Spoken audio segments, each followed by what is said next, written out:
Hey guys, just a quick notice before we start the audiobook. This is only the half version of the audiobook. To listen to the full audiobook completely for free, visit the audiobooks.com link in the description and start your 1-month free trial. You'll also get access to a collection of 1 million audiobooks at no cost.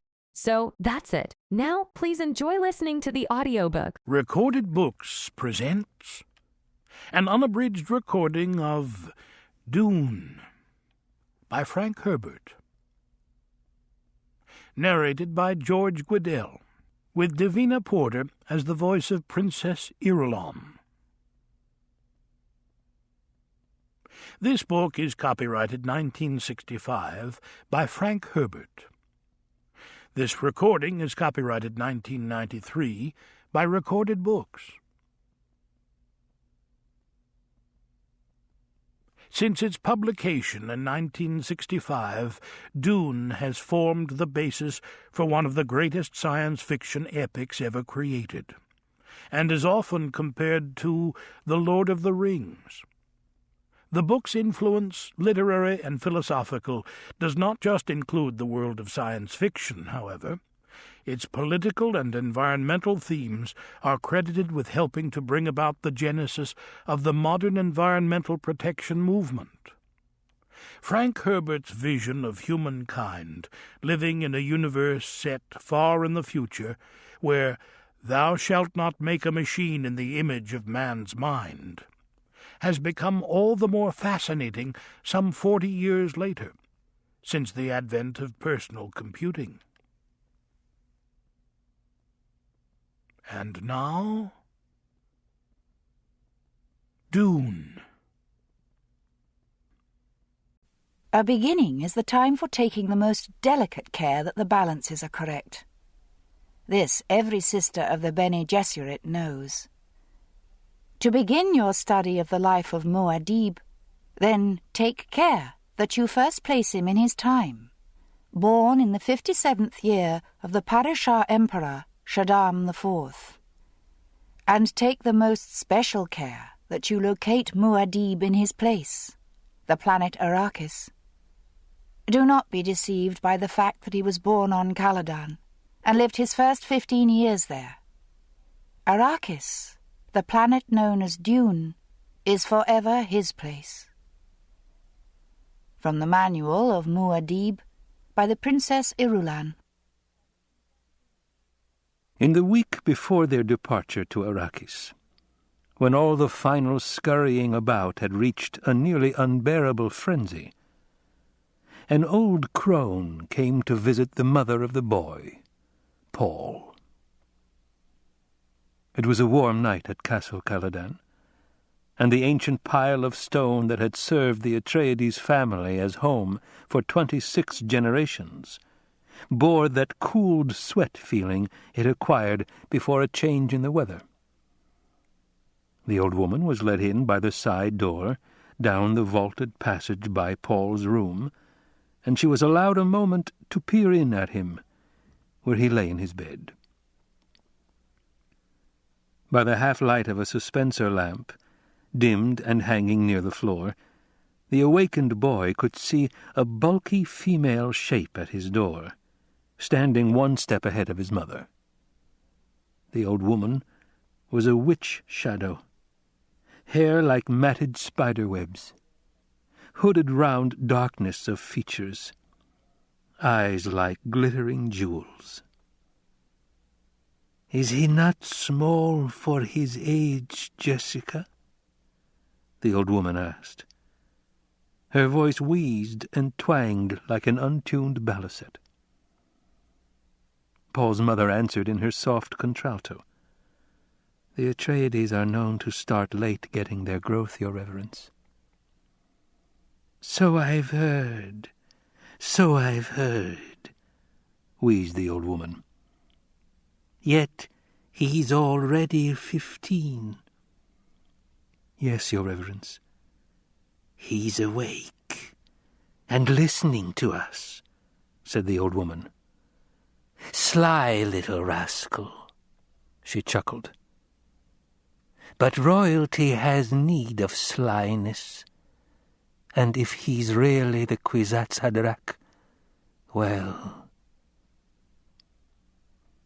Within the shadows of his bed, Paul held his eyes open to mere slits. 2 bird-bright ovals, the eyes of the old woman, seemed to expand and glow as they stared into his. "Sleep well, you sly little rascal," said the old woman. "Tomorrow you'll need all your faculties to meet my Gom-Jabbar." And she was gone, pushing his mother out, closing the door with a solid thump. Paul lay awake, wondering, what's a Gom-Jabbar? In all the upset during this time of change, the old woman was the strangest thing he had seen. "Your Reverence." And the way she called his mother Jessica like a common serving wench instead of what she was, a Bene Gesserit lady, a duke's concubine and mother of the ducal heir. Is a Gom-Jabbar something of Arrakis I must know before we go there? He wondered. He mouthed her strange words, Gom-Jabbar, Kwisatz Haderach. There had been so many things to learn. Arrakis would be a place so different from Caladan that Paul's mind whirled with the new knowledge. Arrakis, Dune, desert planet. Thufir Hawat, his father's master of assassins, had explained it. Their mortal enemies, the Harkonnens, had been on Arrakis 80 years, holding the planet in quasi-fief under a Chom Company contract to mine the geriatric spice, melange. Now the Harkonnens were leaving to be replaced by the House of Atreides in fief complete, an apparent victory for the Duke Leto.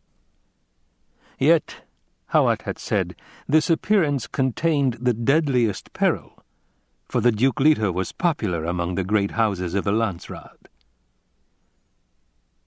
"A popular man arouses the jealousy of the powerful," Hawat had said. Arrakis, Dune, desert planet. Paul fell asleep to dream of an Arrakeen cavern, silent people all around him moving in the dim light of glow globes. It was solemn there and like a cathedral as he listened to a faint sound, the drip, drip, drip of water. Even while he remained in the dream, Paul knew he would remember it upon awakening. He always remembered the dreams that were predictions. The dream faded. Paul awoke to feel himself in the warmth of his bed, thinking. This world of Castle Caladan, without play or companions his own age, perhaps did not deserve sadness in farewell. Dr. Yueh, his teacher, had hinted that the Faufre Luce's class system was not rigidly guarded on Arrakis.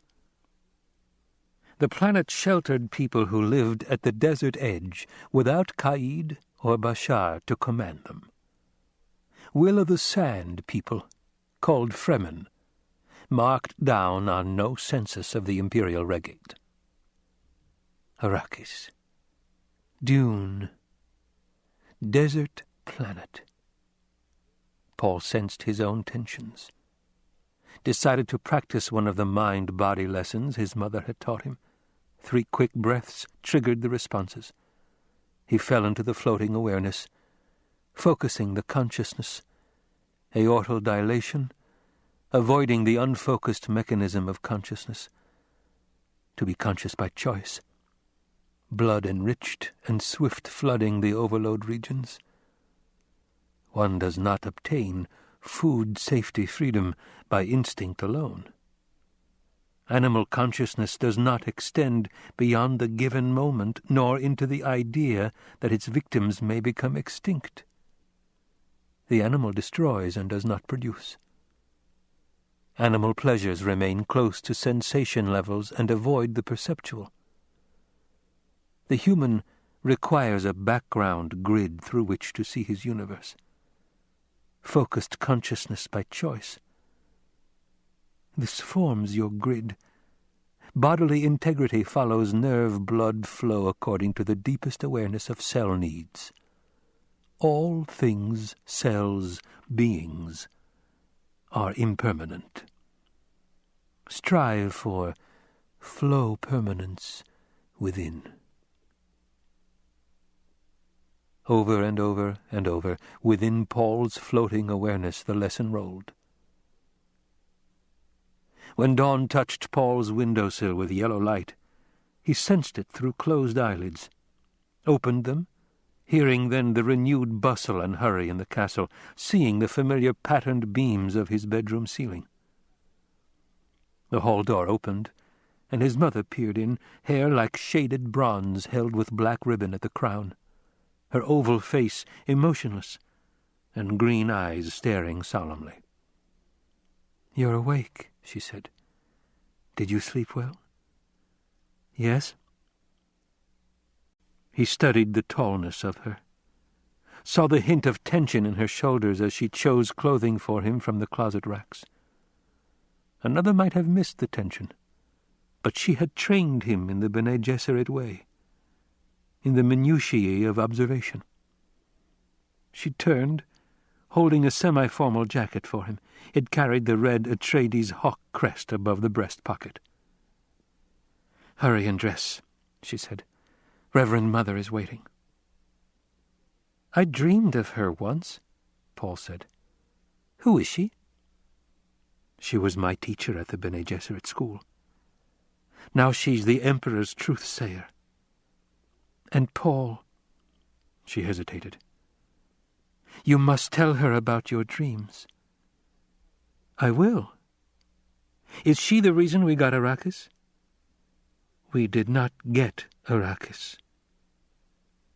Jessica flicked dust from a pair of trousers, hung them with the jacket on the dressing stand beside his bed. "Don't keep Reverend Mother waiting." Paul sat up, hugged his knees. "What's a Gom Jabbar?" Again the training she had given him exposed her almost invisible hesitation, a nervous betrayal he felt as fear. Jessica crossed to the window, flung wide the draperies, stared across the river orchards toward Mount Siubi. "You'll learn about the Gom Jabbar soon enough," she said. He heard the fear in her voice and wondered at it. Jessica spoke without turning. "Reverend Mother is waiting in my morning room. Please hurry." The Reverend Mother Gaius Helen Mohiam sat in a tapestried chair watching mother and son approach. Windows on each side of her overlooked the curving southern bend of the river and the green farmlands of the Atreides family holding. But the Reverend Mother ignored the view. She was feeling her age this morning, more than a little petulant. She blamed it on space travel and association with that abominable spacing guild and its secretive ways. But here was a mission that required personal attention from a Bene Gesserit with the sight. Even the Padishah Emperor's truth-sayer couldn't evade that responsibility when the duty call came. "Damn that Jessica," the Reverend Mother thought. "If only she'd borne us a girl as she was ordered to do." Jessica stopped 3 paces from the chair, dropped a small curtsy, a gentle flick of left hand along the line of her skirt. Paul gave the short bow his dancing master had taught, the one used when in doubt of another's station. The nuances of Paul's greeting were not lost on the Reverend Mother. She said, "He's a cautious one, Jessica." Jessica's hand went to Paul's shoulder, tightened there. For a heartbeat, fear pulsed through her palm. Then she had herself under control. "Thus he has been taught, Your Reverence." What does she fear? Paul wondered. The old woman studied Paul in one gestalten flicker. Face oval like Jessica's, but strong bones. Hair the Duke's black, but with brow line of the maternal grandfather who cannot be named. And that thin, disdainful nose. Shape of directly staring green eyes. Like the old Duke, the paternal grandfather who is dead. Now there was a man who appreciated the power of bravura, even in death, the Reverend Mother thought. Teaching is one thing, she said. The basic ingredient is another. We shall see. The old eyes darted a hard glance at Jessica. Leave us. I enjoin you to practice the meditation of peace. Jessica took her hand from Paul's shoulder. Your Reverence, Jessica! You know it must be done. Paul looked up at his mother, puzzled. Jessica straightened. Yes, of course. Paul looked back at the Reverend Mother. Politeness and his mother's obvious awe of this old woman argued caution, yet he felt an angry apprehension at the fear he sensed radiating from his mother.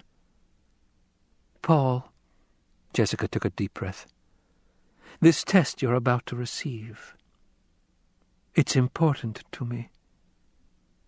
Test? He looked up at her. Remember that you're a duke's son, Jessica said. She whirled and strode from the room in a dry swishing of skirt. The door closed solidly behind her. Paul faced the old woman, holding anger in check. Does one dismiss the Lady Jessica as though she were a serving wench? A smile flicked the corners of the wrinkled old mouth. The Lady Jessica was my serving wench, lad, for 14 years at school. She nodded. And a good one, too. Now you come here. The command whipped out at him. Paul found himself obeying before he could think about it. Using the voice on me, he thought. He stopped at her gesture, standing beside her knees. See this? She asked. From the folds of her gown she lifted a green metal cube about 15 centimeters on a side. She turned it, and Paul saw that one side was open, black and oddly frightening. No light penetrated that open blackness. Put your right hand in the box, she said. Fear shot through Paul. He started to back away, but the old woman said, Is this how you obey your mother?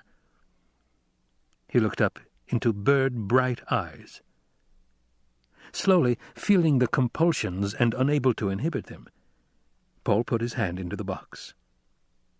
He felt first a sense of cold as the blackness closed around his hand, then slick metal against his fingers and a prickling as though his hand were asleep. A predatory look filled the old woman's features. She lifted her right hand away from the box and poised the hand close to the side of Paul's neck. He saw a glint of metal there and started to turn toward it. "Stop!" she snapped. Using the voice again, he swung his attention back to her face. "I hold at your neck the Gom Jabbar," she said. "The Gom Jabbar, the high-handed enemy. It's a needle with a drop of poison on its tip. Don't pull away, or you'll feel that poison." Paul tried to swallow in a dry throat. He couldn't take his attention from the seamed old face, the glistening eyes, the pale gums around silvery metal teeth that flashed as she spoke. "A duke's son must know about poisons," she said. "It's the way of our times, eh?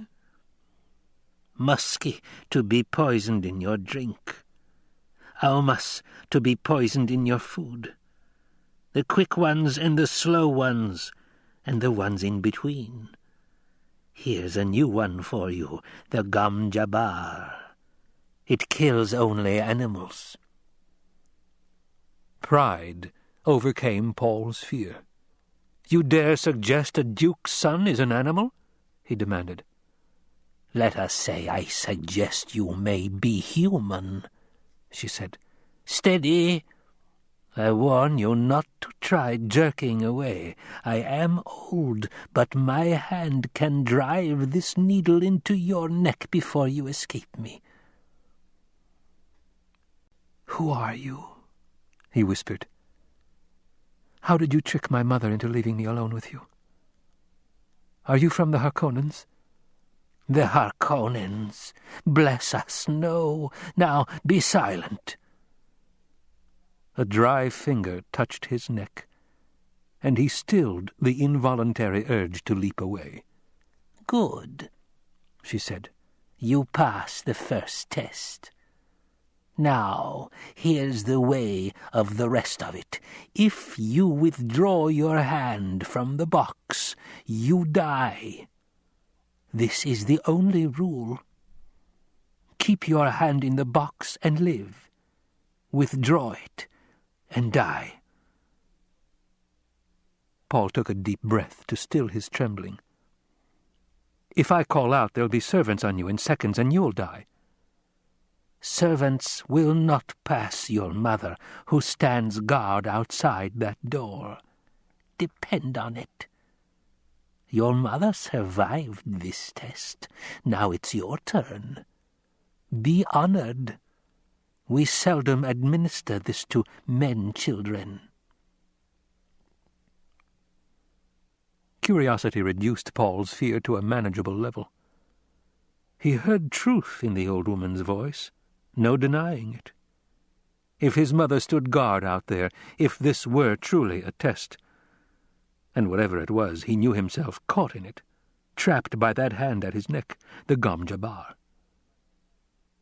He recalled the response from the litany against fear, as his mother had taught him out of the Bene Gesserit rite. I must not fear. Fear is the mind killer. Fear is the little death that brings total obliteration. I will face my fear. I will permit it to pass over me and through me. And when it has gone past, I will turn the inner eye to see its path. Where the fear has gone, there will be nothing. Only I will remain. He felt calmness return. Said, Get on with it, old woman. Old woman, she snapped. You've courage, and that can't be denied. Well, we shall see, Sirrah. She bent close, lowered her voice almost to a whisper. You will feel pain in this hand within the box. Pain. But withdraw the hand, and I'll touch your neck with my Gom Jabbar. The death so swift it's like the fall of the headsman's axe. Withdraw your hand, and the Gom Jabbar takes you. Understand? What's in the box? Pain. He felt increased tingling in his hand, pressed his lips tightly together. How could this be a test, he wondered. The tingling became an itch. The old woman said, You've heard of animals chewing off a leg to escape a trap? There's an animal kind of trick. A human would remain in the trap, endure the pain, feigning death that he might kill the trapper and remove a threat to his kind. The itch became the faintest burning. Why are you doing this? He demanded. To determine if you're human. Be silent. Paul clenched his left hand into a fist as the burning sensation increased in the other hand. It mounted slowly, heat upon heat upon heat upon heat. He felt the fingernails of his free hand biting the palm. He tried to flex the fingers of the burning hand, but couldn't move them. "It burns," he whispered. "Silence!" Pain throbbed up his arm. Sweat stood out on his forehead. Every fibre cried out to withdraw the hand from that burning pit, but the Gom Jabbar. Without turning his head, he tried to move his eyes to see that terrible needle poised beside his neck. He sensed that he was breathing in gasps, tried to slow his breaths, and couldn't. Pain. His world emptied of everything except that hand, immersed in agony, the ancient face inches away, staring at him. His lips were so dry, he had difficulty separating them. The burning. The burning. He thought he could feel skin curling black on that agonized hand, the flesh crisping and dropping away until only charred bones remained. It stopped. As though a switch had been turned off, the pain stopped. Paul felt his right arm trembling, felt sweat bathing his body. "Enough," the old woman muttered. "Kul Wahad. No woman-child ever withstood that much. I must have wanted you to fail."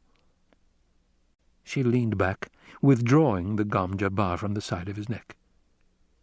"Take your hand from the box, young human, and look at it."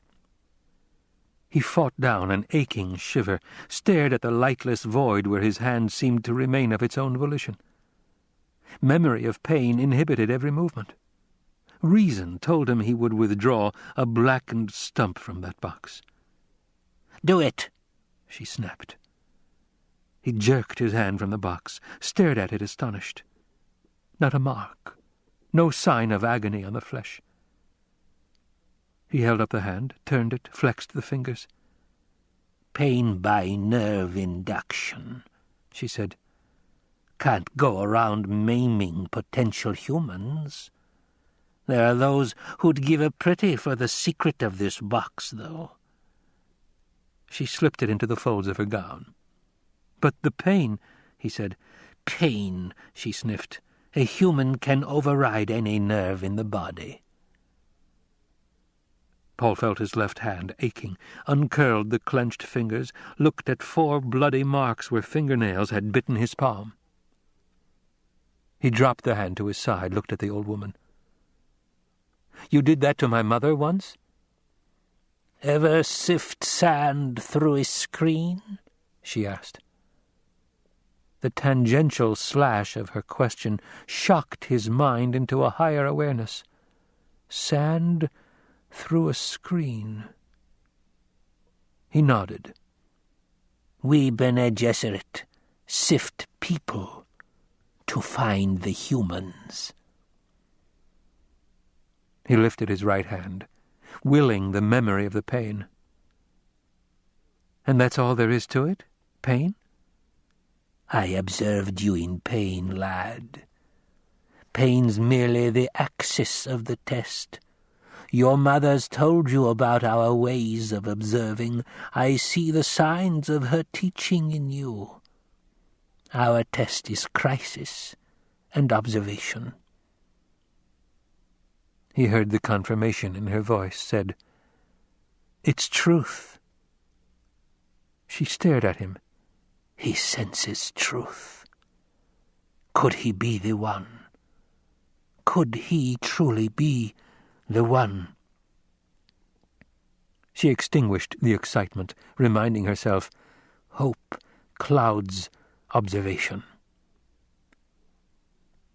"You know when people believe what they say," she said. "I know it." The harmonics of ability confirmed by repeated test were in his voice.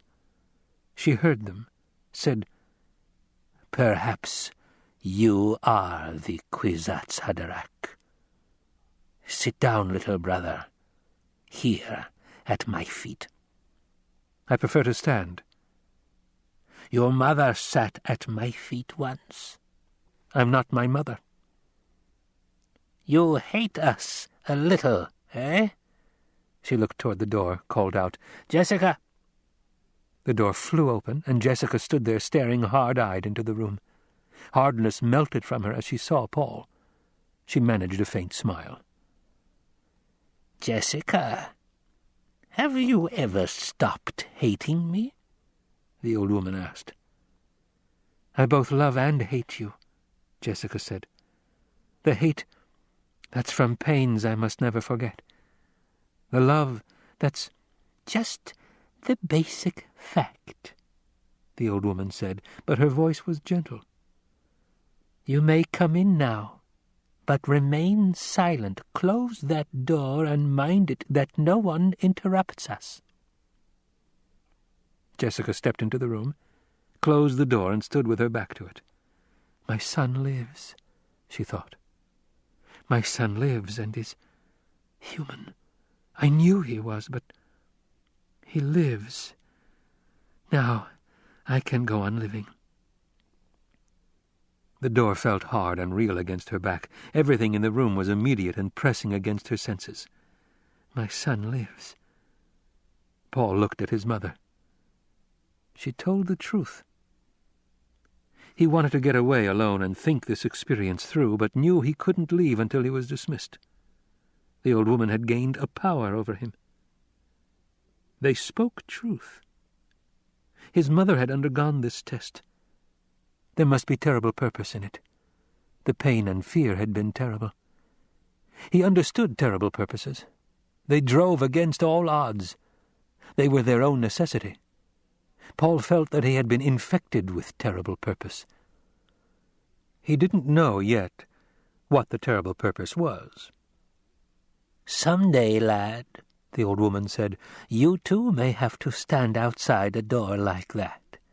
It takes a measure of doing." Paul looked down at the hand that had known pain, then up to the Reverend Mother. The sound of her voice had contained a difference then from any other voice in his experience. The words were outlined in brilliance. There was an edge to them.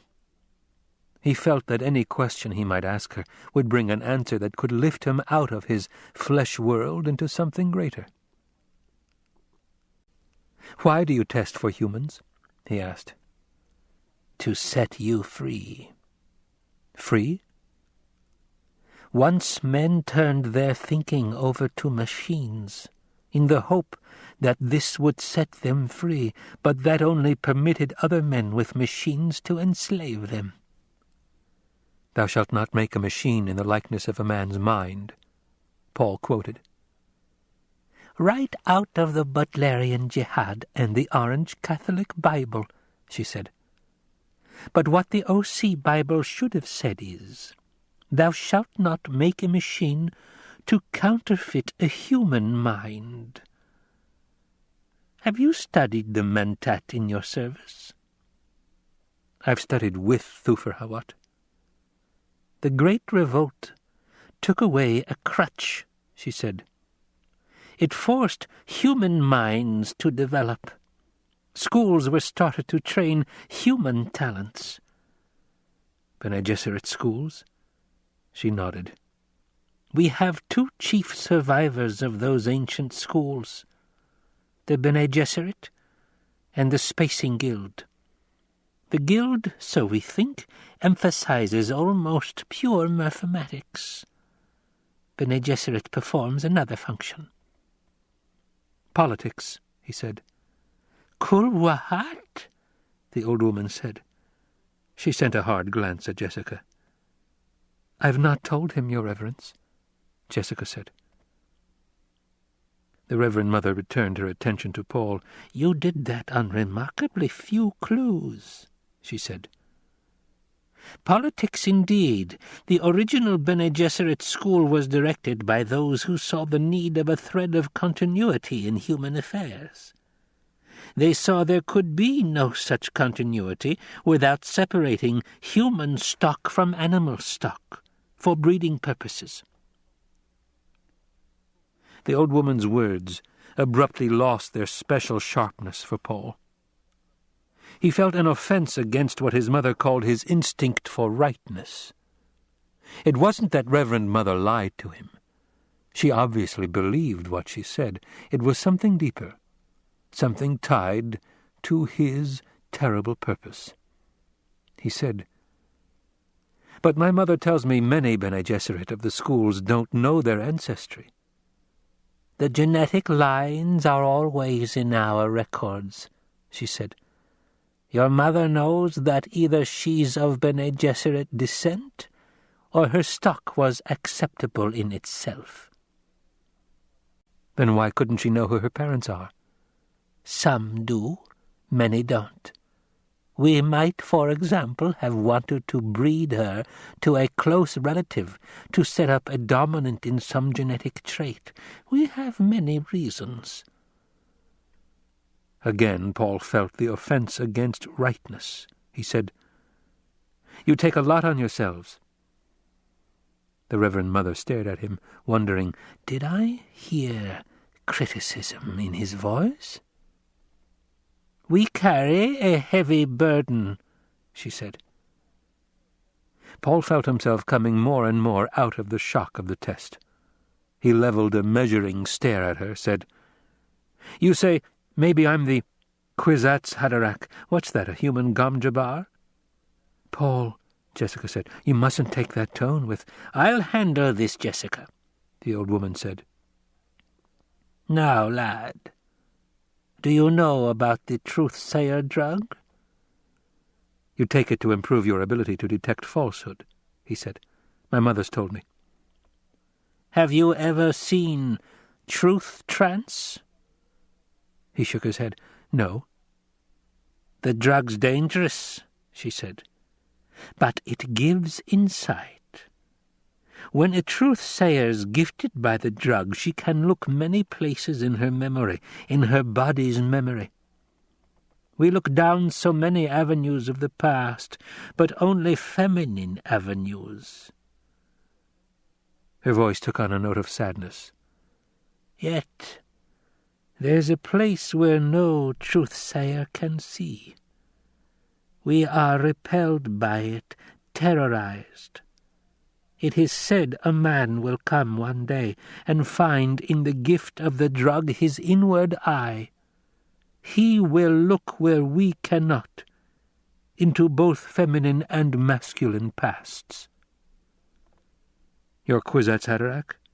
"Yes, the one who can be many places at once. The Kwisatz Haderach. Many men have tried the drug, so many, but none has succeeded." "They tried and failed, all of them?" "Oh, no," she shook her head.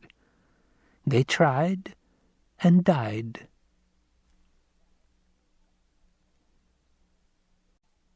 To attempt an understanding of Muad'Dib without understanding his mortal enemies, the Harkonnens, is to attempt seeing truth without knowing falsehood. It is the attempt to see the light without knowing darkness. It cannot be. From Manual of Muad'Dib by the Princess Irulan.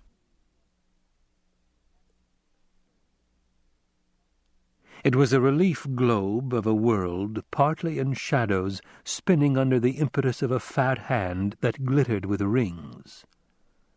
The globe sat on a free-form stand at one wall of a windowless room whose other walls presented a patchwork of multicolored scrolls, film books, tapes, and reels.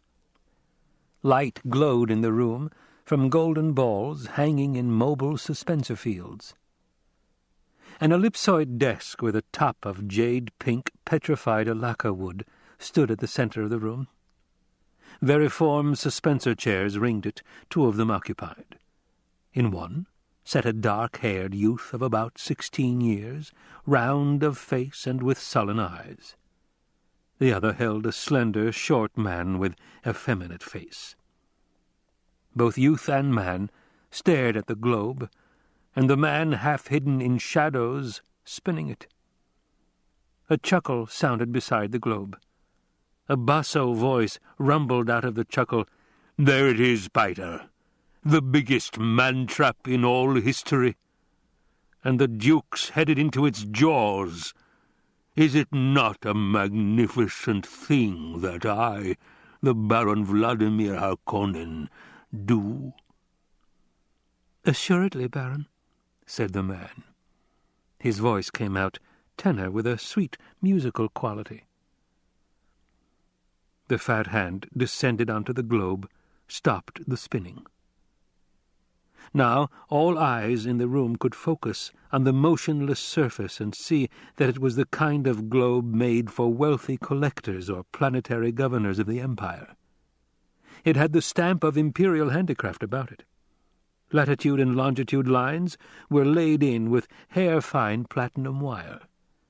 The polar caps were insets of finest cloud-milk diamonds. The fat hand moved, tracing details on the surface. "I invite you to observe," the basso voice rumbled. "Observe closely, Paiter, and you too, Feyd-Rautha, my darling. From 60 degrees north to 70 degrees south, these exquisite ripples. Their colouring, does it not remind you of sweet caramels? And nowhere do you see blue of lakes, or rivers, or seas. And these lovely polar caps so small. Could anyone mistake this place? Arrakis. Truly unique. A superb setting for a unique victory." A smile touched Paiter's lips. "And to think, Baron, the Padishah Emperor believes he's given the Duke your spice planet. How poignant." "That's a nonsensical statement," the Baron rumbled. "You say this to confuse young Feyd-Rautha, but it is not necessary to confuse my nephew." The sullen-faced youth stirred in his chair, smoothed a wrinkle in the black leotards he wore. He sat upright as a discreet tapping sounded at the door in the wall behind him. Paiter unfolded from his chair, crossed to the door, cracked it wide enough to accept a message cylinder. He closed the door, unrolled the cylinder, and scanned it. A chuckle sounded from him. Another. "Well?" the Baron demanded. "The fool answered us, Baron." "Whenever did an Atreides refuse the opportunity for a gesture?" the Baron asked. "Well, what does he say?" "He's most uncouth, Baron. Addresses you as Harkonnen. No sire et cher cousin, no title, nothing." "It's a good name," the Baron growled, and his voice betrayed his impatience. "What does dear Leto say?" "He says, your offer of a meeting is refused. I have oft-times met your treachery, and this all men know." "And?" the Baron asked. "He says the art of Canley still has admirers in the Empire. He signs it, Duke Leto of Arrakis." Paiter began to laugh. "Of Arrakis? Oh my! This is almost too rich." "Be silent, Paiter," the Baron said, and the laughter stopped as though shut off with a switch. "Canley, is it?" the Baron asked. "Vendetta, eh? And he uses the nice old word so rich in tradition to be sure I know he means it." "You made the peace gesture," Paiter said. "The forms have been obeyed." "For a mentat you talk too much, Paiter," the Baron said, and he thought, "I must do away with that one soon. He has almost outlived his usefulness." The Baron stared across the room at his mentat assassin, seeing the feature about him that most people noticed first, the eyes, the shaded slits of blue within blue, the eyes without any white in them at all. A grin flashed across Paiter's face. It was like a mask grimace beneath those eyes like holes. "But, Baron, never has revenge been more beautiful. It is to see a plan of the most exquisite treachery, to make Leto exchange Caladan for Dune, and without alternative because the Emperor orders it. How waggish of you!" In a cold voice the Baron said, "You have a flux of the mouth, Paiter." But I am happy, my baron, whereas you are touched by jealousy. Peiter! Aha, baron, is it not regrettable you were unable to devise this delicious scheme by yourself? Some day I will have you strangled, Peiter. Of a certain, baron. Enfin. But a kind act is never lost, eh? Have you been chewing verite or semuta, Peiter? Truth without fear surprises the baron, Peiter said. His face drew down into a caricature of a frowning mask. Ah, ha! But you see, baron, I know as a mentat when you will send the executioner. You will hold back just so long as I am useful. To move sooner would be wasteful, and I'm yet of much use. I know what it is you learned from that lovely Dune planet. Waste not. True, baron? The baron continued to stare at Peiter. Feyd-Rautha squirmed in his chair. These wrangling fools, he thought. My uncle cannot talk to his mentat without arguing. Do they think I've nothing to do except listen to their arguments? Feyd, the baron said, I told you to listen and learn when I invited you in here. Are you learning? Yes, uncle. The voice was carefully subservient. Sometimes I wonder about Peiter, the baron said. I cause pain out of necessity, but I swear he takes a positive delight in it. For myself, I can feel pity toward the poor Duke Leto. Dr. Yueh will move against him soon, and that'll be the end of all the Atreides. But surely Leto will know whose hand directed the pliant doctor, and knowing that will be a terrible thing. Then why haven't you directed the doctor to slip a kinjal between his ribs quietly and efficiently? Peiter asked. You talk of pity, but the Duke must know when I encompass his doom, the baron said. And the other great houses must learn of it. The knowledge will give them pause. I'll gain a bit more room to maneuver. The necessity is obvious, but I don't have to like it. Room to maneuver, Peiter sneered. Already you have the Emperor's eyes on you, baron. You move too boldly. One day the Emperor will send a legion or two of his Sardaukar down here unto Giedi Prime, and that'll be an end to the Baron Vladimir Harkonnen. You'd like to see that, wouldn't you, Peiter? The baron asked. You'd enjoy seeing the corps of Sardaukar pillage through my cities and sack this castle. You'd truly enjoy that. Does the baron need to ask? Peiter whispered. You should have been a Bashar of the corps, the baron said. You're too interested in blood and pain. Perhaps I was too quick with my promise of the spoils of Arrakis. Peiter took 5 curiously mincing steps into the room, stopped directly behind Feyd-Rautha. There was a tight air of tension in the room, and the youth looked up at Peiter with a worried frown. "Do not toy with Peiter, baron," Peiter said. "You promised me the Lady Jessica. You promised her to me." "For what, Peiter?" the baron asked. "For pain?" Peiter stared at him, dragging out the silence.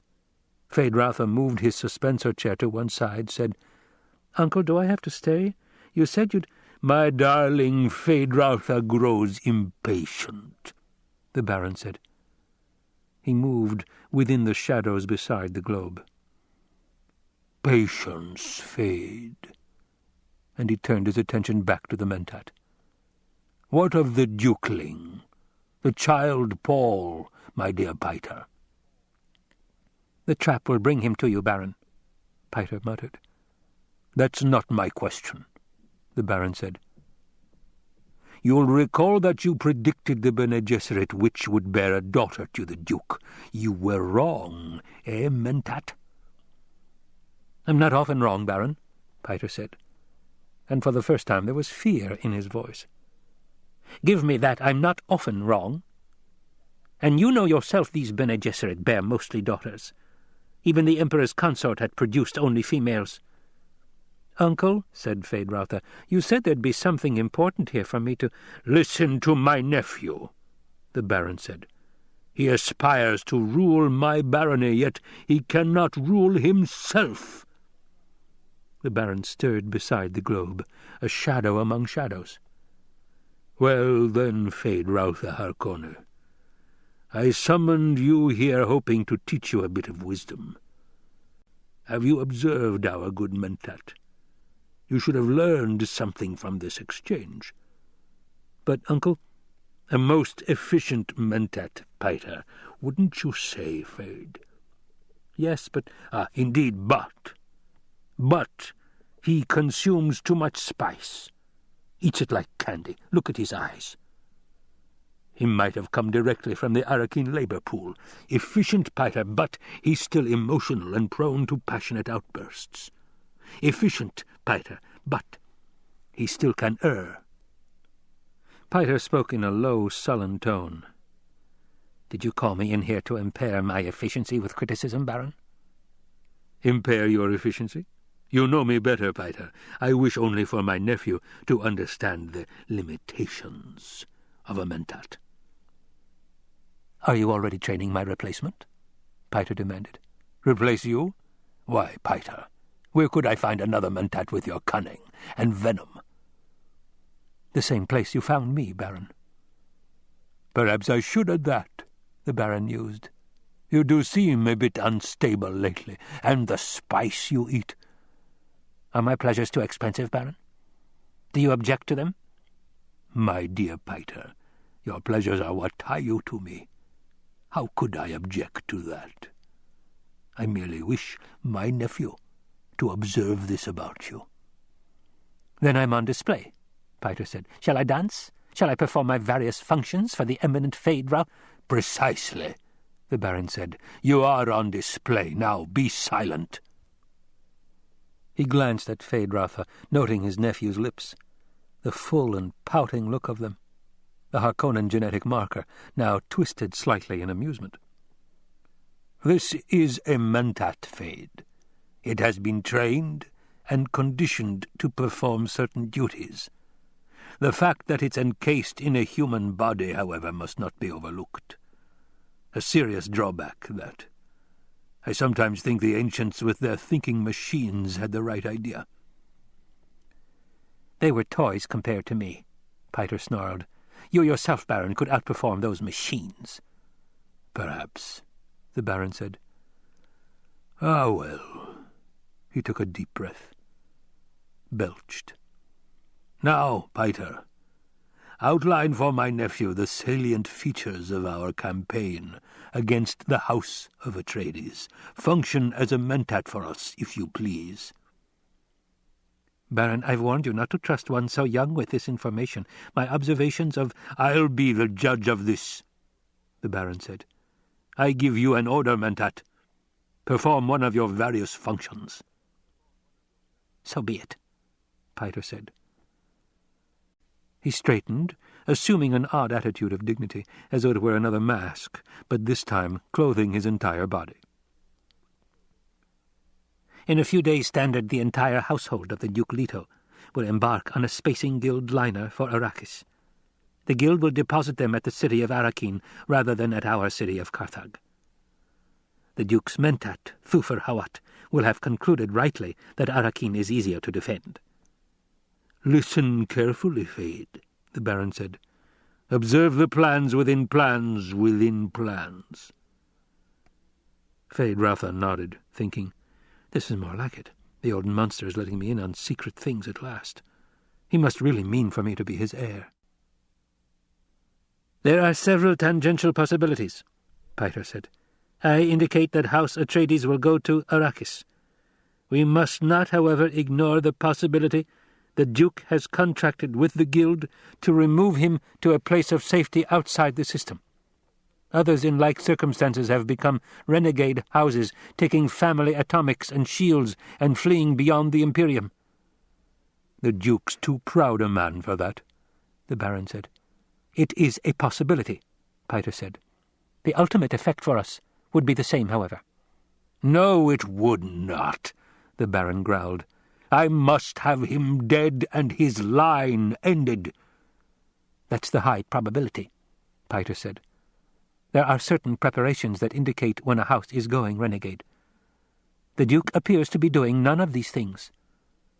"So," the Baron sighed, "get on with it, Piter." "At Arakeen," Piter said, "the Duke and his family will occupy the residency, lately the home of Count and Lady Fenring." "The ambassador to the smugglers," the Baron chuckled.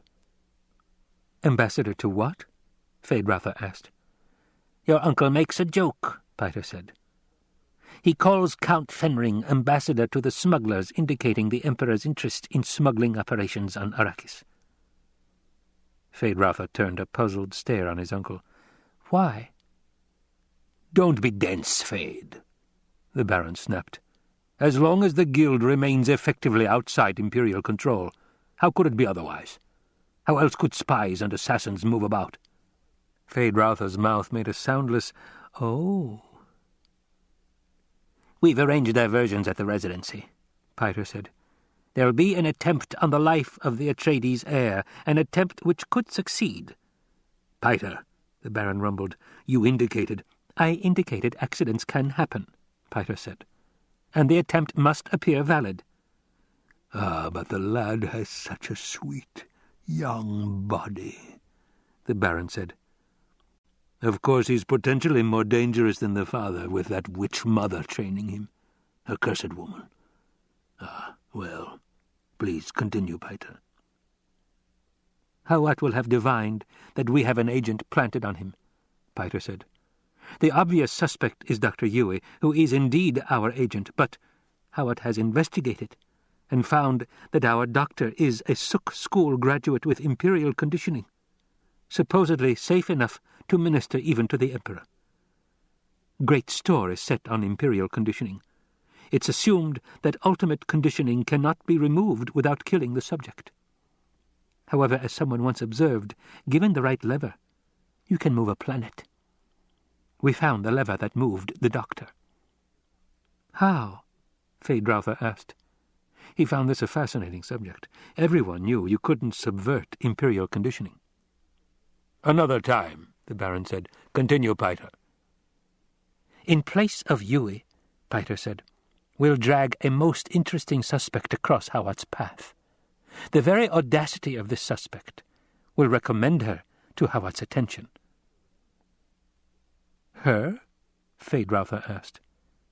"The Lady Jessica herself," the Baron said. "Is it not sublime?" Piter asked. "Hawat's mind will be so filled with this prospect it'll impair his function as a mentat. He may even try to kill her." Piter frowned, then, "But I don't think he'll be able to carry it off." "You don't want him to, eh?" the Baron asked. "Don't distract me," Piter said. "While Hawat's occupied with the Lady Jessica, we'll divert him further with uprisings in a few garrison towns and the like. These will be put down. The Duke must believe he's gaining a measure of security. Then, when the moment is ripe, we'll signal Yueh and move in with our major force. "Go ahead, tell him all of it," the Baron said. "We'll move in strengthened by 2 legions of Sardaukar disguised in Harkonnen livery." "Sardaukar?" Feyd-Rautha breathed.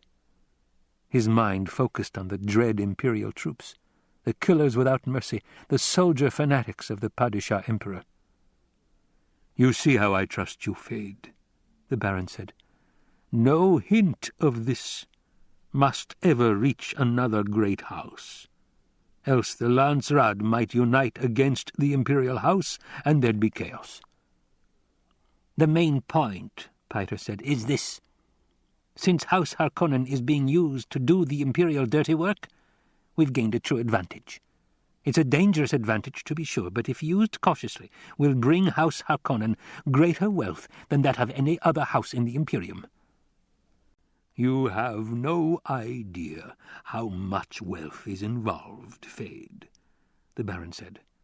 Not in your wildest imaginings. To begin, we'll have an irrevocable directorship in the Chome Company."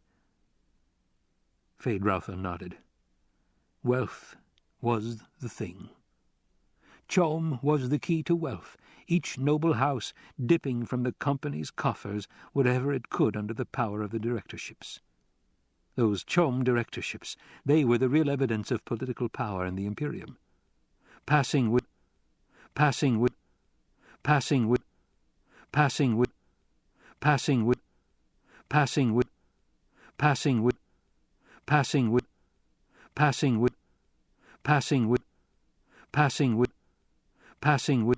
the shifts of voting strength within the Landsraad as it balanced itself against the Emperor and his supporters. "The Duke Leto," Peiter said, "may attempt to flee to the new Fremen scum along the desert's edge. Or he may try to send his family into that imagined security, but that path is blocked by one of His Majesty's agents, the planetary ecologist. You may remember him. Kynes." "Feyd remembers him," the Baron said. "Get on with it." "You do not drool very prettily, Baron," Peiter said. "Get on with it, I command you," the Baron roared. Peiter shrugged. "If matters go as planned," he said, "House Harkonnen will have a sub-fief on Arrakis within a standard year. Your uncle will have dispensation of that fief. His own personal agent will rule on Arrakis." "More profits," Feyd-Rautha said. "Indeed," the Baron said, and he thought, "It's only just. We're the ones who tamed Arrakis, except for the few mongrel Fremen hiding in the skirts of the desert, and some tame smugglers bound to the planet almost as tightly as in the pool. And the great houses will know that the Baron has destroyed the Atreides," Peiter said. "They will know." "They will know," the Baron breathed. "Loveliest of all," Peiter said, "is that the Duke will know too. He knows now. He can already feel the trap." "It's true the Duke knows," the Baron said, and his voice held a note of would not help. Dune, Disc 2. Thus spoke St. Alia of the Knife. The Reverend Mother must combine the seductive wiles of a courtesan with the untouchable majesty of a virgin goddess, holding these attributes in tension so long as the powers of her youth endure. For when youth and beauty have gone, she will find that the place between, once occupied by tension, has become a wellspring of cunning and resourcefulness. From Muad'Dib, Family Commentaries, by the Princess Irulan.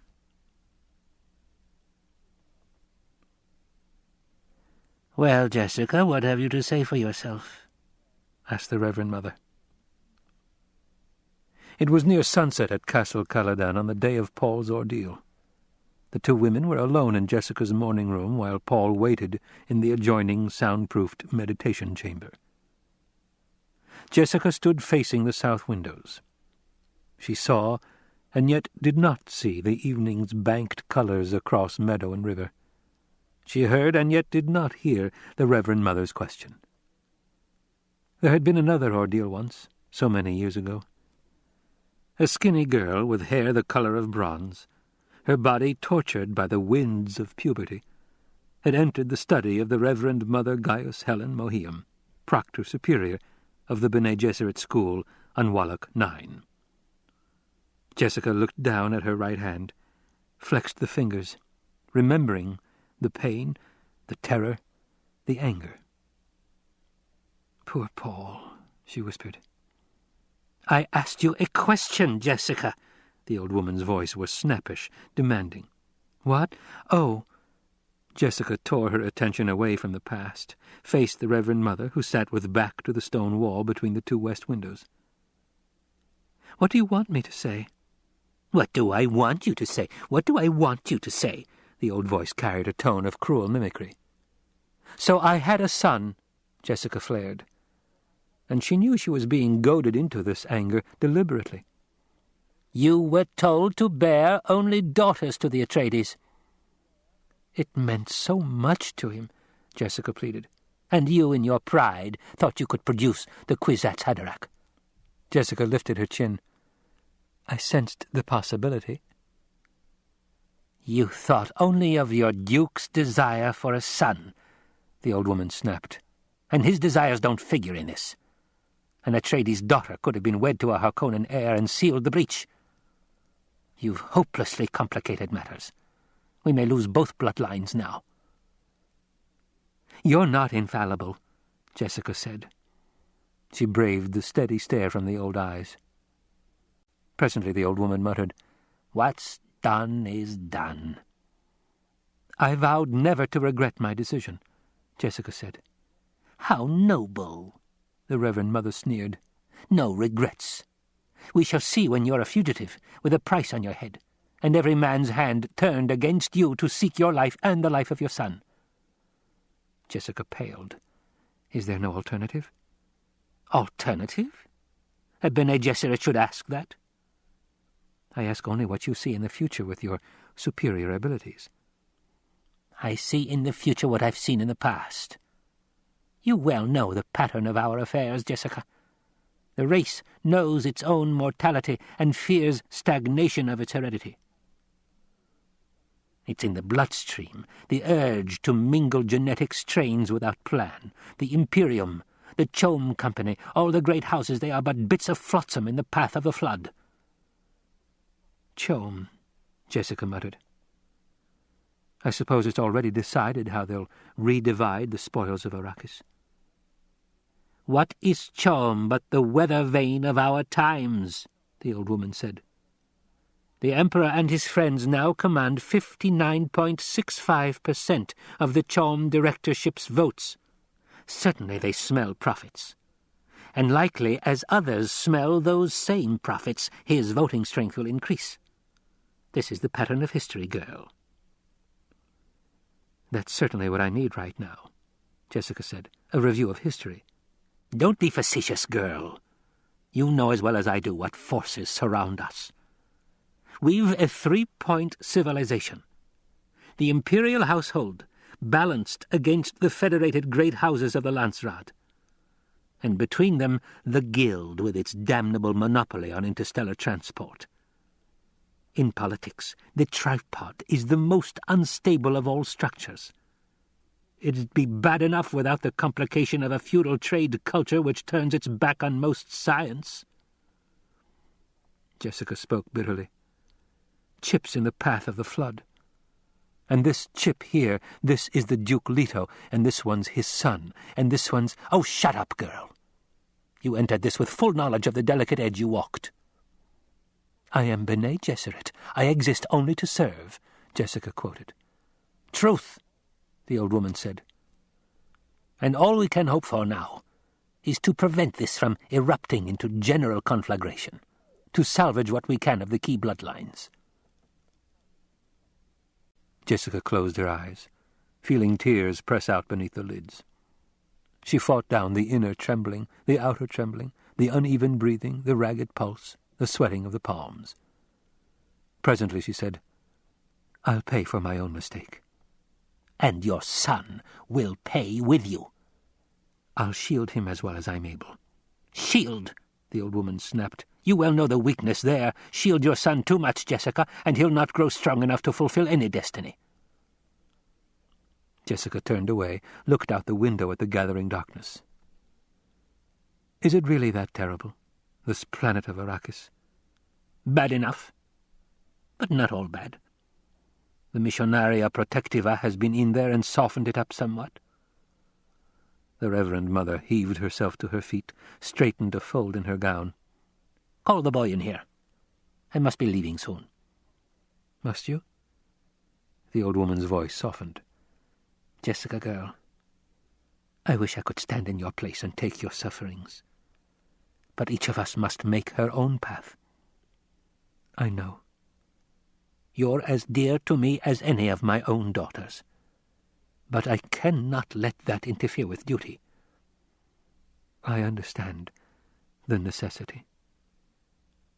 What you did, Jessica, and why you did it, we both know. But kindness forces me to tell you there's little chance your lad will be the Bene Gesserit totality. You mustn't let yourself hope too much. Jessica shook tears from the corners of her eyes. It was an angry gesture. You make me feel like a little girl again, reciting my first lesson. She forced the words out. Humans must never submit to animals. A dry sob shook her. In a low voice she said, I've been so lonely. It should be one of the tests, the old woman said. Humans are almost always lonely. Now summon the boy. He's had a long, frightening day, but he's had time to think and remember, and I must ask the other questions about these dreams of his. Jessica nodded, went to the door of the meditation chamber, opened it. Paul, come in now, please. Paul emerged with a stubborn slowness. He stared at his mother as though she were a stranger. Wariness veiled his eyes when he glanced at the Reverend Mother, but this time he nodded to her, the nod one gives an equal. He heard his mother close the door behind him. Young man, the old woman said, let's return to this dream business. What do you want? Do you dream every night?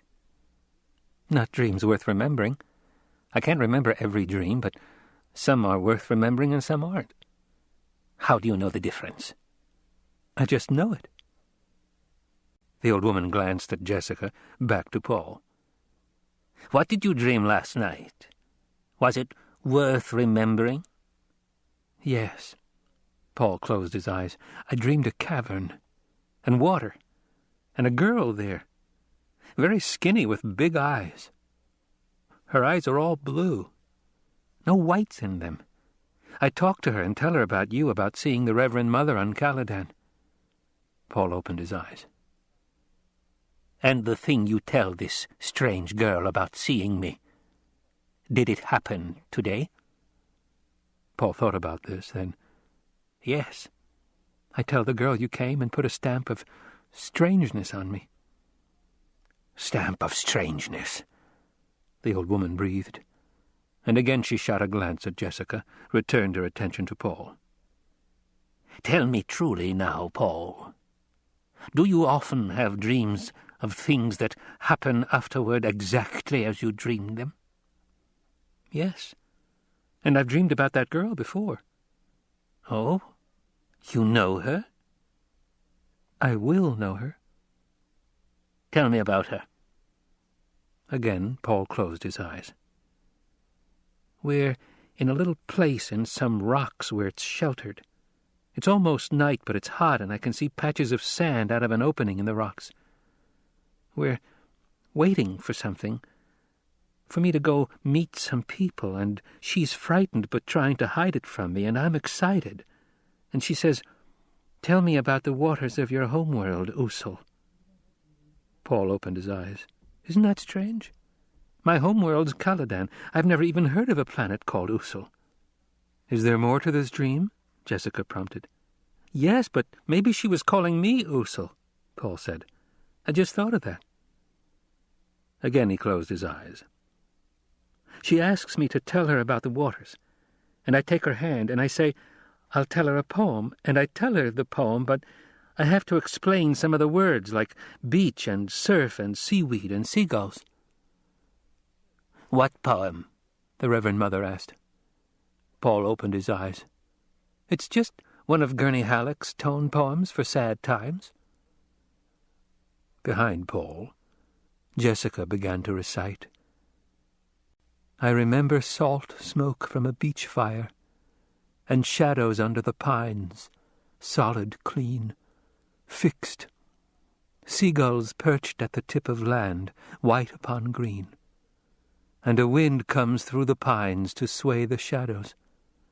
The seagulls spread their wings, lift and fill the sky with screeches. And I hear the wind blowing across our beach, and the surf, and I see that our fire has scorched the seaweed. That's the one, Paul said. The old woman stared at Paul, then, "Young man, as a proctor of the Bene Gesserit, I seek the Kwisatz Haderach, the male who truly can become one of us.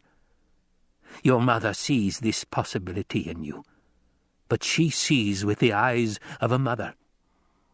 Possibility I see too, but no more." She fell silent, and Paul saw that she wanted him to speak. He waited her out. Presently she said, "As you will, then. You've depths in you, that I'll grant." "May I go now?" he asked. "Don't you want to hear what the Reverend Mother can tell you about the Kwisatz Haderach?" Jessica asked. "She said those who tried for it died." "But I can help you with a few hints at why they failed," the Reverend Mother said. "She talks of hints," Paul thought. "She doesn't really know anything." And he said, "Hint, then." "And be damned to me?" She smiled wryly, a crisscross of wrinkles in the old face. "Very well. That which submits rules." He felt astonishment. She was talking about such elementary things as tension within meaning. Did she think his mother had taught him nothing at all? "That's a hint?" he asked. "We're not here to bandy words or quibble over their meaning," the old woman said. "The willow submits to the wind and prospers until one day it is many willows, a wall against the wind. This is the willow's purpose." Paul stared at her.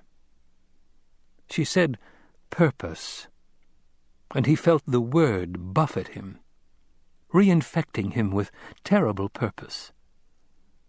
He experienced a sudden anger at her, fatuous old witch with her mouthful of platitudes. "You think I could be this Kwisatz Haderach?" he said. "You talk about me, but you haven't said one thing about what we can do to help my father. I've heard you talking to my mother. You talk as though my father were dead. Well, he isn't." "If there were a thing to be done for him, we'd have done it," the old woman growled. "We may be able to salvage you. Doubtful, but possible. But for your father, nothing. When you've learned to accept that as a fact, you've learned a real Bene Gesserit lesson." Paul saw how the words shook his mother. He glared at the old woman. How could she say such a thing about his father? What made her so sure? His mind seethed with resentment. The Reverend Mother looked at Jessica. "You've been training him in the way. I've seen the signs of it. I'd have done the same in your shoes, and devil take the rules." Jessica nodded. "Now, I caution you," said the old woman, "to ignore the regular order of training. His own safety requires the voice. He already has a good start in it, but we both know how much more he needs, and that desperately." She stepped close to Paul, stared down at him. "Goodbye, young human. I hope you make it. But if you don't, well, we shall yet succeed." Once more she looked at Jessica. A flicker sign of understanding passed between them. Then the old woman swept from the room, her robes hissing, with not another backward glance. The room and its occupants already were shut from her thoughts. But Jessica had caught one glimpse of the Reverend Mother's face as she turned away. There had been tears on the seamed cheeks. The tears were more unnerving than any other word or sign that had passed between them this day. You have read that Muad'Dib had no playmates his own age on Caladan. The dangers were too great, but Muad'Dib did have wonderful companion teachers. There was Gurney Halleck, the troubadour warrior. You will sing some of Gurney's songs as you read along in this book. There was Thufir Hawat, the old Mentat master of assassins, who struck fear even into the heart of the Padishah emperor. There were Duncan Idaho, the swordmaster of the Guinas, Dr. Wellington Yui, a name black in treachery, but bright in knowledge, the Lady Jessica, who guided her son in the Bene Gesserit way, and, of course, the Duke Leto, whose qualities as a father have long been overlooked. From A Child's History of Muad Dib by the Princess Irulan. Thufir Hawat slipped into the training room of Castle Caladan, closed the door softly. He stood there a moment, feeling old and tired and storm-leathered. His left leg ached where it had been slashed once in the service of the old Duke. 3 generations of them now, he thought. He stared across the big room, bright with the light of noon pouring through the skylights, saw the boy seated with back to the door, intent on papers and charts spread across an L table. How many times must I tell that lad never to settle himself with his back to a door? Hawat cleared his throat. Paul remained bent over his studies. A cloud shadow passed over the skylights. Again Hawat cleared his throat. Paul straightened, spoke without turning. "I know. I'm sitting with my back to a door." Hawat suppressed a smile, strode across the room. Paul looked up at the grizzled old man who stopped at a corner of the table. Hawat's eyes were 2 pools of alertness in a dark and deeply seamed face. "I heard you coming down the hall," Paul said, "and I heard you open the door." "The sounds I make could be imitated." "I'd know the difference." He might at that, Hawat thought. That witch mother of his is giving him the deep training, certainly. I wonder what her precious school thinks of that. Maybe that's why they sent the old proctor here to whip our dear Lady Jessica into line. Hawat pulled up a chair across from Paul, sat down facing the door. He did it pointedly, leaned back and studied the room.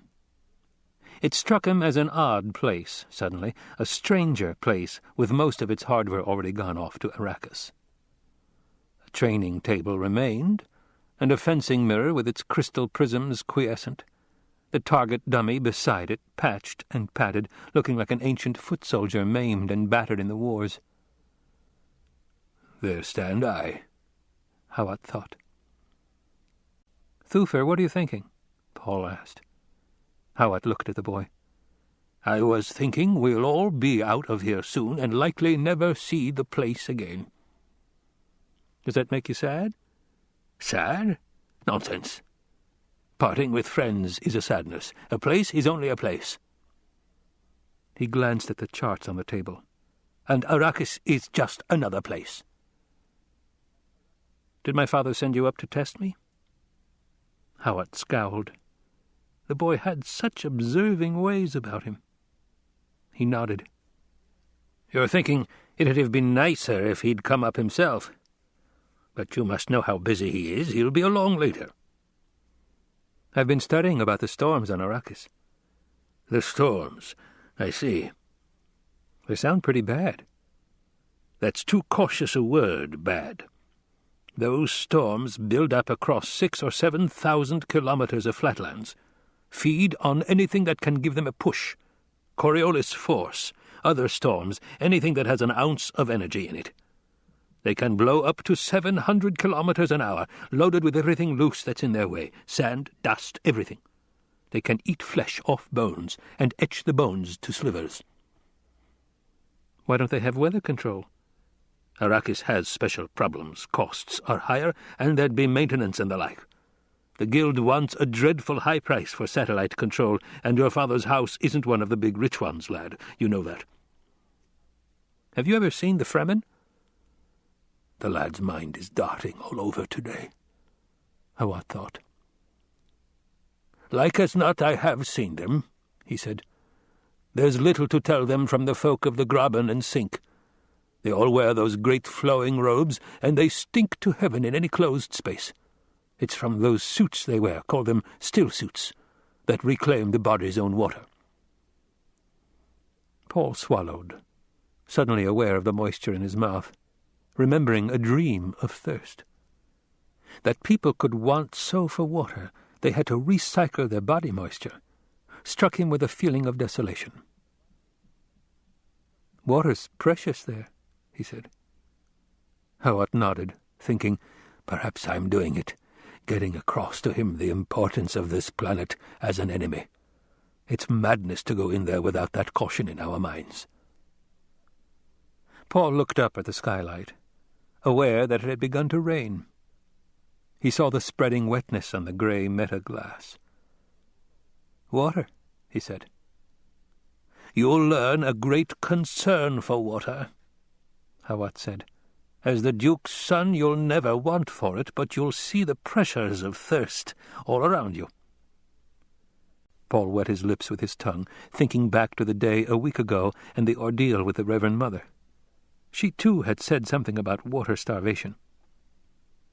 "You'll learn about the funeral plains," she'd said, "about the wilderness that is empty, the wasteland where nothing lives except the spice and the sandworms. You'll stain your eye pits to reduce the sun glare. Shelter will mean a hollow out of the wind and hidden from view.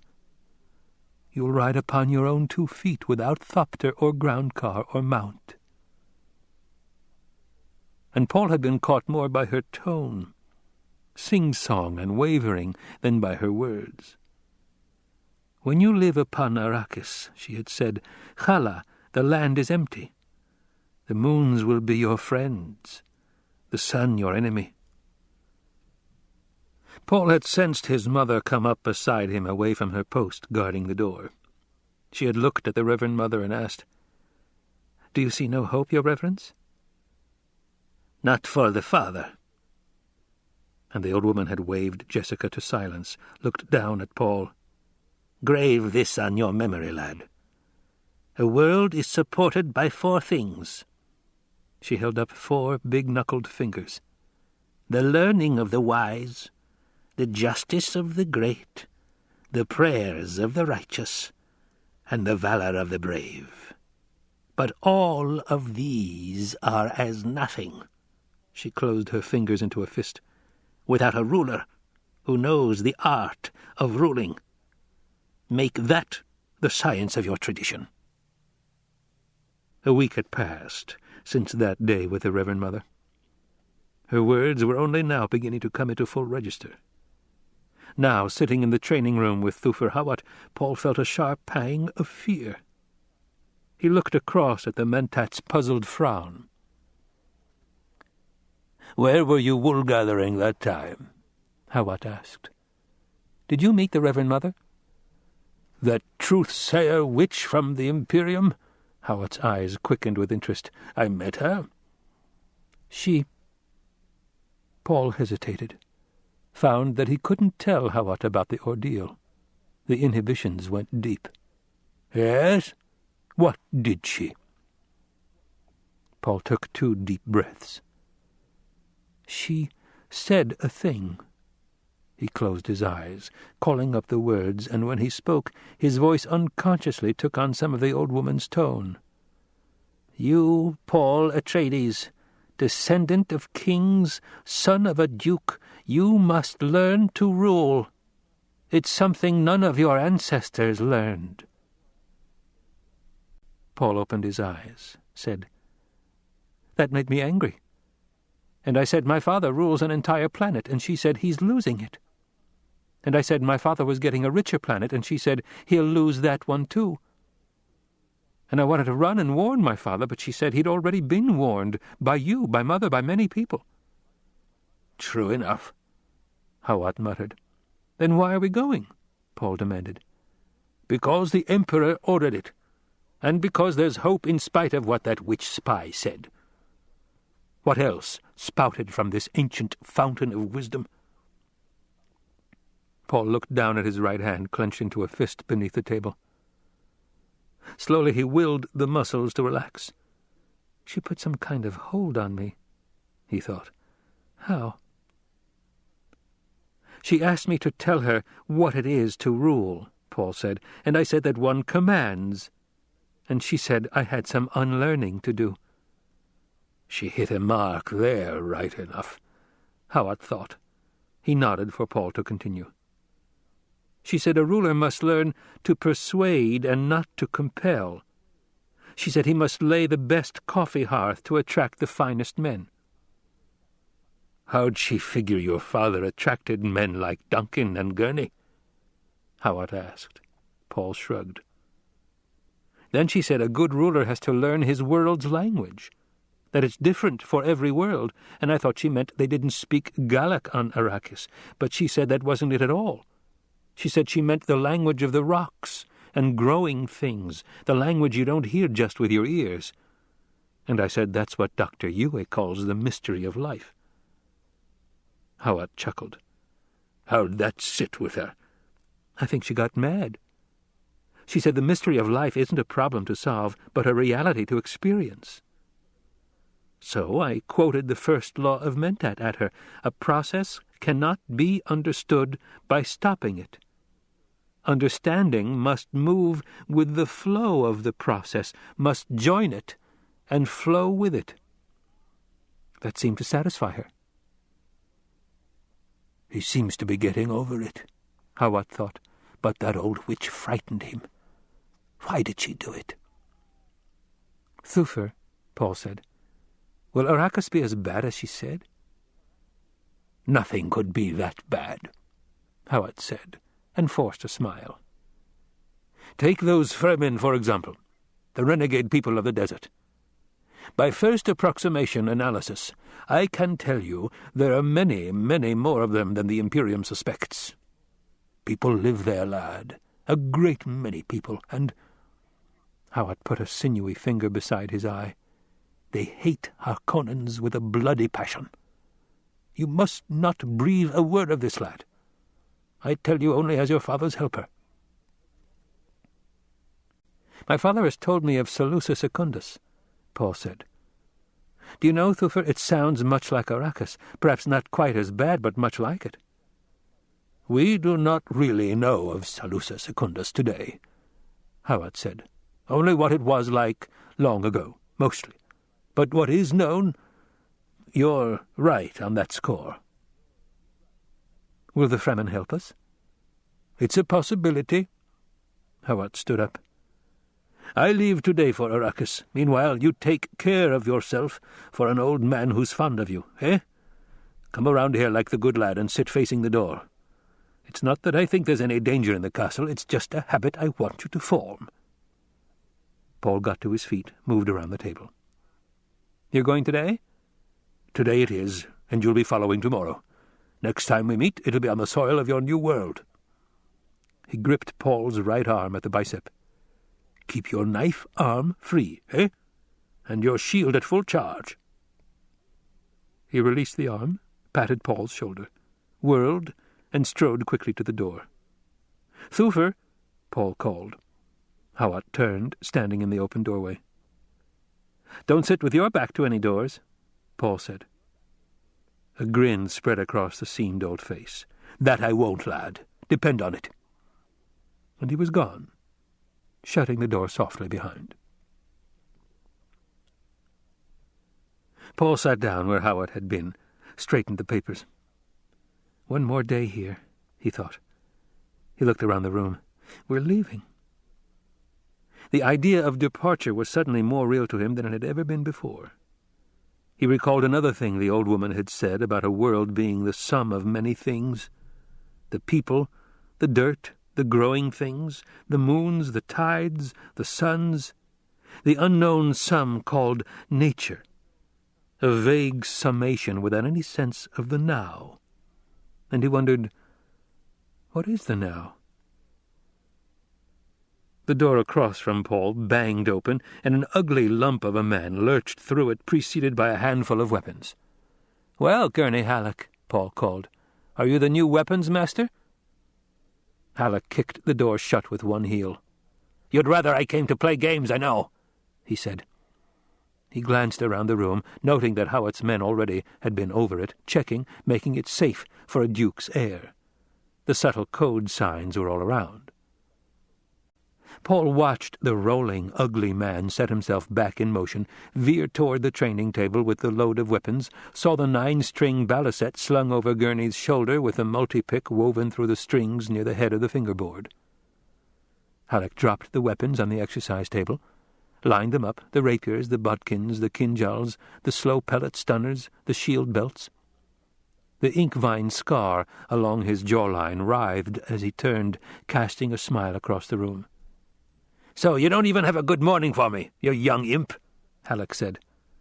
"And what barb did you sink in old Hawat? He passed me in the hall like a man running to his enemy's funeral." Paul grinned. Of all his father's men, he liked Gurney Halleck best. Knew the man's moods and deviltry, his humours, and thought of him more as a friend than as a hired sword. Halleck swung the balisette off his shoulder, began tuning it. "If you won't talk, you won't," he said. Paul stood, advanced across the room, calling out, "Well, Gurney, do we come prepared for music when it's fighting time?" "So it's sass for our elders today," Halleck said. He tried a chord on the instrument, nodded.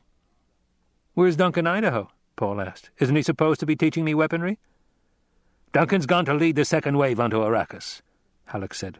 "All you have left is poor Gurney, who's fresh out of fight and spoiling for music." He struck another chord, listened to it, smiled. "And it was decided in council that you being such a poor fighter, we'd best teach you the music trade, so's you won't waste your life entire." "Maybe you'd better sing me a lay, then," Paul said. "I want to be sure how not to do it." "Aha!" Gurney laughed, and he swung into Galatian Girls, his multi-pick a blur over the strings as he sang. "Ah, the Galatian girls will do it for pearls, and they are a keen for water. But if you desire dames like consuming flames, try a Caladan daughter." "Not bad for such a poor hand with a pick," Paul said. "But if my mother heard you singing a bawdy like that in the castle, she'd have your ears on the outer wall for decoration." Gurney pulled at his left ear.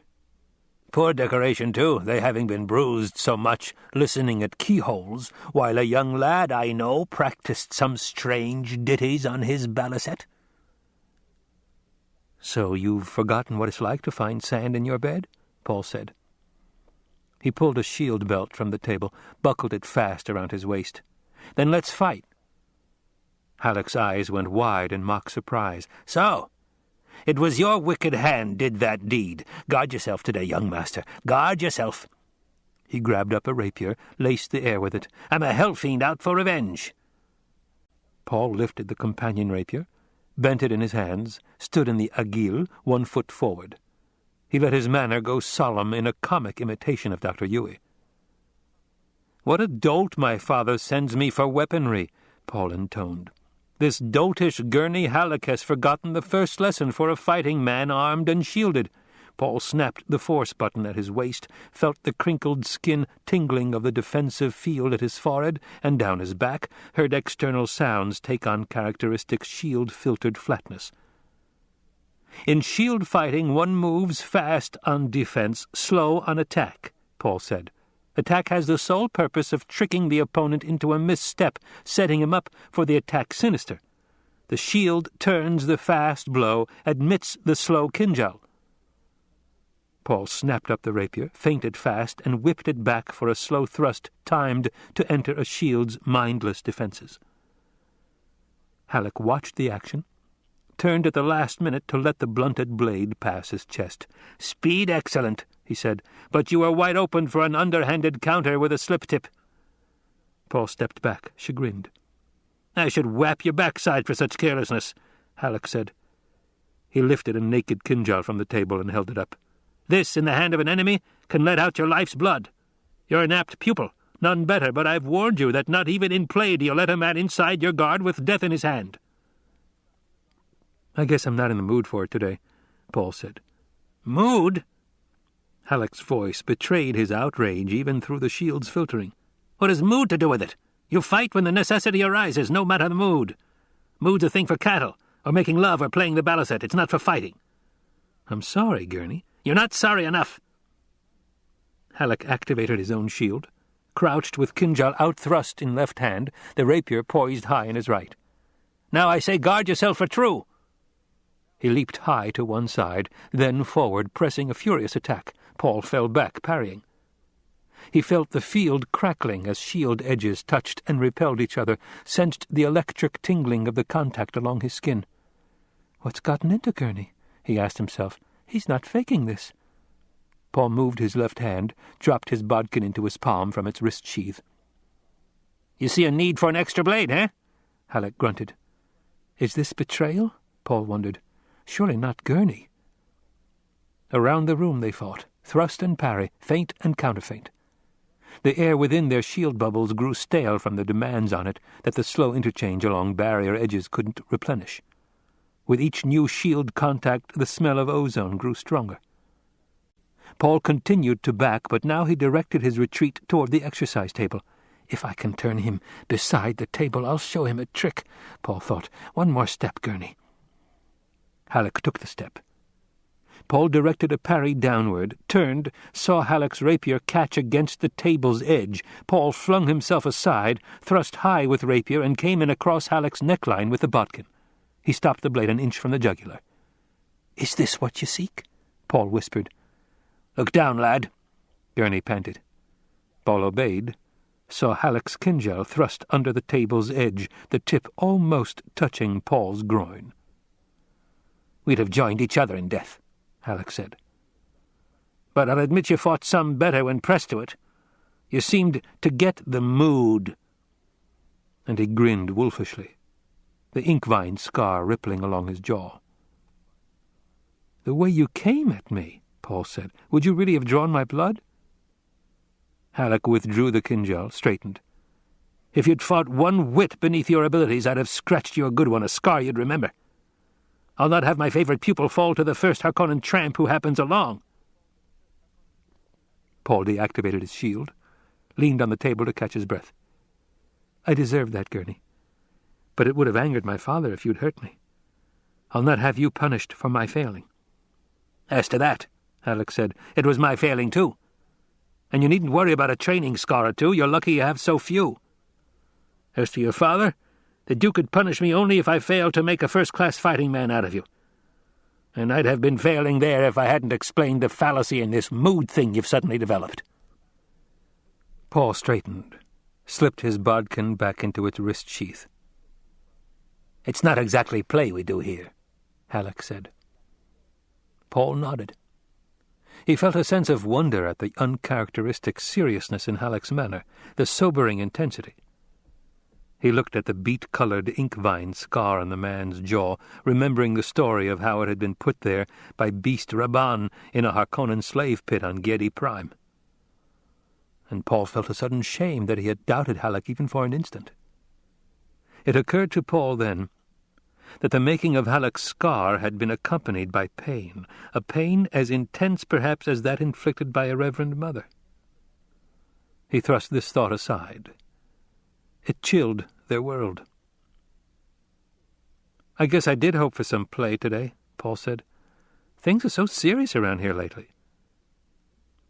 Halleck turned away to hide his emotions. Something burned in his eyes. There was pain in him. Like a blister, all that was left of some lost yesterday that time had pruned off him. How soon this child must assume his manhood, Halleck thought. How soon he must read that form within his mind, that contract of brutal caution, to enter the necessary fact on the necessary line. Please list your next of kin. Halleck spoke without turning. "I sense the play in you, lad. And I'd like nothing better than to join in it, but this no longer can be play. Tomorrow we go to Arrakis. Arrakis is real. The Harkonnens are real." Paul touched his forehead with his rapier blade held vertical. Halleck turned, saw the salute, and acknowledged it with a nod. He gestured to the practice dummy. "Now we'll work on your timing.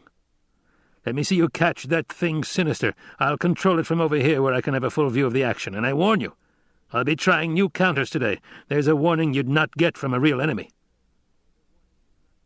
Paul stretched up on his toes to relieve his muscles. He felt solemn with the sudden realization that his life had become filled with swift changes. He crossed to the dummy, slapped the switch on its chest with his rapier tip, and felt the defensive field forcing his blade away. "En garde!" Halleck called, and the dummy pressed the attack. Paul activated his shield, parried, and countered. Halleck watched as he manipulated the controls. His mind seemed to be in two parts, one alert to the needs of the training fight, and the other wandering in fly buzz. "I'm the well-trained fruit tree," he thought, "full of well-trained feelings and abilities, and all of them grafted onto me, all bearing for someone else to pick." For some reason he recalled his younger sister, her elfin face so clear in his mind. But she was dead now, in a pleasure house for Harkonnen troops. She had loved pansies, or was it daisies? He couldn't remember. It bothered him that he couldn't remember. Paul countered a slow swing of the dummy, brought up his left hand entretissé. "The clever little devil," Halleck thought, intent now on Paul's interweaving hand motions. "He's been practicing and studying on his own. That's not Duncan's style, and it's certainly nothing I've taught him." This thought only added to Halleck's sadness. "I'm infected by mood," he thought, and he began to wonder about Paul, if the boy ever listened fearfully to his pillow throbbing in the night. "If wishes were fishes, we'd all cast nets," he murmured. It was his mother's expression, and he always used it when he felt the blackness of tomorrow on him. Then he thought what an odd expression that was to be taking to a planet that had never known seas or fishes.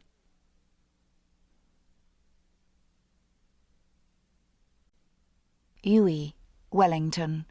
Standard 10,082 to 10,191. Medical Doctor of the Souk School. Graduated Standard 10,112. Married Wanna Marcus, Bene Gesserit. Standard 10,092 to 10,186. Chiefly noted as betrayer of Duke Leto Atreides. See also Bibliography, Appendix 7, The Imperial Conditioning and Betrayal. From Dictionary of Muad'Dib by the Princess Irulan.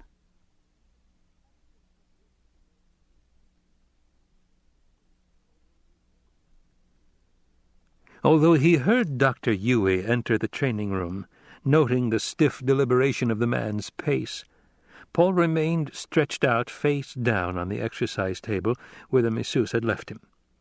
He felt deliciously relaxed after the workout with Gurney Halleck. "You do look comfortable," said Yueh in his calm, high-pitched voice. Paul raised his head, saw the man's stick figure standing several paces away, took in at a glance the wrinkled black clothing, the square block of a head with purple lips and drooping moustache, the diamond tattoo of imperial conditioning on his forehead, the long black hair caught in the Souk School's silver ring at the left shoulder. "You'll be happy to hear we haven't time for regular lessons today," Yueh said. "Your father will be along presently." Paul sat up. "However, I've arranged for you to have a film book viewer and several lessons during the crossing to Arrakis." "Oh." Paul began pulling on his clothes. He felt excitement that his father would be coming. They had spent so little time together since the Emperor's command to take over the fief of Arrakis. Yueh crossed to the L-table, thinking, how the boy has filled out these past few months. Such a waste. Oh, such a sad waste.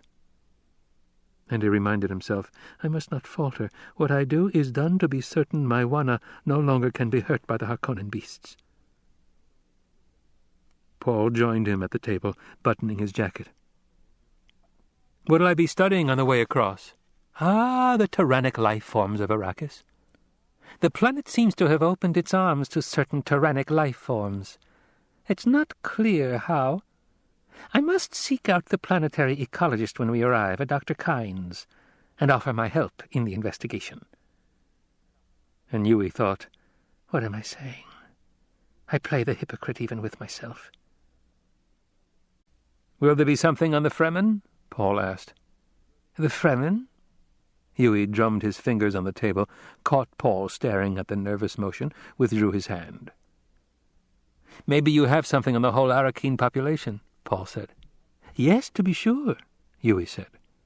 There are two general separations of the people. Fremen, they are one group, and the others are the people of the Graben, the Sink, and the Pan. There's some intermarriage, I'm told. The women of Pan and Sink villages prefer Fremen husbands. Their men prefer Fremen wives. They have a saying, polish comes from the cities, wisdom from the desert. Do you have pictures of them? I'll see what I can get you. The most interesting feature, of course, is their eyes, totally blue. No whites in them.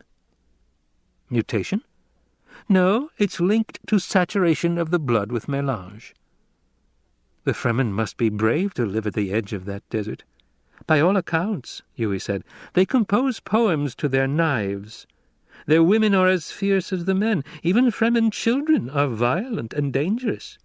You'll not be permitted to mingle with them, I dare say.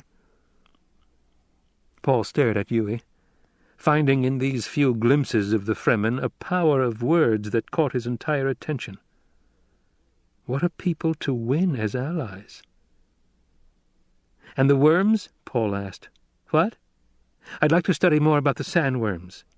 "Ah, to be sure. I've a film book on a small specimen only 110 meters long and 22 meters in diameter. It was taken in the northern latitudes.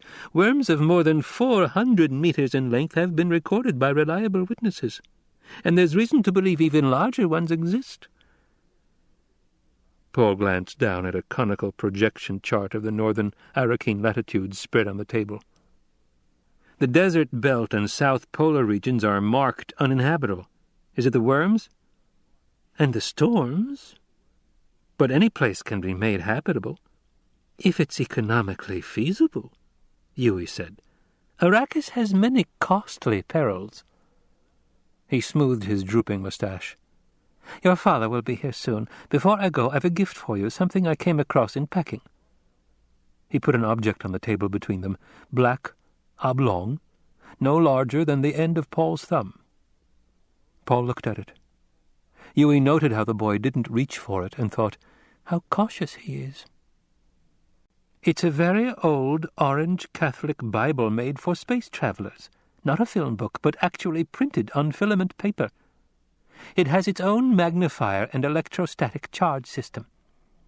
He picked it up, demonstrated.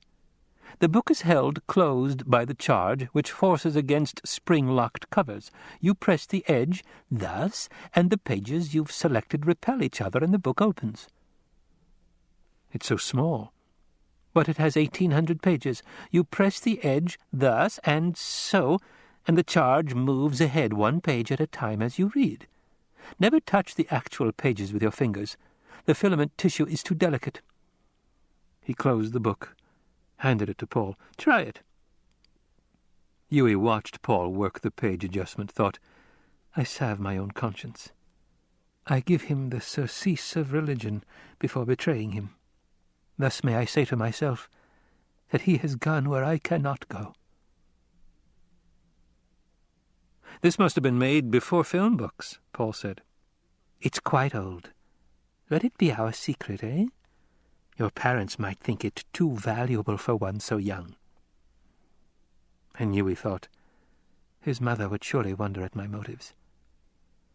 "Well," Paul closed the book, held it in his hand, "if it's so valuable—" "Indulge an old man's whim," Yui said. "It was given to me when I was very young." And he thought, "I must catch his mind as well as his cupidity." "Open it to 467 Kalima, where it says, 'From water does all life begin.' There's a slight notch at the edge of the cover to mark the place." Paul felt the cover, detected 2 notches, one shallower than the other. He pressed the shallower one, and the book spread open on his palm, its magnifier sliding into place. "Read it aloud," Yui said. Paul wet his lips with his tongue, read, "Think you of the fact that a deaf person cannot hear? Then what deafness may we not all possess? What senses do we lack that we cannot see and cannot hear another world all around us? What is there around us that we cannot—" "Stop it!" Yui barked. Paul broke off, stared at him. Yui closed his eyes, fought to regain composure. What perversity caused the book to open at my Wana's favorite passage? He opened his eyes, saw Paul staring at him. "Is something wrong?" Paul asked. "I'm sorry," Yui said. "That was my dead wife's favorite passage. It's not the one I intended you to read. It brings up memories that are painful." "There are 2 notches," Paul said. Of course, Yui thought. Wana marked her passage. His fingers are more sensitive than mine and found her mark. It was an accident, no more. "You may find the book interesting," Yui said. "It has much historical truth in it as well as good ethical philosophy." Paul looked down at the tiny book in his palm. Such a small thing, yet it contained a mystery. Something had happened while he read from it. He had felt something stir his terrible purpose. "Your father will be here any minute," Yui said. "Put the book away, and read it at your leisure." Paul touched the edge of it as Yui had shown him. The book sealed itself. He slipped it into his tunic. For a moment there, when Yui had barked at him, Paul had feared the man would demand the book's return. "I thank you for the gift, Dr. Yui," Paul said, speaking formally. "It will be our secret. If there is a gift of favor you wish from me, please do not hesitate to ask." "I need for nothing," Yui said, and he thought, "Why do I stand here torturing myself, and torturing this poor lad, though he doesn't know it? Oh, damn those Harkonnen beasts! Why did they choose me for their abomination?"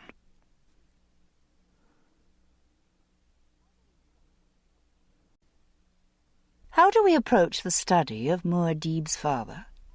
A man of surpassing warmth and surprising coldness was the Duke Leto Atreides.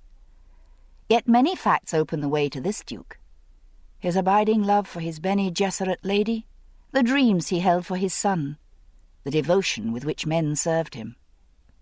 You see him there, a man snared by destiny, a lonely figure with his light dimmed behind the glory of his son. Still, one must ask, what is the son but an extension of the father? From Muad'Dib, Family Commentaries, by the Princess Irulan. Paul watched his father enter the training room, saw the guards take up stations outside. One of them closed the door. As always, Paul experienced a sense of presence in his father. Someone totally here. The Duke was tall, olive-skinned. His thin face held harsh angles warmed only by deep grey eyes. He wore a black working uniform with red armorial hawk crest at the breast. A silvered shield belt with the patina of much use girded his narrow waist. The Duke said, "Hard at work, son?" He crossed to the L table, glanced at the papers on it, swept his gaze around the room and back to Paul. He felt tired, filled with the ache of not showing his fatigue. "I must use every opportunity to rest during the crossing to Arrakis," he thought. "There'll be no rest on Arrakis." "Not very hard," Paul said. "Everything's so—" He shrugged. "Yes, well, tomorrow we leave. It'll be good to get settled in our new home, put all this upset behind." Paul nodded, suddenly overcome by memory of the Reverend Mother's words, "For the father, nothing." "Father," Paul said, "will Arrakis be as dangerous as everyone says?" The Duke forced himself to the casual gesture, sat down on a corner of the table, smiled. A whole pattern of conversation welled up in his mind, the kind of thing he might use to dispel the vapors in his men before a battle. The pattern froze before it could be vocalized, confronted by the single thought, "This is my son." "It'll be dangerous," he admitted. "Howat tells me we have a plan for the Fremen," Paul said, and he wondered, why don't I tell him what that old woman said? How did she seal my tongue? The Duke noted his son's distress, said, "As always, Hawat sees the main chance, but there's much more. I see also the Combine Honet Ober Advancer Mercantiles, the Chom Company. By giving me Arrakis, His Majesty is forced to give us a Chom directorship. A subtle gain." "Chom controls the spice," Paul said. "And Arrakis with its spice is our avenue into Chom," the Duke said. "There's more to Chom than melange." "Did the Reverend Mother warn you?" Paul blurted. He clenched his fists, feeling his palms slippery with perspiration. The effort it had taken to ask, the effort it had taken to ask, the effort it had taken to ask, the effort it had taken to ask, the effort it had taken to ask, the effort it had taken to ask, the effort it had taken to ask, the effort it had taken to ask, the effort it had taken to ask, the effort it had taken to ask, the effort it had taken to ask, the effort it had taken to ask, the effort it had question. "Hawat tells me she frightened you with warnings about Arrakis," the Duke said. "Don't let a woman's fears cloud your mind. No woman wants her loved ones endangered. The hand behind those warnings was your mother's. Take this as a sign of her love for us." "Does she know about the Fremen?" "Yes, and about much more." "What?" And the Duke thought, the truth could be worse than he imagines. But even dangerous facts are valuable if you've been trained to deal with them. And there's one place where nothing has been spared for my son, dealing with dangerous facts. This must be leavened, though he is young. "Few products escape the Chom touch," the Duke said. "Logs, donkeys, horses, cows, lumber, dung, sharks, whale fur, the most prosaic and the most exotic. Even our poor Pundi rice from Caladan. Anything the Guild will transport, the art forms of Ikaz, the machines of Richesse and Ix. But all fades before melange. A handful of spice will buy a home on Tupile. It cannot be manufactured, it must be mined on Arrakis. It is unique, and it has true geriatric properties. And now we control it? To a certain degree. But the important thing is to consider all the houses that depend on Chom profits. And think of the enormous proportion of those profits dependent upon a single product, the spice. Imagine what would happen if something should reduce spice production. "Whoever had stockpiled melange could make a killing," Paul said. "Others would be out in the cold." The Duke permitted himself a moment of grim satisfaction, looking at his son and thinking how penetrating, how truly educated that observation had been. He nodded. "The Harkonnens have been stockpiling for more than 20 years. They mean spice production to fail and you to be blamed. They wish the Atreides name to become unpopular," the Duke said. "Think of the Landsraad houses that look to me for a certain amount of leadership, their unofficial spokesman. Think how they'd react if I were responsible for a serious reduction in their income. After all, one's own profits come first. The great convention be damned. You can't let someone pauperize you." A harsh smile twisted the Duke's mouth. "They'd look the other way no matter what was done to me. Even if we were attacked with atomics? Nothing that flagrant. No open defiance of the convention, but almost anything else short of that. Perhaps even dusting and a bit of soil poisoning." "Then why are we walking into this?" "Paul," the Duke frowned at his son. "Knowing where the trap is, that's the first step in evading it. This is like single combat, son, only on a larger scale, a feint within a feint within a feint, seemingly without end. The task is to unravel it. Knowing that the Harkonnens stockpile melange, we ask another question. Who else is stockpiling? That's the list of our enemies. Who? Certain houses we knew were unfriendly, and some we'd thought friendly. We need not consider them for the moment, because there is one other much more important. Our beloved Padishah Emperor. Paul tried to swallow in a throat suddenly dry.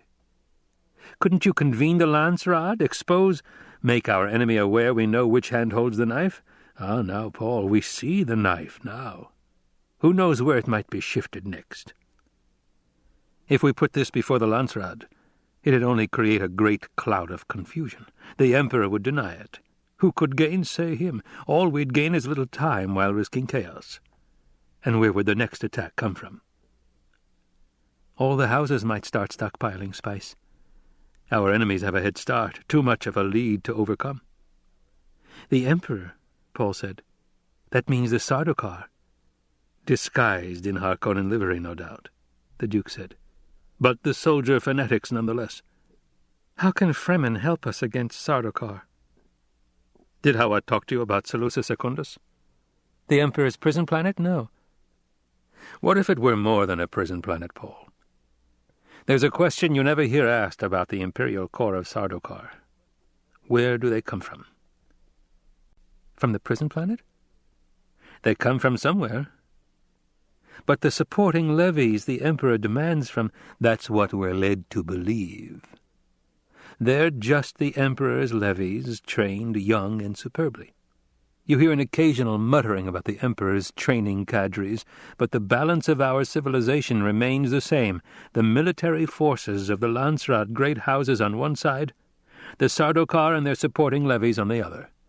And their supporting levies, Paul. The Sardaukar remain the Sardaukar.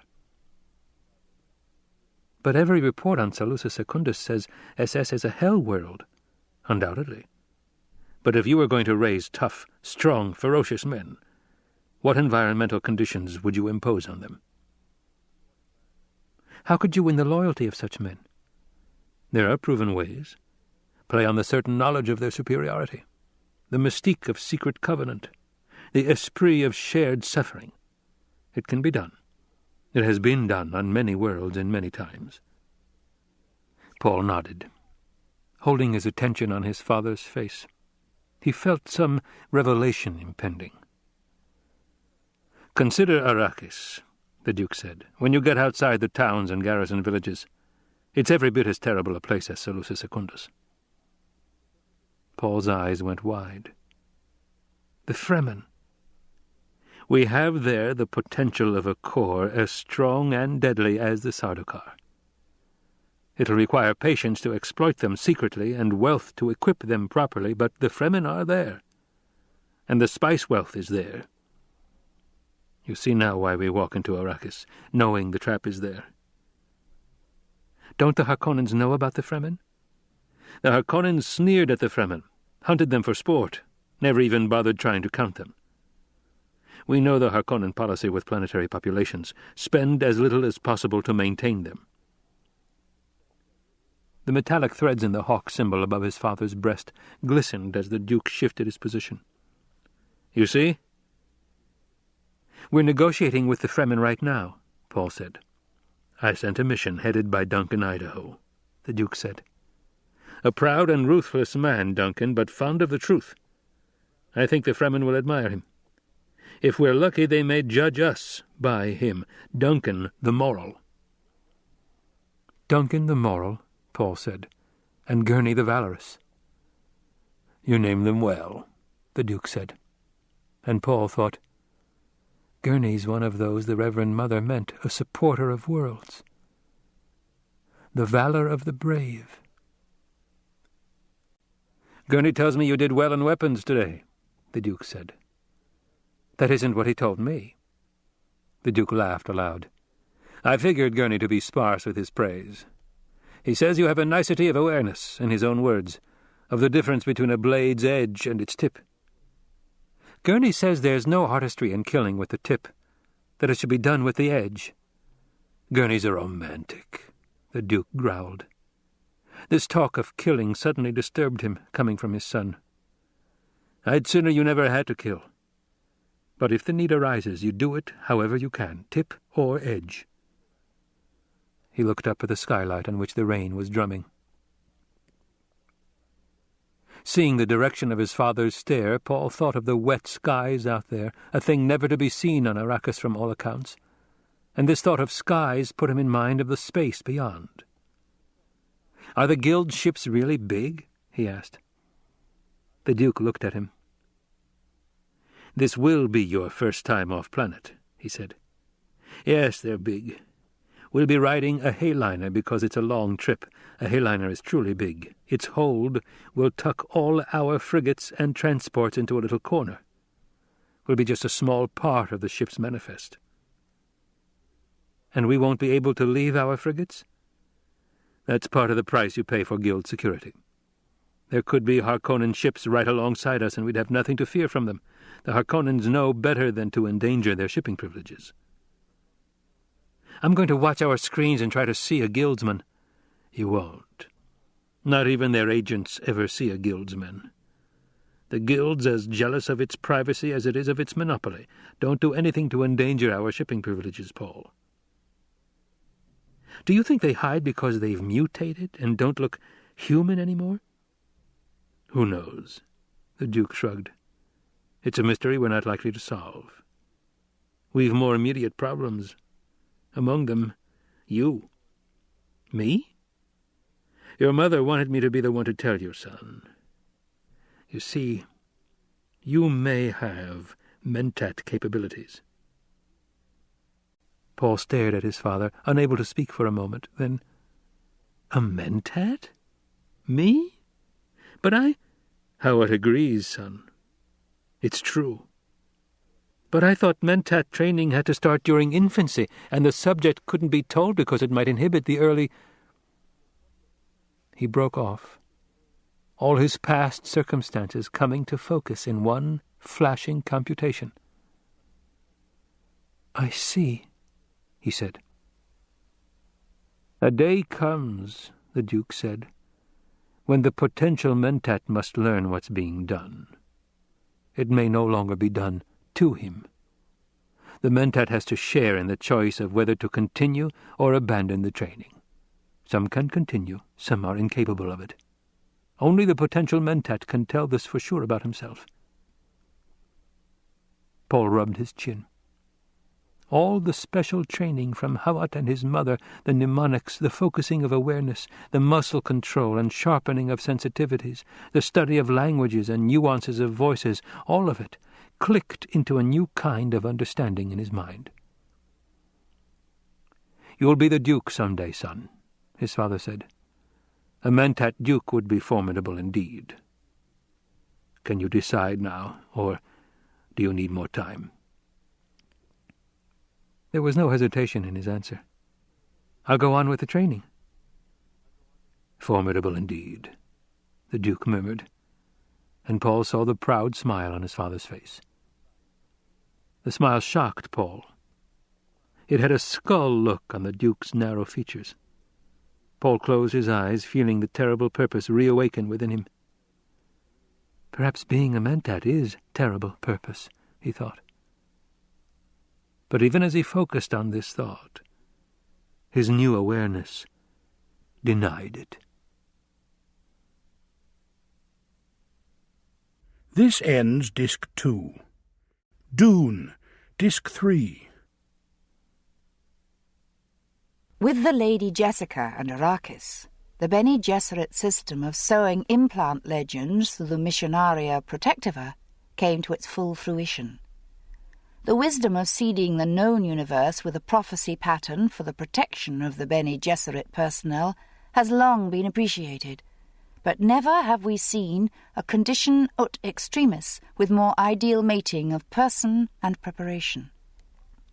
The prophetic legends had taken on Arrakis even to the extent of adopted labels, including Reverend Mother, Canto and Respondu, and most of the Sharia Panoplia Propheticus. And it is generally accepted now that the Lady Jessica's latent abilities were grossly underestimated. From Analysis, The Arrakeen Crisis, by the Princess Irulan. Private circulation, Bene Gesserit file number AR 810-88587. All around the Lady Jessica, piled in corners of the Arakeen Great Hall, mounded in the open spaces, stood the packaged freight of their lives. Boxes, trunks, cartons, cases, some partly unpacked. She could hear the cargo handlers from the Guild shuttle depositing another load in the entry.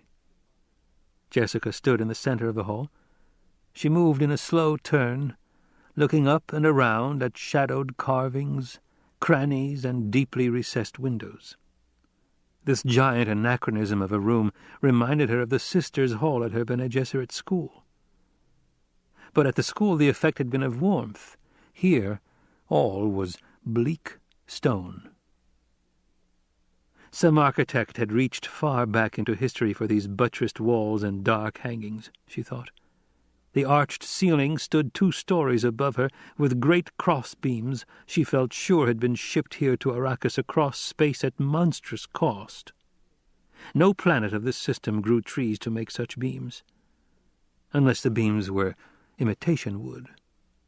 She thought not. This had been the government mansion in the days of the old empire.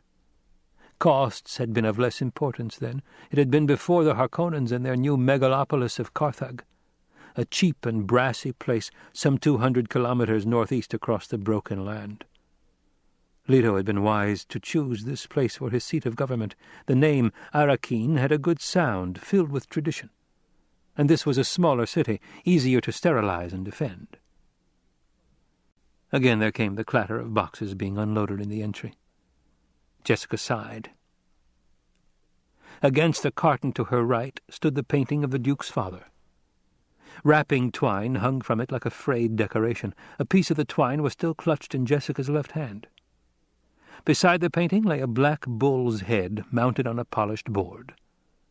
The head was a dark island in a sea of wadded paper.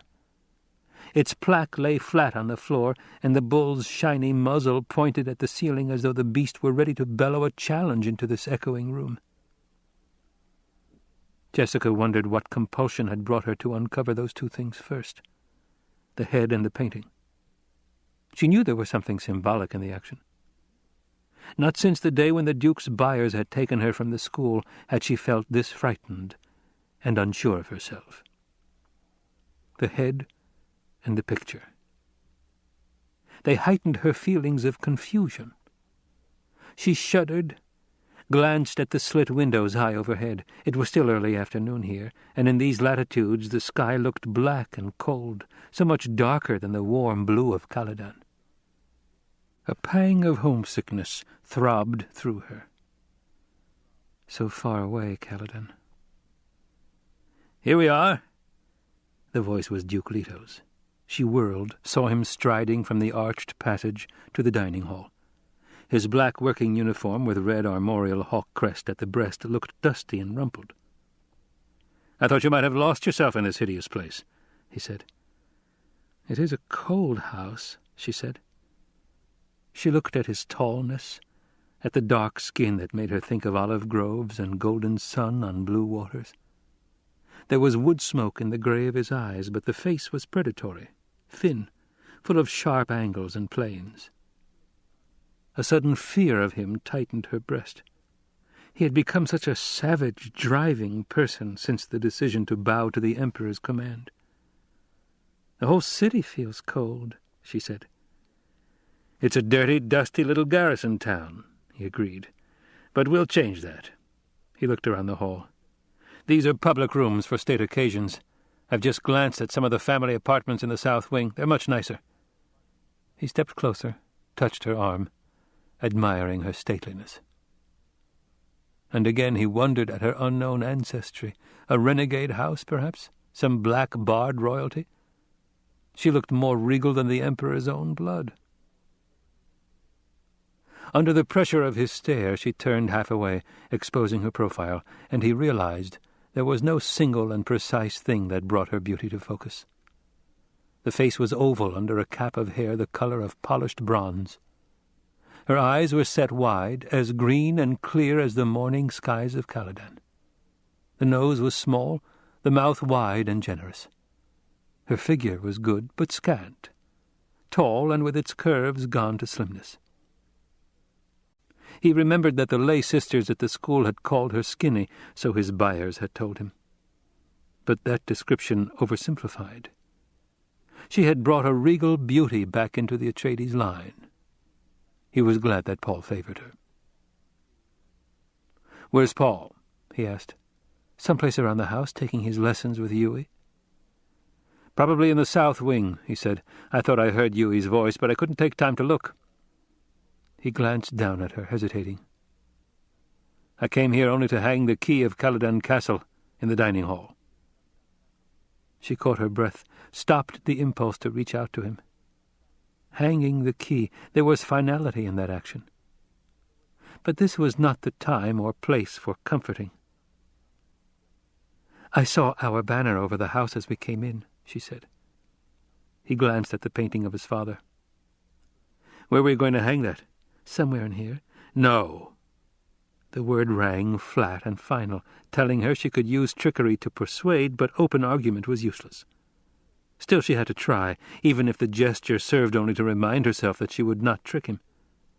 "My lord," she said, "if you'd only—" "The answer remains no. I indulge you shamefully in most things, not in this. I've just come from the dining hall where there are—" "My lord, please—" "The choice is between your digestion and my ancestral dignity, my dear," he said. "They will hang in the dining hall." She sighed.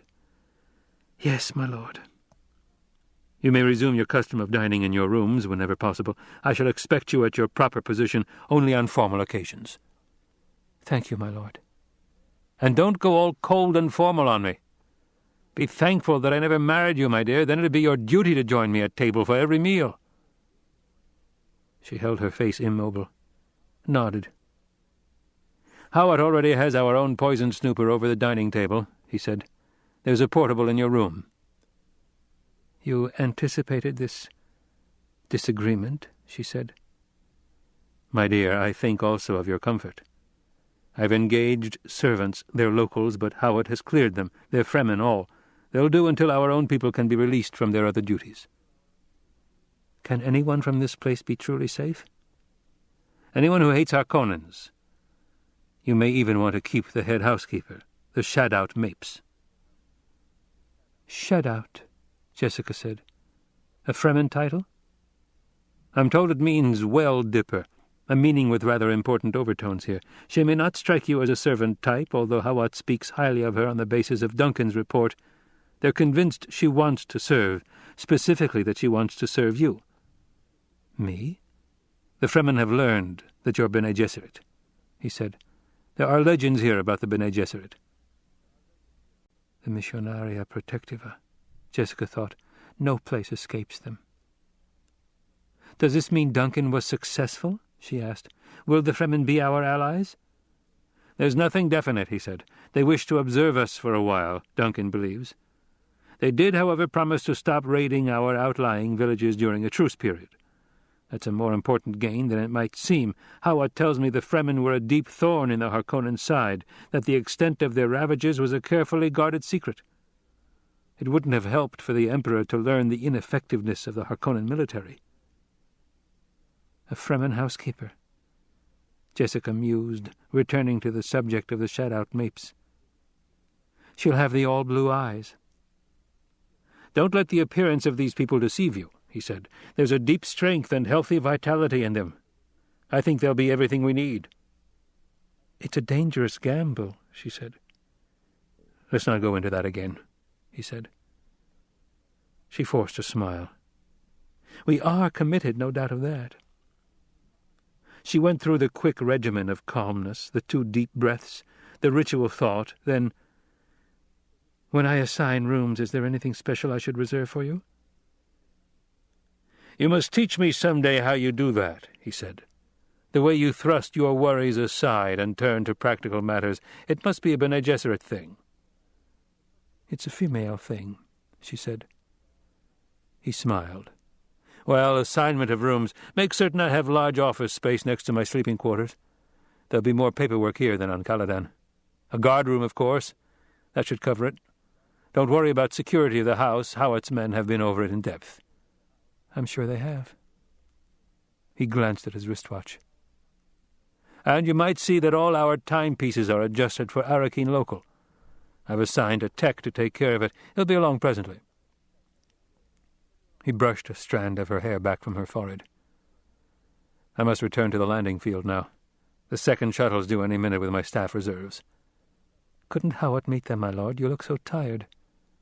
"The good Thufir is even busier than I am. You know this planet's infested with Harkonnen intrigues. Besides, I must try persuading some of the trained spice hunters against leaving. They have the option, you know, with the change of fief. And this planetologist, the Emperor and the Landsraad installed as judge of the change, cannot be bought. He's allowing the opt.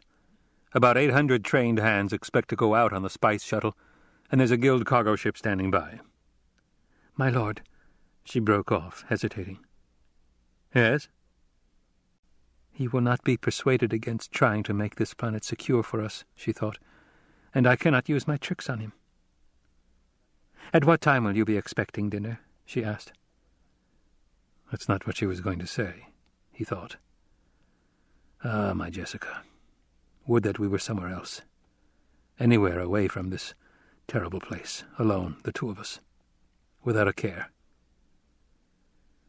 "I'll eat in the officers' mess at the field," he said. "Don't expect me until very late, and, I'll be sending a guard car for Paul. I want him to attend our strategy conference." He cleared his throat as though to say something else, then, without warning, turned and strode out, headed for the entry where she could hear more boxes being deposited. His voice sounded once from there, commanding and disdainful, the way he always spoke to servants when he was in a hurry. "The Lady Jessica's in the Great Hall. Join her there immediately." The outer door slammed. Jessica turned away, faced the painting of Leto's father. It had been done by the famed artist, Albe, during the old Duke's middle years. He was portrayed in matador costume with a magenta cape flung over his left arm. The face looked young, hardly older than Leto's now, and with the same hawk features, the same grey stare. She clenched her fists at her sides, glared at the painting. "Damn you! Damn you! Damn you!" she whispered. "What are your orders, noble-born?" It was a woman's voice, thin and stringy. Jessica whirled, stared down at a knobby, grey-haired woman in a shapeless sack dress of bondsman brown. The woman looked as wrinkled and desiccated as any member of the mob that had greeted them along the way from the landing field that morning. Every native she had seen on this planet, Jessica thought, looked prune-dry and undernourished.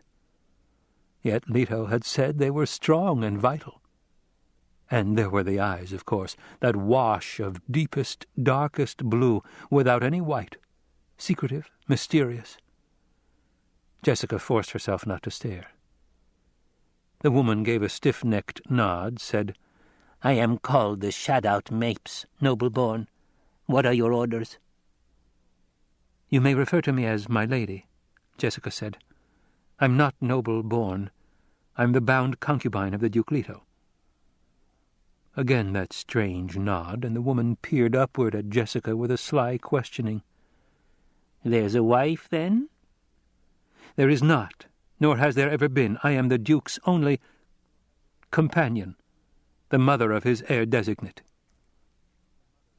Even as she spoke, Jessica laughed inwardly at the pride behind her words. What was it St. Augustine said? She asked herself. The mind commands the body, and it obeys. The mind orders itself and meets resistance. Yes, I am meeting more resistance lately. I could use a quiet retreat by myself. A weird cry sounded from the road outside the house. It was repeated. "Su, su, suk! Su, su, suk!" Then, "Ikute! Ikute!" And again, "Su, su, suk!" "What is that?" Jessica asked. "I heard it several times as we drove through the streets this morning." "Only a water cellar, my lady. But you've no need to interest yourself in such as they. The cistern here holds 50,000 litres, and it's always kept full." She glanced down at her dress. "Why, you know, my lady, I don't even have to wear my still suit here," she cackled, "and me not even dead." Jessica hesitated, wanting to question this Fremen woman, needing data to guide her, but bringing order of the confusion in the castle was more imperative. Still, she found the thought unsettling that water was a major mark of wealth here. "My husband told me of your title, Shadout," Jessica said. "I recognized the word. It's a very ancient word." "You know the ancient tongues, then?" Mapes asked, and she waited with an odd intensity. "Tongues are the Bene Gesserit's first learning," Jessica said. "I know the Botani Jib, in the Chakobsa, all the hunting languages." Mapes nodded. "Just as the legend says." And Jessica wondered, why do I play out this sham? But the Bene Gesserit ways were devious and compelling. "I know the dark things and the ways of the Great Mother," Jessica said. She read the more obvious signs in Mapes' actions and appearance, the petty betrayals. "Missasis Presia," she said in the Chakobsa tongue. "Andraltere pera, trada sic buscacri missekes prakri." Mapes took a backward step, appeared poised to flee. "I know many things," Jessica said. "I know that you have borne children, that you have lost loved ones, that you have hidden in fear, and that you have done violence and will yet do more violence. I know many things." In a low voice, Mapes said, "I meant no offence, my lady." "You speak of the legend and seek answers," Jessica said. "Beware the answers you may find.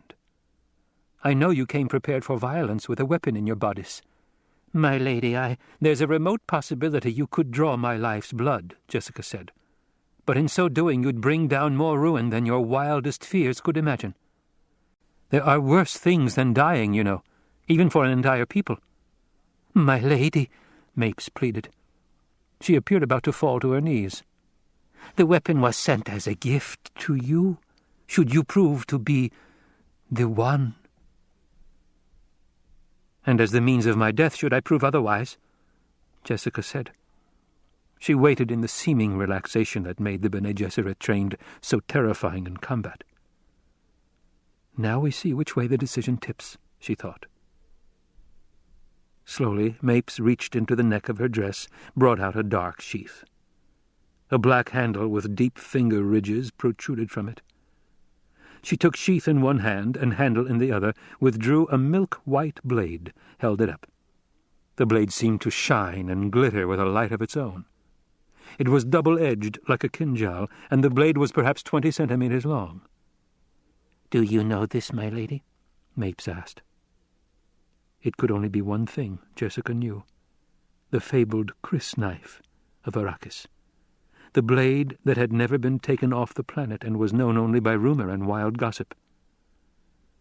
"It's a Chris knife," she said. "Say it not lightly," Mapes said. "Do you know its meaning?" And Jessica thought, there was an edge to that question. Here's the reason this Fremen had taken service with me, to ask that one question. My answer could precipitate violence or what? She seeks an answer from me, the meaning of a knife. She's called the Shadout in the Chakobsa tongue. Knife, that's Deathmaker in Chakobsa. She's getting restive. I must answer now. Delay is as dangerous as the wrong answer. Jessica said, "It's a maker." "Hey!" Mapes wailed. It was a sound of both grief and elation. She trembled so hard the knife blade sent glittering shards of reflection shooting around the room. Jessica waited, poised. She had intended to say the knife was a maker of death, and then add the ancient word, but every sense warned her now, all the deep training of alertness that exposed meaning in the most casual muscle twitch. The key word was maker. Maker? Maker. Still Mapes held the knife as though ready to use it. Jessica said, "Did you think that I, knowing the mysteries of the Great Mother, would not know the Maker?"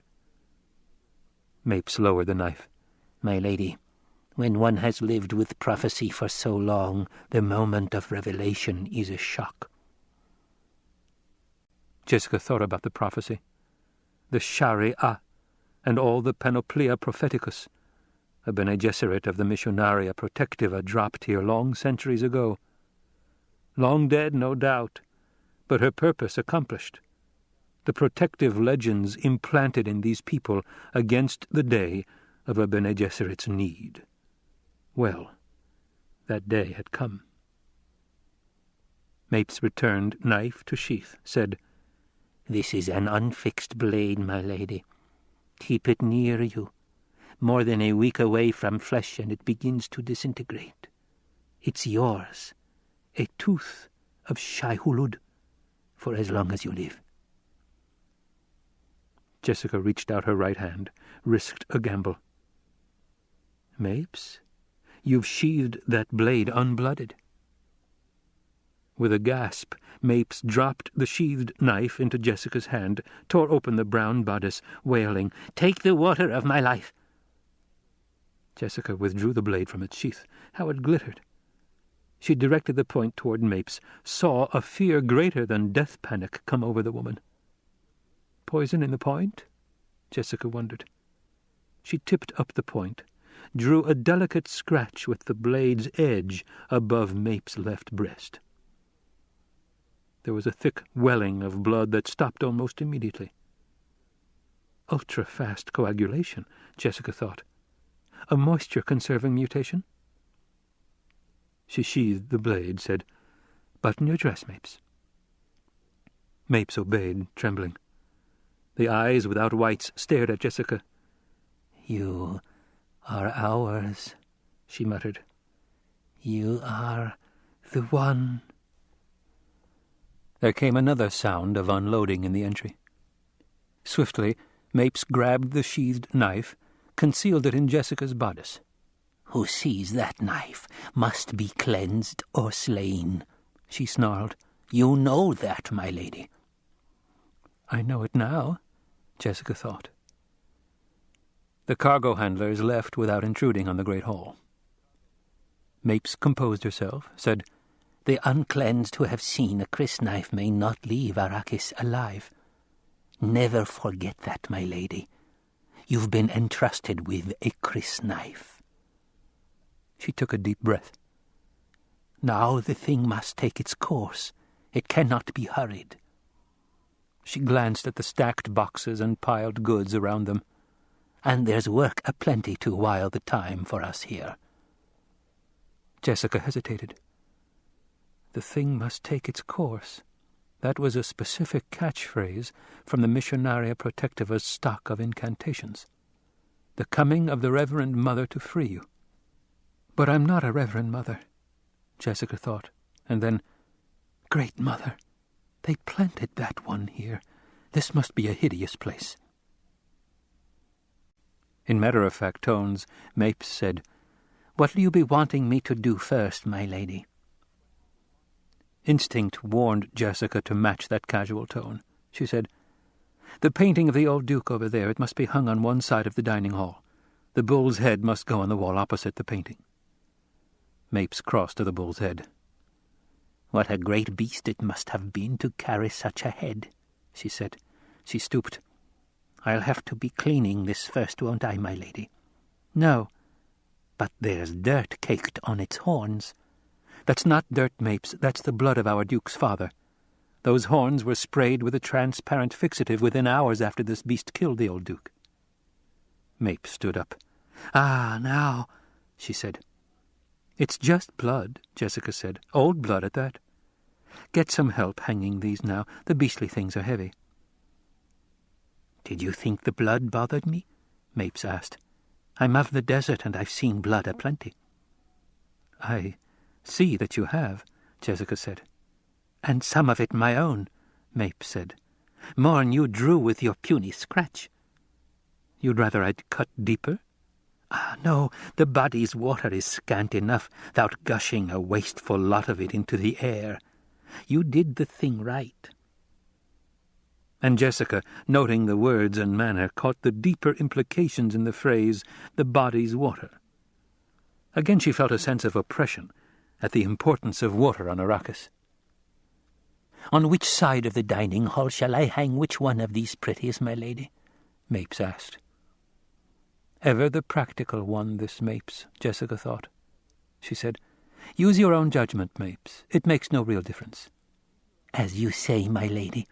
Mapes stooped, began clearing wrappings and twine from the head. "Killed an old duke, did you?" she crooned. "Shall I summon a handler to help you?" Jessica asked. "I'll manage, my lady." Yes, she'll manage, Jessica thought. There's that about this Fremen creature, the drive to manage. Jessica felt the cold sheath of the crysknife beneath her bodice, thought of the long chain of Bene Gesserit scheming that had forged another link here. Because of that scheming she had survived a deadly crisis. "It cannot be hurried," Mapes had said. Yet there was a tempo of headlong rushing to this place that filled Jessica with foreboding. And not all the preparations of the Missionaria Protectiva, nor Howat's suspicious inspection of this castellated pile of rocks, could dispel the feeling. "When you've finished hanging those, start unpacking the boxes," Jessica said. "One of the cargo men at the entry has all the keys and knows where things should go. Get the keys and the list from him. If there are any questions, I'll be in the south wing." "As you will, my lady," Mapes said.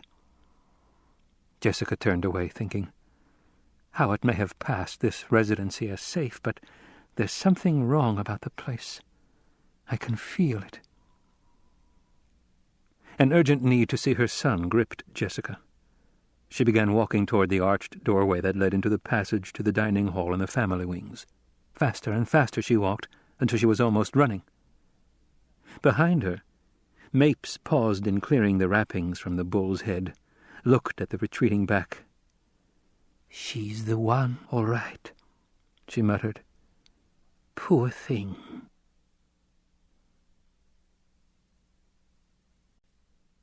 Yui, Yui, Yui, goes the refrain. 1,000,000 deaths were not enough for Yui. From A Child's History of Muad'Dib by the Princess Irulan. The door stood ajar, and Jessica stepped through it into a room with yellow walls.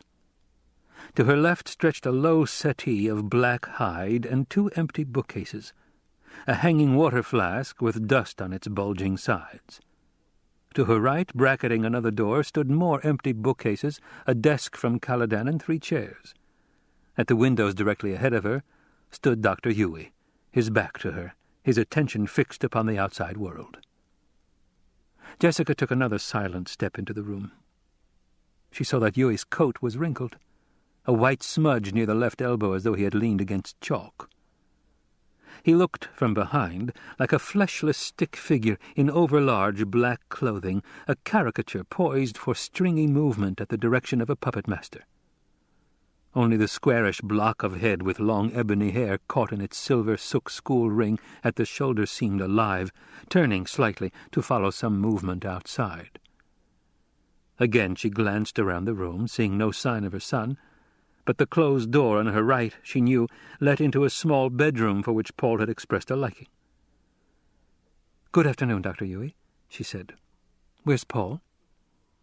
He nodded as though to something out the window, spoke in an absent manner without turning. "Your son grew tired, Jessica. I sent him into the next room to rest." Abruptly he stiffened, whirled with moustache flopping over his purpled lips. "Forgive me, my lady. My thoughts were far away. I did not mean to be familiar."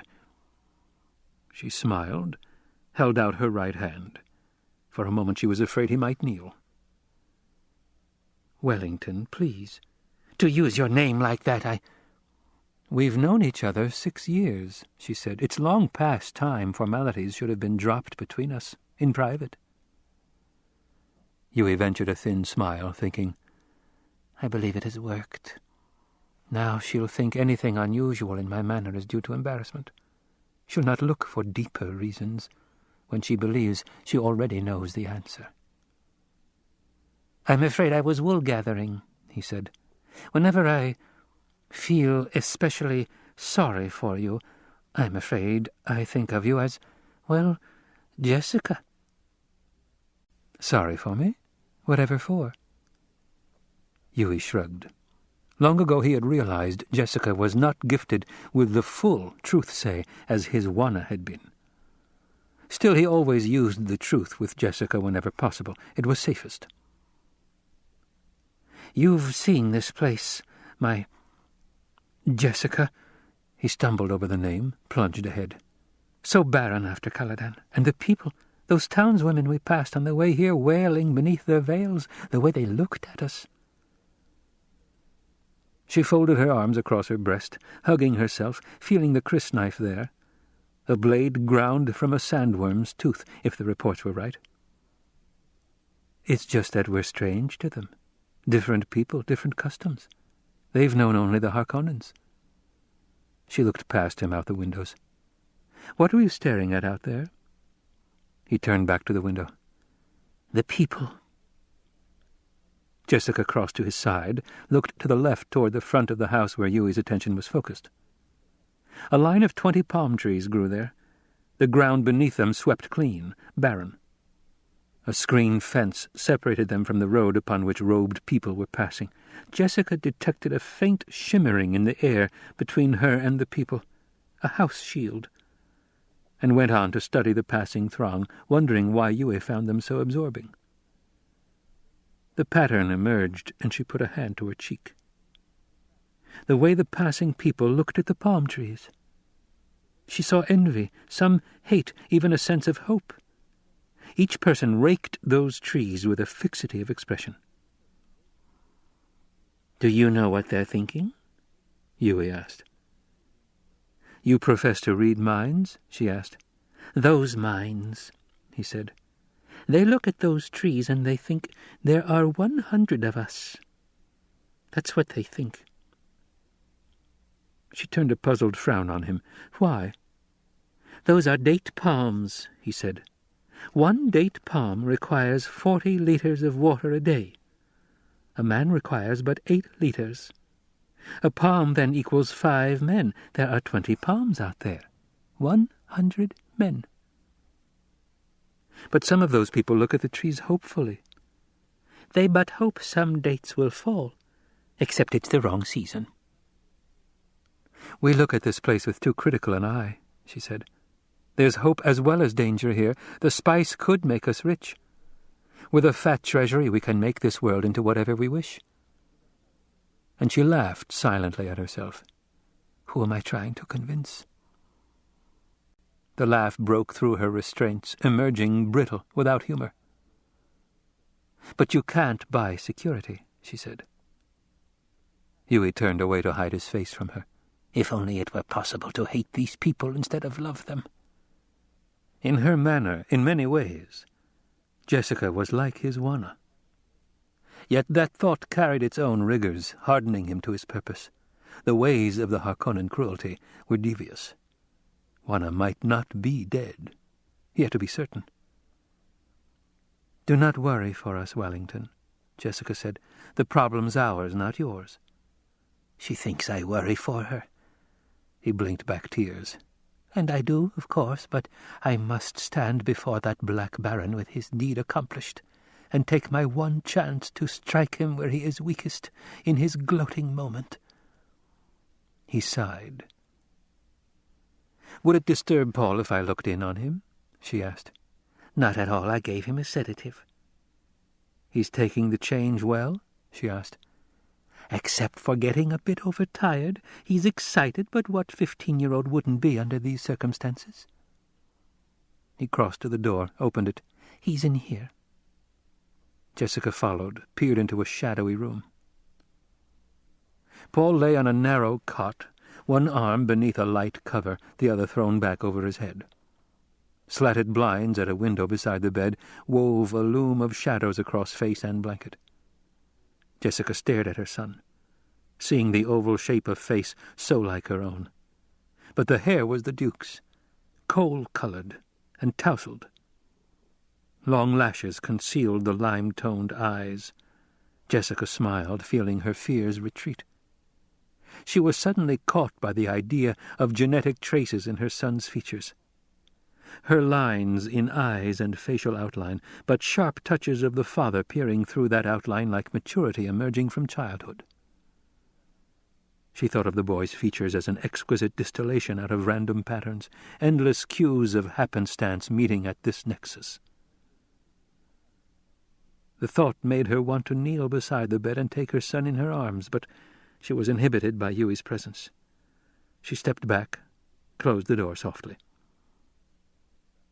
Yui had returned to the window, unable to bear watching the way Jessica stared at her son. "Why did Juana never give me children?" he asked himself. "I know as a doctor there was no physical reason against it. Was there some Bene Gesserit reason? Was she perhaps instructed to serve a different purpose? What could it have been? She loved me, certainly." For the first time he was caught up in the thought that he might be part of a pattern more involuted and complicated than his mind could grasp.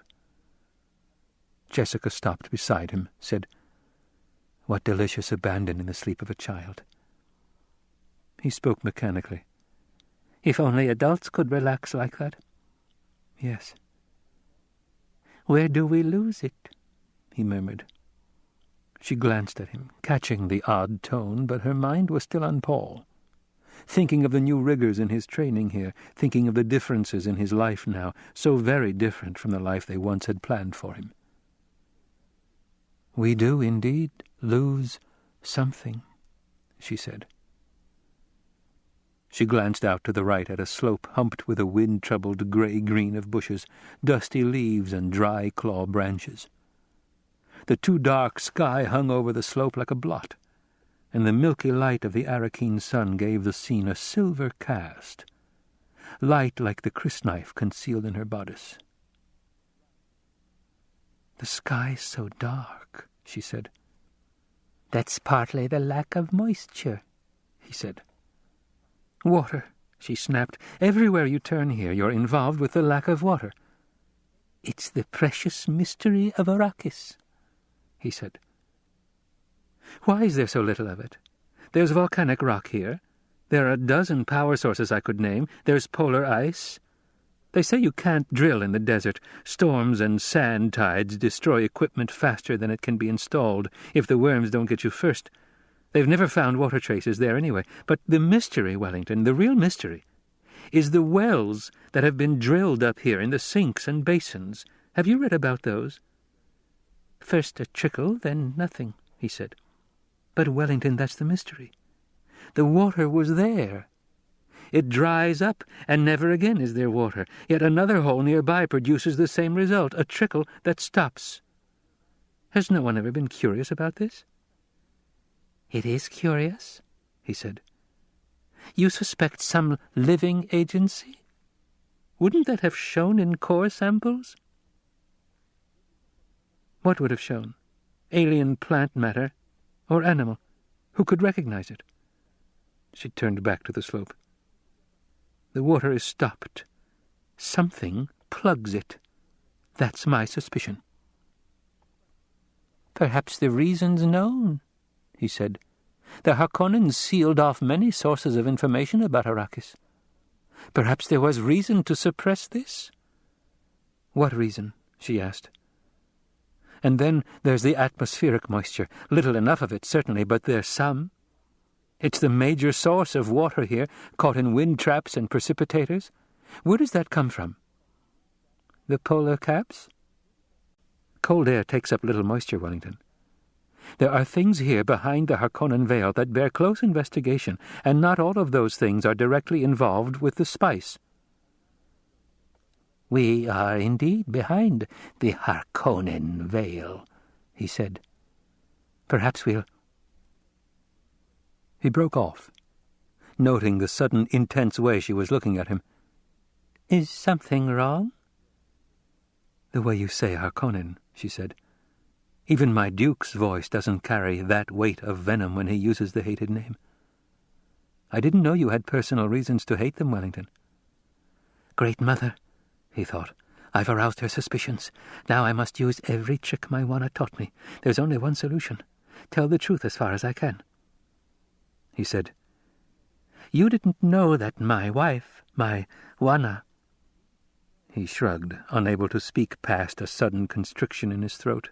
Then, They... The words wouldn't come out.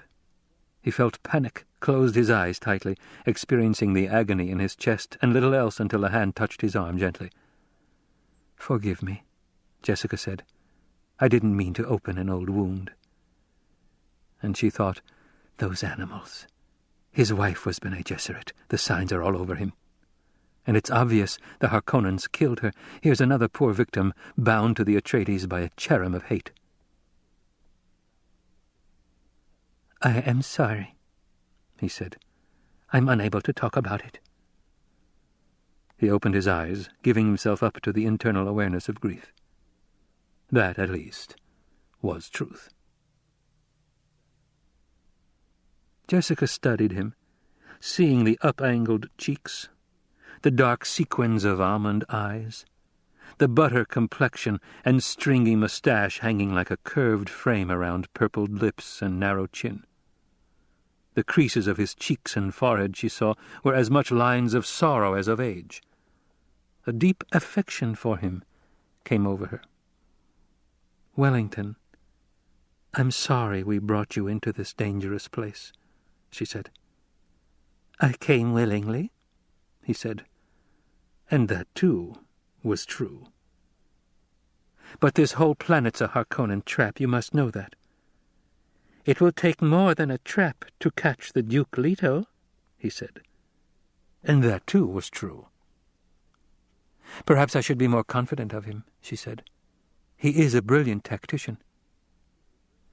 "We've been uprooted," he said. "That's why we're uneasy." "And how easy it is to kill the uprooted plant," she said, "especially when you put it down in hostile soil." "Are we certain the soil's hostile?" "There were water riots when it was learned how many people the Duke was adding to the population," she said. "They stopped only when the people learned we were installing new wind traps and condensers to take care of the load." "There is only so much water to support human life here," he said. "The people know if more come to drink a limited amount of water, the price goes up and the very poor die. But the Duke has solved this. It doesn't follow that the riots mean permanent hostility toward him." "And guards," she said, "guards everywhere, and shields. You see the blurring of them everywhere you look. We didn't live this way on Caladan." "Give this planet a chance," he said. But Jessica continued to stare hard-eyed out the window. "I can smell death in this place," she said. "Hawat sent advance agents in here by the battalion. Those guards outside are his men. The cargo handlers are his men. There have been unexplained withdrawals of large sums from the treasury. The amounts mean only one thing, bribes in high places." She shook her head. "Where Thufir Hawat goes, death and deceit follow." "You malign him." "Malign? I praise him. Death and deceit are our only hopes now. I just don't fool myself about Thufir's methods." "You should keep busy," he said. "Give yourself no time for such morbid—" "Busy? What is it that takes most of my time, Wellington? I am the Duke's secretary, so busy that each day I learn new things to fear, things even he doesn't suspect I know." She compressed her lips, spoke thinly. "Sometimes I wonder how much my Bene Gesserit business training figured in his choice of me." "What do you mean?" He found himself caught by the cynical tone, the bitterness that he had never seen her expose. "Don't you think, Wellington," she asked, "that a secretary bound to one by love is so much safer?" "That is not a worthy thought, Jessica." The rebuke came naturally to his lips. There was no doubt how the Duke felt about his concubine. One had only to watch him as he followed her with his eyes. She sighed. "You're right. It's not worthy." Again she hugged herself, pressing the sheathed crysknife against her flesh and thinking of the unfinished business it represented. "There'll be much bloodshed soon," she said. "The Harkonnens won't rest until they're dead or my duke destroyed. The Baron cannot forget that Leto is a cousin of the royal blood, no matter what the distance, while the Harkonnen titles came out of the Chom pocketbook. But the poison in him, deep in his mind, is the knowledge that an Atreides had a Harkonnen banished for cowardice after the Battle of Corin." "The old feud," Yue muttered, and for a moment he felt an acid touch of hate. The old feud had trapped him in its web, killed his Wana, or, worse, left her for Harkonnen tortures until her husband did their bidding. The old feud had trapped him, and these people were part of that poisonous thing. The irony was that such deadliness should come to flower here on Arrakis, the one source in the universe of melange, the prolonger of life, the giver of health. "What are you thinking?" she asked. "I am thinking that the spice brings 620,000 solaris the decagram on the open market right now. That is wealth to buy many things." "Does greed touch even you, Wellington?" "Not greed." "What then?" He shrugged. He shrugged. He shrugged. He shrugged. He shrugged. He shrugged. He shrugged. He shrugged. He shrugged. He shrugged. He shrugged. He shrugged. He shrugged. "Utility." He glanced at her. "Can you remember your first taste of spice?" "It tasted like cinnamon." "But never twice the same," he said. "It's like life. It presents a different face each time you take it. Some hold that the spice produces a learned flavor reaction. The body, learning a thing is good for it, interprets the flavor as pleasurable, slightly euphoric, and like life, never to be truly synthesized." "I think it would have been wiser for us to go renegade, to take ourselves beyond the Imperial reach," she said. He saw that she hadn't been listening to him, focused on her words, wondering, yes, why didn't she make him do this? She could make him do virtually anything. He spoke quickly because here was truth and a change of subject. "Would you think it bold of me, Jessica, if I asked a personal question?" She pressed against the window ledge in an unexplainable pang of disquiet. "Of course not. You're my friend." "Why haven't you made the Duke marry you?" She whirled, head up, glaring. "Made him marry me? But I shouldn't have asked," he said. "No," she shrugged. "There's good political reason. As long as my Duke remains unmarried, some of the great houses can still hope for alliance. And," she sighed, "motivating people, forcing them to your will, gives you a cynical attitude toward humanity. It degrades everything it touches. If I made him do this, then it would not be his doing." "It's a thing my Wana might have said," he murmured. And this too was truth. He put a hand to his mouth, swallowing convulsively. He had never been closer to speaking out, confessing his secret role. Jessica spoke, shattering the moment. "Besides, Wellington, the Duke is really two men. One of them I love very much. He's charming, witty, considerate, tender, everything a woman could desire.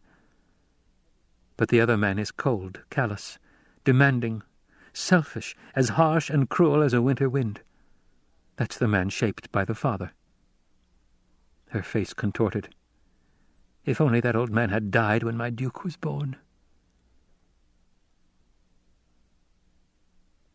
In the silence that came between them, a breeze from a ventilator could be heard fingering the blinds. Presently she took a deep breath, said, "Leto's right. These rooms are nicer than the ones in the other sections of the house." She turned, sweeping the room with her gaze. "If you'll excuse me, Wellington, I want another look through this wing before I assign quarters." He nodded. Of course. And he thought, if only there were some way not to do this thing that I must do. Jessica dropped her arms, crossed to the hall door and stood there a moment, hesitating, then let herself out. All the time we talked he was hiding something. Holding something back, she thought. To save my feelings, no doubt. He's a good man. Again she hesitated, almost turned back to confront Yui and drag the hidden thing from him. But that would only shame him, frighten him to learn he's so easily read.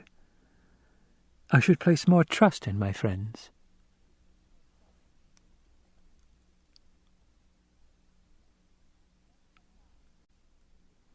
Many have marked the speed with which Muad'Dib learned the necessities of Arrakis. The Bene Gesserit, of course, know the basis of this speed. For the others, we can say that Muad'Dib learned rapidly because his first training was in how to learn. And the first lesson of all was the basic trust that he could learn. It is shocking to find how many people do not believe they can learn, and how many more believe learning to be difficult. Muad'Dib knew that every experience carries its lesson. From The Humanity of Muad'Dib, by the Princess Irulan. Paul lay on the bed, feigning sleep. It had been easy to palm Dr. Yui's sleeping tablet, to pretend to swallow it. Paul suppressed a laugh. Even his mother had believed him asleep. He had wanted to jump up and ask her permission to go exploring the house, but had realized she wouldn't approve. Things were too unsettled yet. No, this way was best. If I slip out without asking, I haven't disobeyed orders, and I will stay in the house where it's safe. He heard his mother and Yui talking in the other room. Their words were indistinct, something about the spice, the Harkonnens. The conversation rose and fell. Paul's attention went to the carved headboard of his bed, a false headboard attached to the wall and concealing the controls for this room's functions. A leaping fish had been shaped on the wood with thick brown waves beneath it. He knew if he pushed the fish's one visible eye, that would turn on the room's suspensor lamps. One of the waves, when twisted, controlled ventilation. Another changed the temperature. Quietly, Paul sat up in bed. A tall bookcase stood against the wall to his left. It could be swung aside to reveal a closet with drawers along one side. The handle on the door into the hall was patterned on an ornithopter thrust bar. It was as though the room had been designed to entice him. The room and this planet. He thought of the film book Yui had shown him, Arrakis, His Imperial Majesty's Desert Botanical Testing Station. It was an old film book from before discovery of the spice. Names flitted through Paul's mind, each with its picture imprinted by the book's mnemonic pulse. Saguaro, burro bush, date palm, sand verbena, evening primrose, barrel cactus, incense bush, smoke tree, creosote bush, kit fox, desert hawk, kangaroo mouse. Names and pictures from man's tyrannic past. And many to be found now nowhere else in the universe except here on Arrakis. So many new things to learn about, the spice, and the sandworms. A door closed in the other room. Paul heard his mother's footsteps retreating down the hall. Dr. Yui, he knew, would find something to read and remain in the other room. Now was the moment to go exploring. Paul slipped out of the bed, headed for the bookcase door that opened into the closet. He stopped at a sound behind him, turned. The carved headboard of the bed was folding down onto the spot where he had been sleeping. Paul froze, and immobility saved his life. From behind the headboard slipped a tiny hunter-seeker, no more than 5 centimeters long. Paul recognized it at once, a common assassination weapon that every child of royal blood learned about at an early age. It was a ravening sliver of metal guided by some nearby hand and eye. It could burrow into moving flesh and chew its way up nerve channels to the nearest vital organ. The seeker lifted, swung sideways across the room and back. Through Paul's mind flashed the related knowledge, the hunter-seeker limitations. Its compressed suspensor field distorted the room to reflect his target. The operator would be relying on motion. Anything that moved. A shield could slow a hunter, give time to destroy it, but Paul had put aside his shield on the bed. Lay's guns would knock them down, but Lay's guns were expensive and notoriously cranky of maintenance. And there was always the peril of explosive pyrotechnics if the laser beam intersected a hot shield. The Atreides relied on their body shields and their wits. Now, Paul held himself in near catatonic immobility, knowing he had only his wits to meet this threat. The hunter-seeker lifted another half-meter. It rippled through the slatted light from the window blinds, back and forth, quartering the room. "I must try to grab it," he thought. "The suspensor field will make it slippery on the bottom. I must grip tightly." The thing dropped a half-meter, quartered to the left, circled back around the bed. A faint humming could be heard from it. Who is operating that thing? Paul wondered. It has to be someone near. I could shout for Yui, but it would take him the instant the door opened. The hall door behind Paul creaked. A rap sounded there. The door opened. The hunter-seeker arrowed past his head toward the motion. Paul's right hand shot out and down, gripping the deadly thing. It hummed and twisted in his hand, but his muscles were locked on it in desperation. With a violent turn and thrust, he slammed the thing's nose against the metal doorplate. He felt the crunch of it as the nose eye smashed, and the seeker went dead in his hand. Still he held it, to be certain. Paul's eyes came up, met the open stare of total blue from the shut-out Mapes. "Your father has sent for you," she said. "There are men in the hall to escort you." Paul nodded, his eyes and awareness focusing on this odd woman in a sack-like dress of bondsman brown. She was looking now at the thing clutched in his hand. "I've heard of such like," she said. "It would have killed me, not so?" He had to swallow before he could speak. "I was its target." "But it was coming for me." "Because you were moving." And he wondered, who is this creature? "Then you saved my life," she said. "I saved both our lives." "Seems like you could have let it have me and made your own escape," she said. "Who are you?" he asked. "The shut-out Mapes, housekeeper." "How did you know where to find me?" "Your mother told me. I met her at the stairs to the weirding room down the hall." She pointed to her right. "Your father's men are still waiting." Those will be Howard's men, he thought. We must find the operator of this thing. "Go to my father's men," he said. "Tell them I've caught a hunter-seeker in the house, and they're to spread out and find the operator. Tell them to seal off the house and its grounds immediately. They'll know how to go about it. The operator's sure to be a stranger among us." And he wondered, could it be this creature? But he knew it wasn't. The seeker had been under control when she entered. "Before I do your bidding, manling," Mapes said, "I must cleanse the way between us.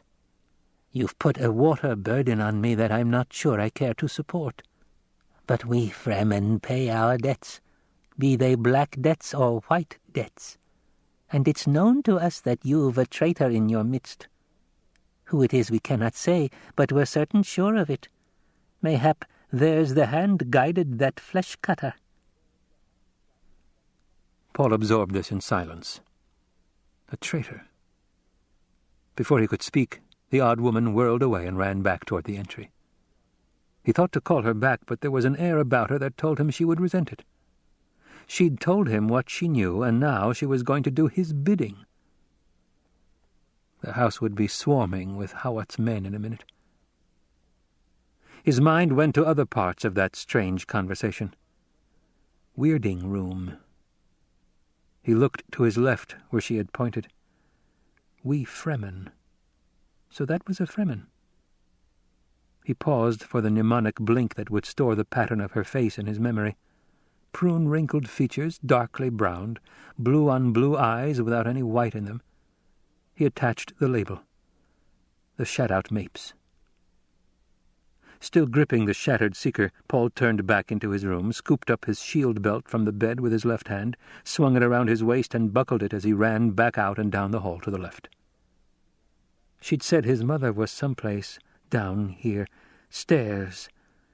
A weirding room.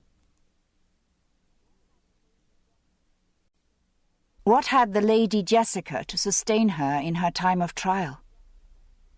Think you carefully on this Bene Gesserit proverb, and perhaps you will see. Any road followed precisely to its end leads precisely nowhere. Climb the mountain just a little bit to test that it is a mountain. From the top of the mountain, you cannot see the mountain. From Muad'Dib's Family Commentaries by the Princess Irulan.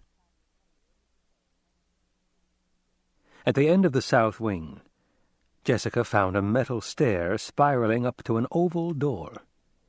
She glanced back down the hall, again up at the door. Oval? She wondered. What an odd shape for a door in a house. Through the windows beneath the spiral stair, she could see the great white sun of Arrakis moving on toward evening. Long shadows stabbed down the hall. She returned her attention to the stairs. Harsh side lighting picked out bits of dried earth on the open metalwork of the steps. Jessica put a hand on the rail, began to climb. The rail felt cold under her sliding palm. She stopped at the door, saw it had no handle, but there was a faint depression on the surface of it where a handle should have been. Surely not a palm lock, she told herself. A palm lock must be keyed to one individual's hand shape and palm lines. But it looked like a palm lock, and there were ways to open any palm lock, as she had learned at school. Jessica glanced back to make certain she was unobserved, placed her palm against the depression in the door. The most gentle of pressures to distort the lines, a turn of the wrist, another turn, a sliding twist of the palm across the surface. She felt the click. But there were hurrying footsteps in the hall beneath her. Jessica lifted her hand from the door, turned, saw Mapes come to the foot of the stairs. "There are men in the great hall say they've been sent by the Duke to get young Master Paul," Mapes said. "They've the ducal signet, and the guard has identified them." She glanced at the door, back to Jessica. A cautious one, this Mapes, Jessica thought. That's a good sign. "He's in the 5th room from this end of the hall, the small bedroom," Jessica said. "If you have trouble waking him, call on Dr. Huey in the next room. Paul may require a wake shot." Again Mapes cast a piercing stare at the oval door, and Jessica thought she detected loathing in the expression. Before Jessica could ask about the door and what it concealed, Mapes had turned away, hurrying back down the hall. Hawat certified this place, Jessica thought. There can't be anything too terrible in here. She pushed the door. It swung inward onto a small room with another oval door opposite. The other door had a wheel handle. An airlock, Jessica thought. She glanced down, saw a door prop fallen to the floor of the little room. The prop carried Hawat's personal mark. The door was left propped open, she thought. Someone probably knocked the prop down accidentally, not realizing the outer door would close on a palm lock. She stepped over the lip into the little room. Why an airlock in a house? She asked herself. And she thought suddenly of exotic creatures sealed off in special climates. Special climate. That would make sense on Arrakis, where even the driest of off-planet growing things had to be irrigated. The door behind her began swinging closed. She caught it and propped it open securely with the stick Hawat had left. Again she faced the wheel-locked inner door, seeing now a faint inscription etched in the metal above the handle. She recognized Gallic words. Read, O man, here is a lovely portion of God's creation. Then stand before it and learn to love the perfection of thy supreme friend. Jessica put her weight on the wheel. It turned left, and the inner door opened. A gentle draught feathered her cheek, stirred her hair. She felt change in the air, a richer taste. She swung the door wide, looked through into massed greenery, with yellow sunlight pouring across it. A yellow sun? She asked herself. Then, filter glass. She stepped over the sill, and the door swung closed behind. A wet planet conservatory, she breathed. Potted plants and low-pruned trees stood all about. She recognized a mimosa, a flowering quince, a sandagi, green-blossomed pleniscenta, green and white-striped acarso, roses, even roses. She bent to breathe the fragrance of a giant pink blossom, straightened to peer around the room. Rhythmic noise invaded her senses. She parted a jungle overlapping of leaves, looked through to the center of the room. A low fountain stood there, small with fluted lips.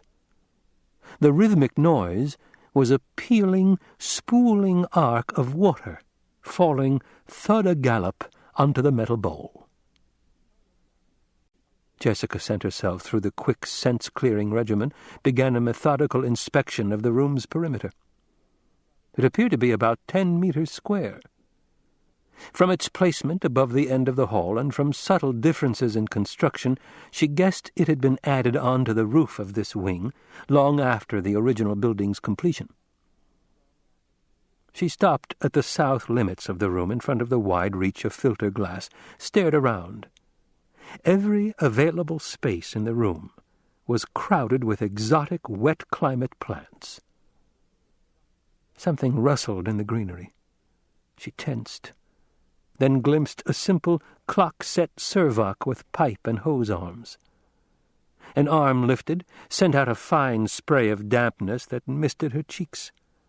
The arm retracted, and she looked at what it had watered. A fern tree. Water everywhere in this room, on a planet where water was the most precious juice of life. Water being wasted so conspicuously that it shocked her to inner stillness. She glanced out at the filter-yellowed sun. It hung low on a jagged horizon above cliffs that formed part of the immense rock uplifting known as the Shield Wall. Filter glass, she thought. To turn a white sun into something softer and more familiar. Who could have built such a place?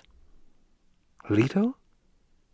It would be like him to surprise me with such a gift, but there hasn't been time, and he's been busy with more serious problems.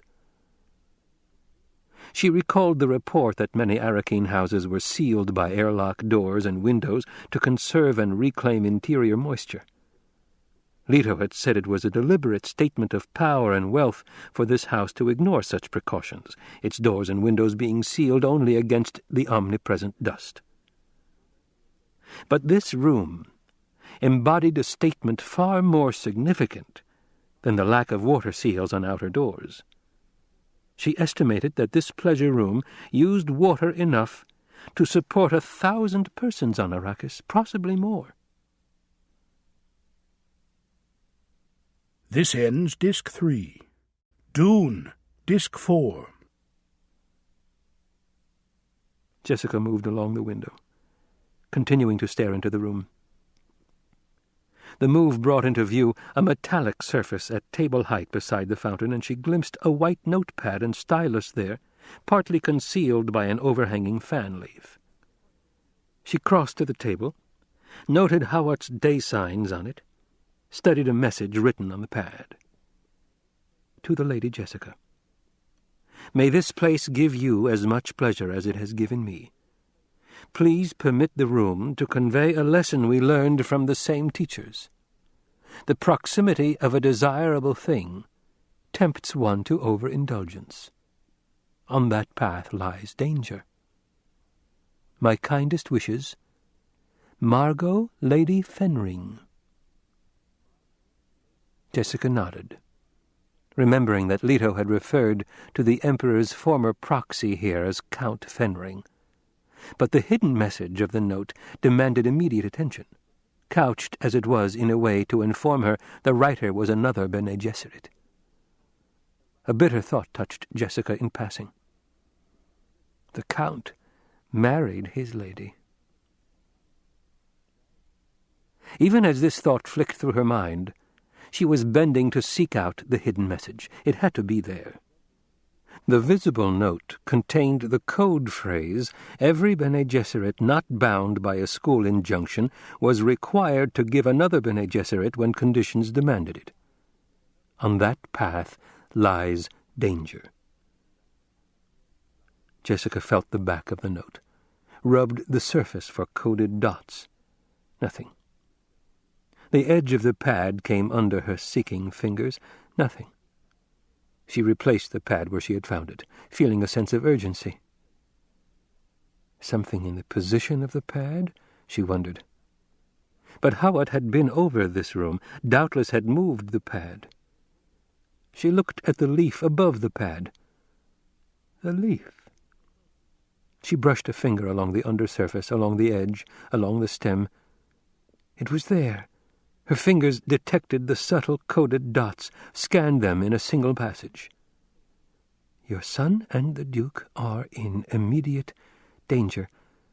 A bedroom has been designed to attract your son.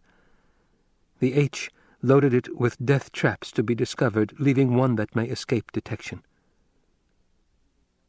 Jessica put down the urge to run back to Paul. The full message had to be learned. Her fingers sped over the dots. I do not know the exact nature of the menace, but it has something to do with a bed. The threat to your Duke involves defection of a trusted companion or lieutenant. The H plan to give you as gift to a minion. To the best of my knowledge, this conservatory is safe. Forgive that I cannot tell more. My sources are few, as my count is not in the pay of the H. In haste, M.F. Jessica thrust the leaf aside, whirled to dash back to Paul. In that instant the airlock door slammed open. Paul jumped through it, holding something in his right hand, slammed the door behind him. He saw his mother, pushed through the leaves to her, glanced at the fountain, thrust his hand and the thing it clutched under the falling water. "Paul," she grabbed his shoulder, staring at the hand. "What is that?" He spoke casually, but she caught the effort behind the tone. "Hunter-seeker. Caught it in my room and smashed its nose, but I want to be sure. Water should short it out." "Immerse it," she commanded. He obeyed. Presently she said, "Withdraw your hand. Leave the thing in the water." He brought out his hand, shook water from it, staring at the quiescent metal in the fountain. Jessica broke off a plant stem, prodded the deadly sliver. It was dead. She dropped the stem into the water, looked at Paul. His eyes studied the room with a searching intensity that she recognized, the BG way. "This place could conceal anything," he said. "I've reason to believe it's safe," she said. "My room was supposed to be safe, too. Hawat said—" "It was a hunter-seeker," she reminded him. "That means someone inside the house to operate it. Seeker control beams have a limited range. The thing could have been spirited in here after Hawat's investigation." But she thought of the message of the leaf, defection of a trusted companion or lieutenant. Not Hawat, surely.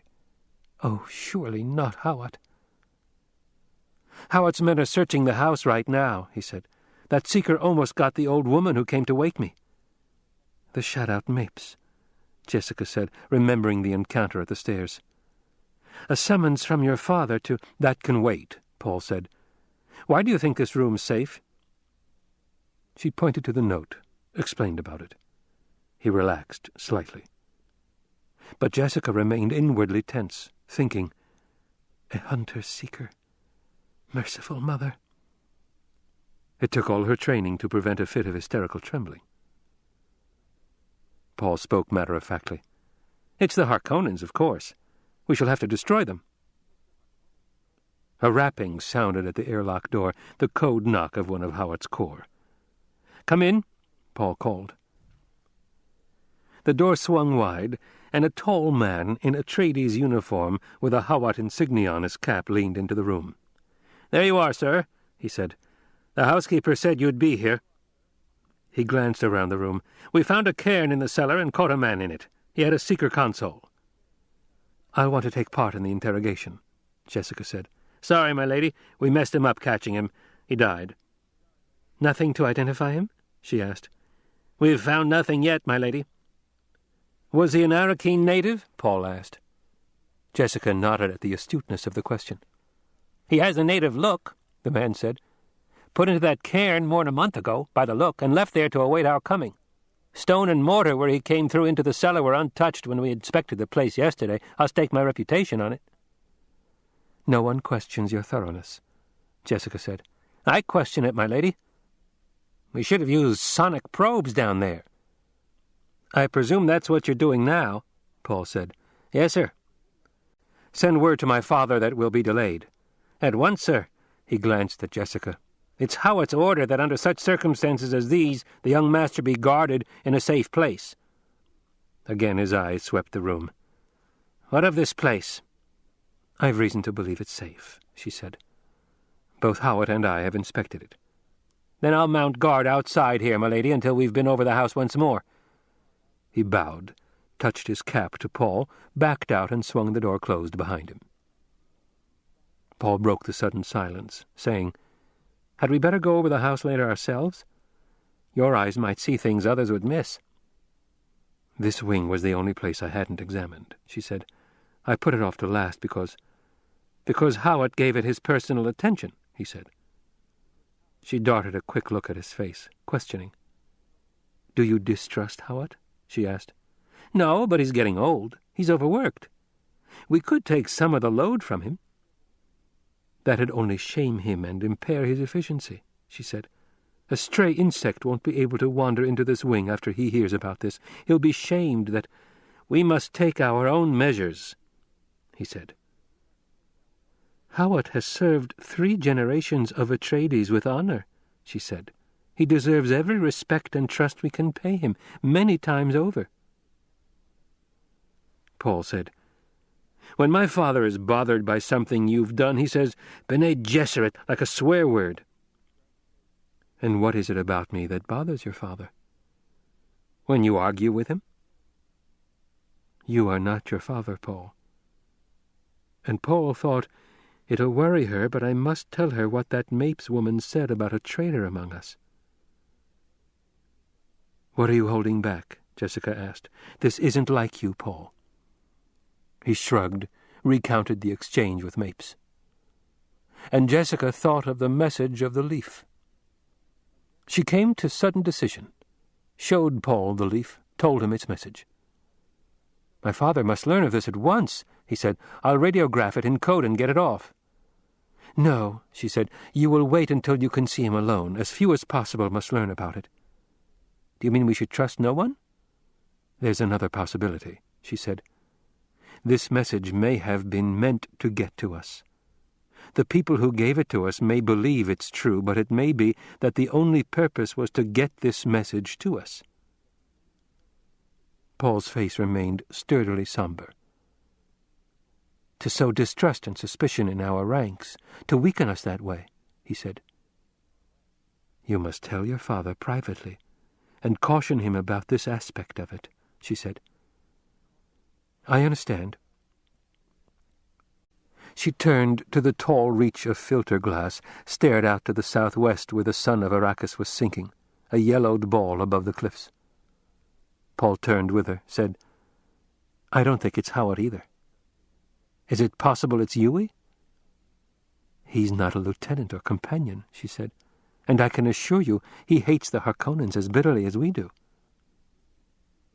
Paul directed his attention to the cliffs, thinking, "And it couldn't be Gurney or Duncan. Could it be one of the sub-lieutenants? Impossible. They're all from families that have been loyal to us for generations, for good reason." Jessica rubbed her forehead, sensing her own fatigue. So much peril here. She looked out at the filter-yellowed landscape, studying it. Beyond the ducal grounds stretched a high-fenced storage yard, lines of spice silos in it with stilt-legged watchtowers standing around it like so many startled spiders. She could see at least 20 storage yards of silos reaching out to the cliffs of the shield wall, silos repeated, stuttering across the basin. Slowly the filtered sun buried itself beneath the horizon. Stars leaped out. She saw one bright star so low on the horizon that it twinkled with a clear, precise rhythm, a trembling of light. Blink, blink, blink, blink, blink. Paul stirred beside her in the dusky room. But Jessica concentrated on that single bright star, realizing that it was too low, that it must come from the shield wall cliffs. Someone signaling. She tried to read the message, but it was in no code she had ever learned. Other lights had come on down on the plain beneath the cliffs, little yellows spaced out against blue darkness. And one light off to their left grew brighter, began to wink back at the cliff, very fast. Blink, squirt, glimmer, blink. And it was gone. The false star in the cliff winked out immediately. Signals. And they filled her with premonition. Why were lights used to signal across the basin? She asked herself. Why couldn't they use the communications network? The answer was obvious. The communinet was certain to be tapped now by agents of the Duke Leto. Light signals could only mean that messages were being sent between his enemies, between Harkonnen agents. There came a tapping at the door behind them and the voice of Howat's man. "All clear, sir, my lady. Time to be getting the young master to his father."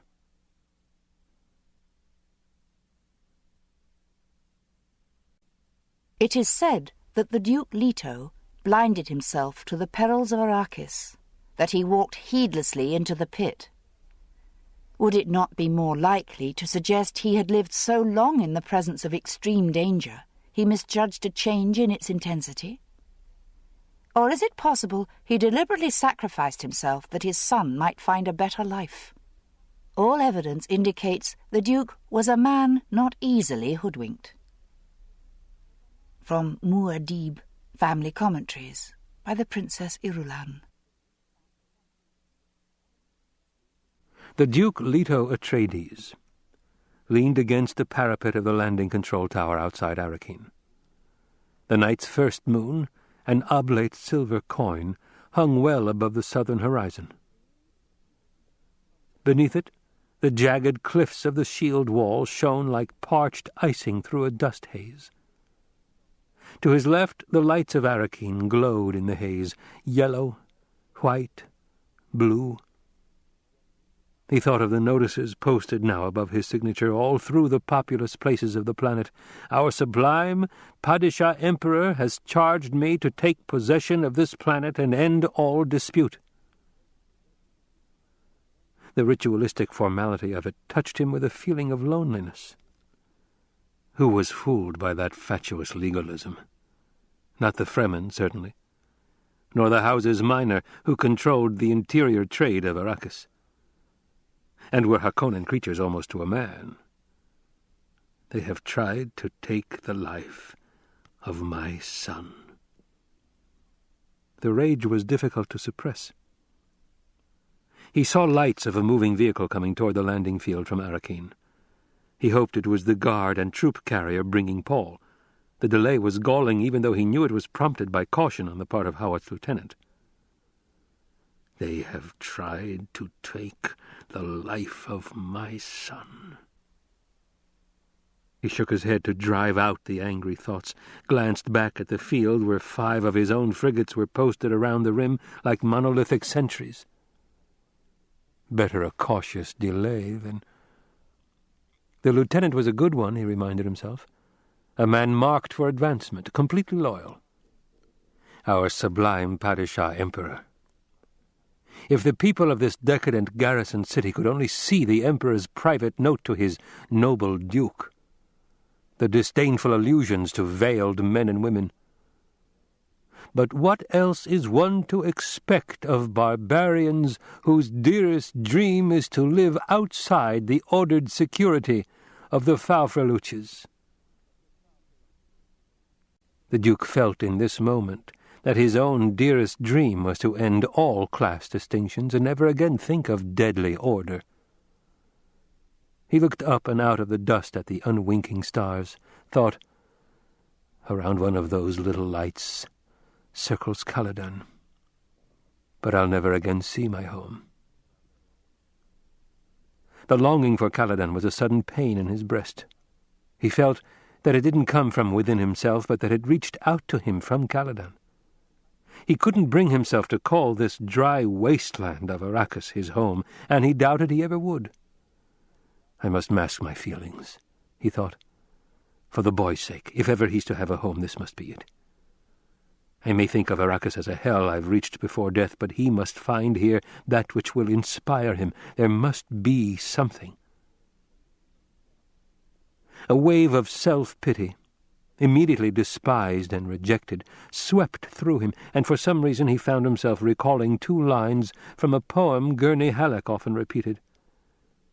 "My lungs taste the air of time, blown past falling sands."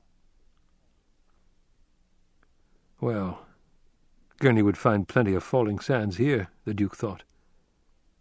The central wastelands beyond those moon-frosted cliffs were desert, barren rock, dunes and blowing dust, an uncharted dry wilderness with here and there along its rim and perhaps scattered through it knots of Fremen.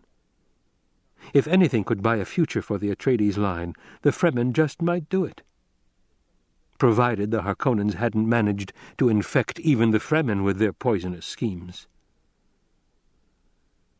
"They have tried to take the life of my son."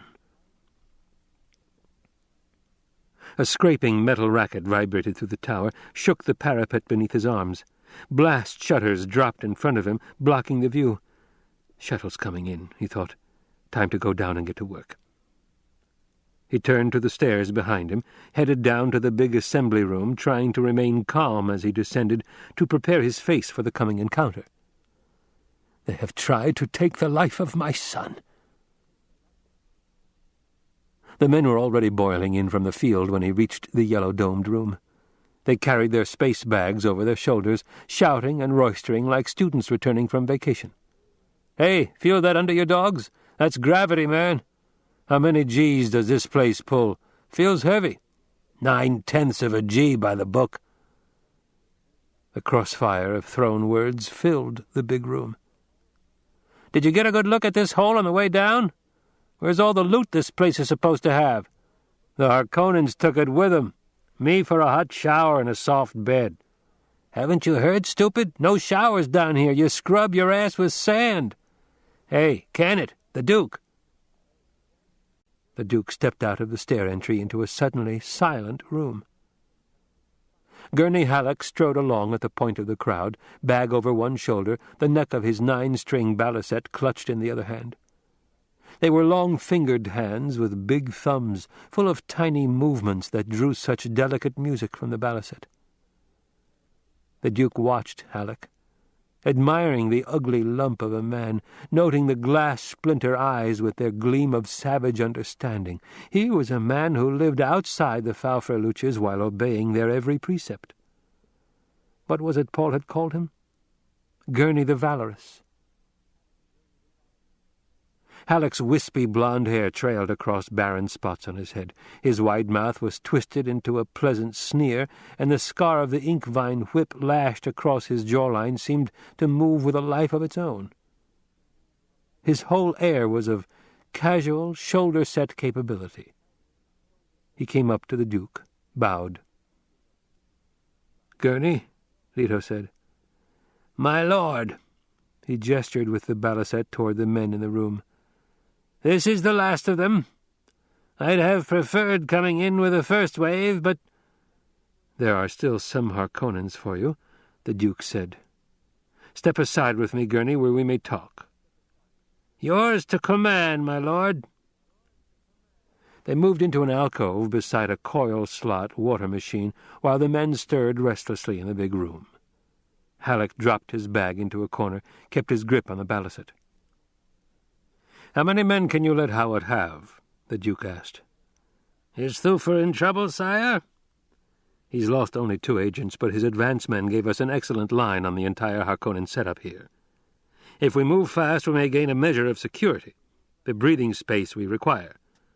He wants as many men as you can spare, men who won't balk at a little knife work." "I can let him have 300 of my best," Halleck said. "Where shall I send them?" "To the main gate. Howard has an agent there waiting to take them." "Shall I get about it at once, sire?" "In a moment. We have another problem. The field commandant will hold the shuttle here until dawn on a pretext. The Guild Hayliner that brought us is going on about its business, and the shuttle's supposed to make contact with a cargo ship taking up a load of spice." "Our spice, my lord?" "Our spice. But the shuttle also will carry some of the spice hunters from the old regime. They've opted to leave with the change of fief, and the judge of the change is allowing it. These are valuable workers, Gurney. About 800 of them. Before the shuttle leaves, you must persuade some of those men to enlist with us." "How strong a persuasion, sire?" "I want their willing cooperation, Gurney. Those men have experience and skills we need. The fact that they're leaving suggests they're not part of the Harkonnen machine. Howard believes there could be some bad ones planted in the group, but he sees assassins in every shadow." "Thufir has found some very productive shadows in his time, my lord. And there are some he hasn't found. But I think planting sleepers in this outgoing crowd would show too much imagination for the Harkonnens." "Possibly, sire. Where are these men?" "Down on the lower level in a waiting room. I suggest you go down and play a tune or two to soften their minds, then turn on the pressure. You may offer positions of authority to those who qualify, offer 20% higher wages than they received under the Harkonnens." "No more than that, sire? I know the Harkonnen pay scales, and to men with their termination pay in their pockets and the wanderlust on them, well, sire, 20% would hardly seem proper inducement to stay." Leto spoke impatiently. "Then use your own discretion in particular cases. Just remember that the Treasury isn't bottomless. Hold it to 20% whenever you can. We particularly need spice drivers, weather scanners, dune men, any with open sand experience." "I understand, sire. They shall come all for violence. Their faces shall sup up as the east wind, and they shall gather the captivity of the sand." "A very moving quotation," the Duke said. "Turn your crew over to a lieutenant. Have him give a short drill on water discipline. Then bed the men down for the night in the barracks adjoining the field. Field personnel will direct them. And don't forget the men for Hawat." 300 of the best, sire." He took up his space bag. "Where shall I report to you when I've completed my chores?" "I've taken over a council room topside here. We'll hold staff there. I want to arrange a new planetary dispersal order with armored squads going out first." Halleck stopped in the act of turning away, caught Leto's eye. "Are you anticipating that kind of trouble, sire? I thought there was a judge of the change here." "Both open battle and secret," the Duke said. "There'll be blood aplenty spilled here before we're through." "And the water which thou takest out of the river shall become blood upon the dry land," Halleck quoted. The Duke sighed. "Hurry back, Gurney." "Very good, my lord." The whip-scar rippled to his grin. "Behold, as a wild ass in the desert go I forth to my work." He turned, strode to the center of the room, paused to relay his orders, hurried on through the men. Leto shook his head at the retreating back. Halleck was a continual amazement, a head full of songs, quotations, and flowery phrases, and the heart of an assassin, when it came to dealing with the Harkonnens. Presently Leto took a leisurely diagonal course across to the lift, acknowledging salutes with a casual hand-wave. He recognized a propaganda corpsman, stopped to give him a message that could be relayed to the men through channels. Those who had brought their women would want to know the women were safe and where they could be found. The others would wish to know that the population here appeared to boast more women than men. The Duke slapped the propaganda man on the arm, a signal that the message had top priority to be put out immediately, then continued across the room. He nodded to the men, smiled, traded pleasantries with a subaltern. Command must always look confident, he thought.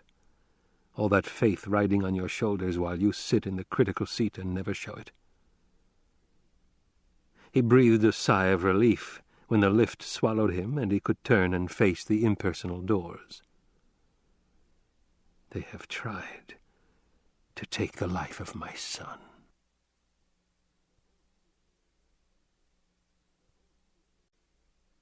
Over the exit of the Arakeen landing field, crudely carved as though with a poor instrument, there was an inscription that Muad'Dib was to repeat many times. He saw it that first night on Arrakis, having been brought to the ducal command post to participate in his father's first full staff conference. The words of the inscription were a plea to those leaving Arrakis, but they fell with dark import on the eyes of a boy who had just escaped a close brush with death. They said, "O you who know what we suffer here, do not forget us in your prayers." From Manual of Muad'Dib by the Princess Irulan. The whole theory of warfare is calculated risk, the Duke said. But when it comes to risking your own family, the element of calculation gets submerged in other things. He knew he wasn't holding in his anger as well as he should, and he turned, strode down the length of the long table and back. The Duke and Paul were alone in the conference room at the landing field. It was an empty-sounding room, furnished only with the long table, old-fashioned three-legged chairs around it, and a map board and projector at one end. Paul sat at the table near the map board. He had told his father the experience with the hunter-seeker and given the reports that a traitor threatened him. The Duke stopped across from Paul, pounded the table. "Hawat told me that house was secure." Paul spoke hesitantly. "I was angry, too, at first, and I blamed Hawat, but the threat came from outside the house.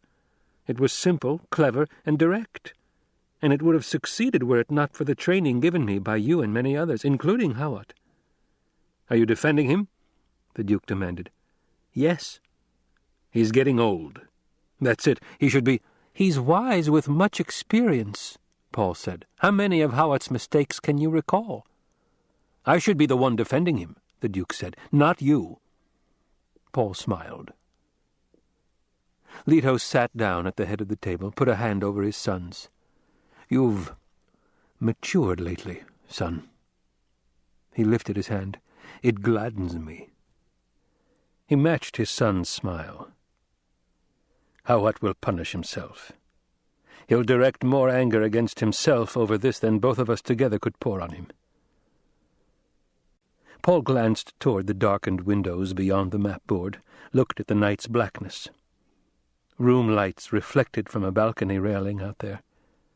He saw movement and recognized the shape of a guard in Atreides' uniform.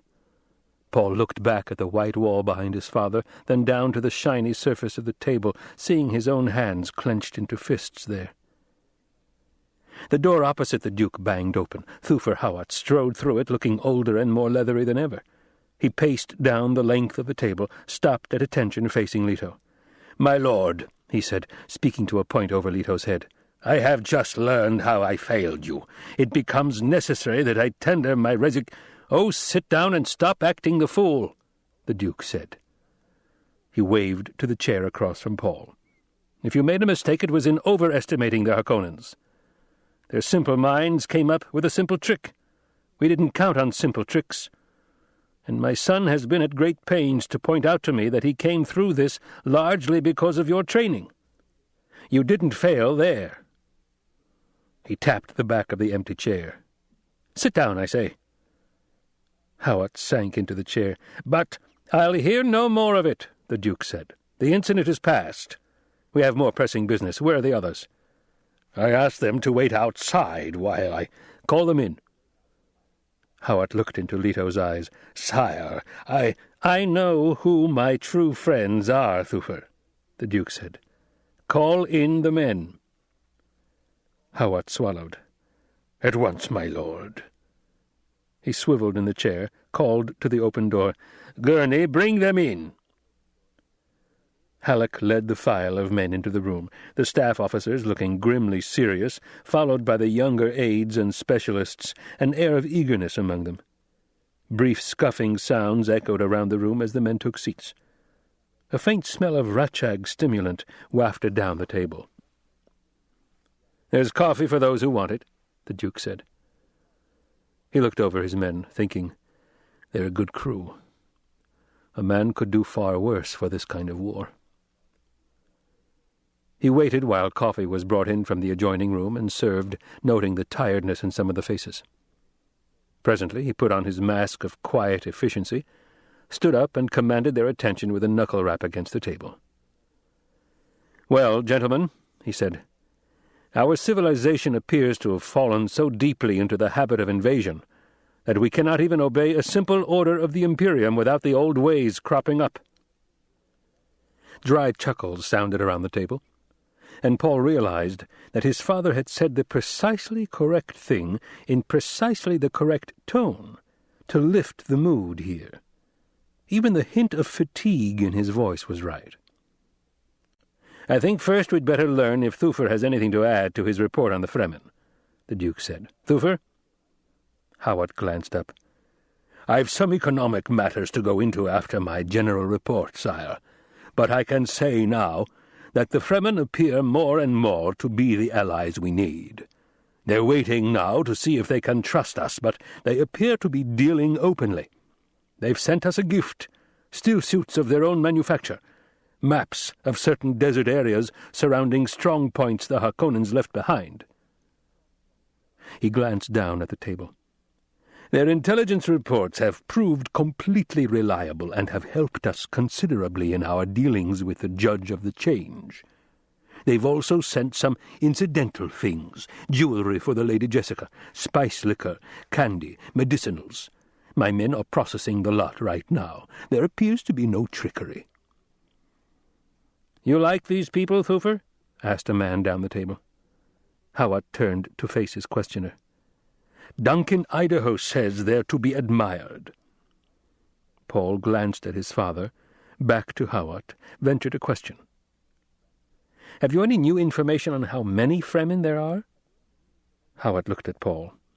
"From food processing and other evidence, Idaho estimates the cave complex he visited consisted of some 10,000 people all told. Their leader said he ruled a sietch of 2,000 hearths. We've reason to believe there are a great many such sietch communities. All seem to give their allegiance to someone called Liet." "That's something new," Leto said. "It could be an error on my part, sire. There are things to suggest this Liet may be a local deity." Another man down the table cleared his throat, asked, "Is it certain they deal with the smugglers?" "A smuggler caravan left this sietch while Idaho was there, carrying a heavy load of spice. They used pack beasts and indicated they faced an 18-day journey." "It appears," the Duke said, "that the smugglers have redoubled their operations during this period of unrest. This deserves some careful thought.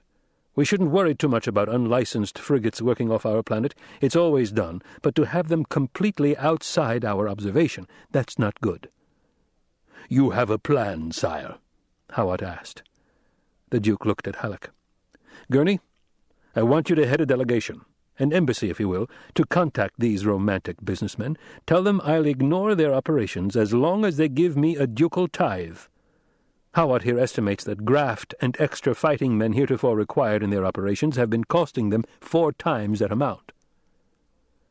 "What if the Emperor gets wind of this?" Halleck asked. "He's very jealous of his Chom prophets, my lord." Leto smiled. "We'll bank the entire tithe openly in the name of Shaddam IV, and deduct it legally from our levy support costs. Let the Harkonnens fight that. And we'll be ruining a few more of the locals who grew fat under the Harkonnen system. No more graft." A grin twisted Halleck's face. "Ah, my lord, a beautiful low blow. Would that I could see the Baron's face when he learns of this." The Duke turned to Howat. "Thufir, Did you get those account books you said you could buy? Yes, my lord. They're being examined in detail even now. I've skimmed them, though, and can give a first approximation. Give it, then. The Harkonnens took 10 billion solaris out of here every 330 standard days. A muted gasp ran around the table. Even the younger aides, who had been betraying some boredom, sat up straighter and exchanged wide-eyed looks. Halleck murmured, "For they shall suck of the abundance of the seas and of the treasure hid in the sand." "You see, gentlemen," Leto said, "is there anyone here so naive he believes the Harkonnens have quietly packed up and walked away from all this merely because the Emperor ordered it?" There was a general shaking of heads, murmurous agreement. "We will have to take it at the point of the sword," Leto said. He turned to Hawat. "This would be a good point to report on equipment. How many sand crawlers, harvesters, spice factories, and supporting equipment have they left us?" "A full complement, as it says in the Imperial Inventory audited by the Judge of the Change, my lord," Hawat said. He gestured for an aide to pass him a folder, opened the folder on the table in front of him. "They neglect to mention that less than half the crawlers are operable, that only about a third have carryalls to fly them to spice sands, that everything the Harkonnens left us is ready to break down and fall apart. We'll be lucky to get half the equipment into operation, and luckier yet if a fourth of it's still working 6 months from now." "Pretty much as we expected," Leto said. "What's the firm estimate on basic equipment?" Hawat glanced at his folder. "About 900.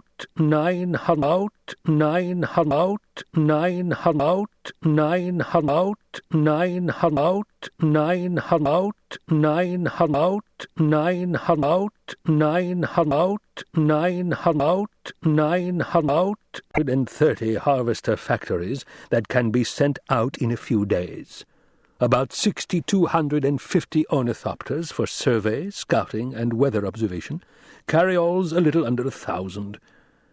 Halleck said, "Would it be cheaper to reopen negotiations with the Guild for permission to orbit a frigate as a weather satellite?" The Duke looked at Hawat. "Nothing new there, eh, Thufir?"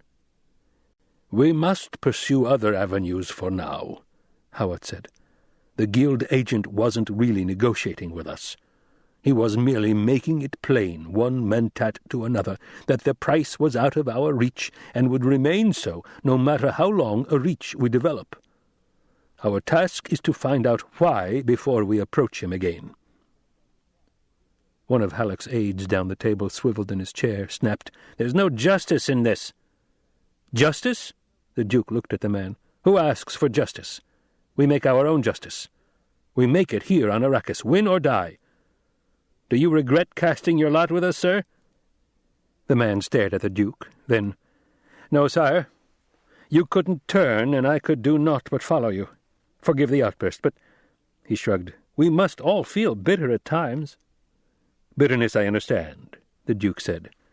"But let us not rail about justice as long as we have arms and the freedom to use them. Do any of the rest of you harbor bitterness? If so, let it out. This is friendly counsel where any man may speak his mind." Halleck stirred, said, "I think what rankles, sire, is that we've had no volunteers from the other great houses. They address you as Leto the Just and promise eternal friendship, but only as long as it doesn't cost them anything." "They don't know yet who's going to win this exchange," the Duke said. "Most of the houses have grown fat by taking few risks.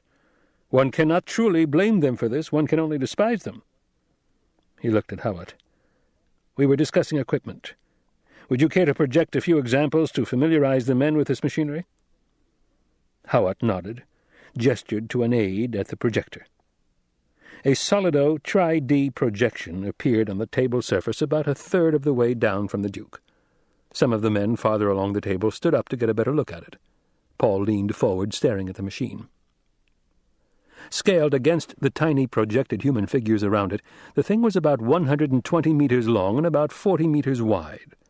It was basically a long, bug-like body moving on independent sets of white tracks.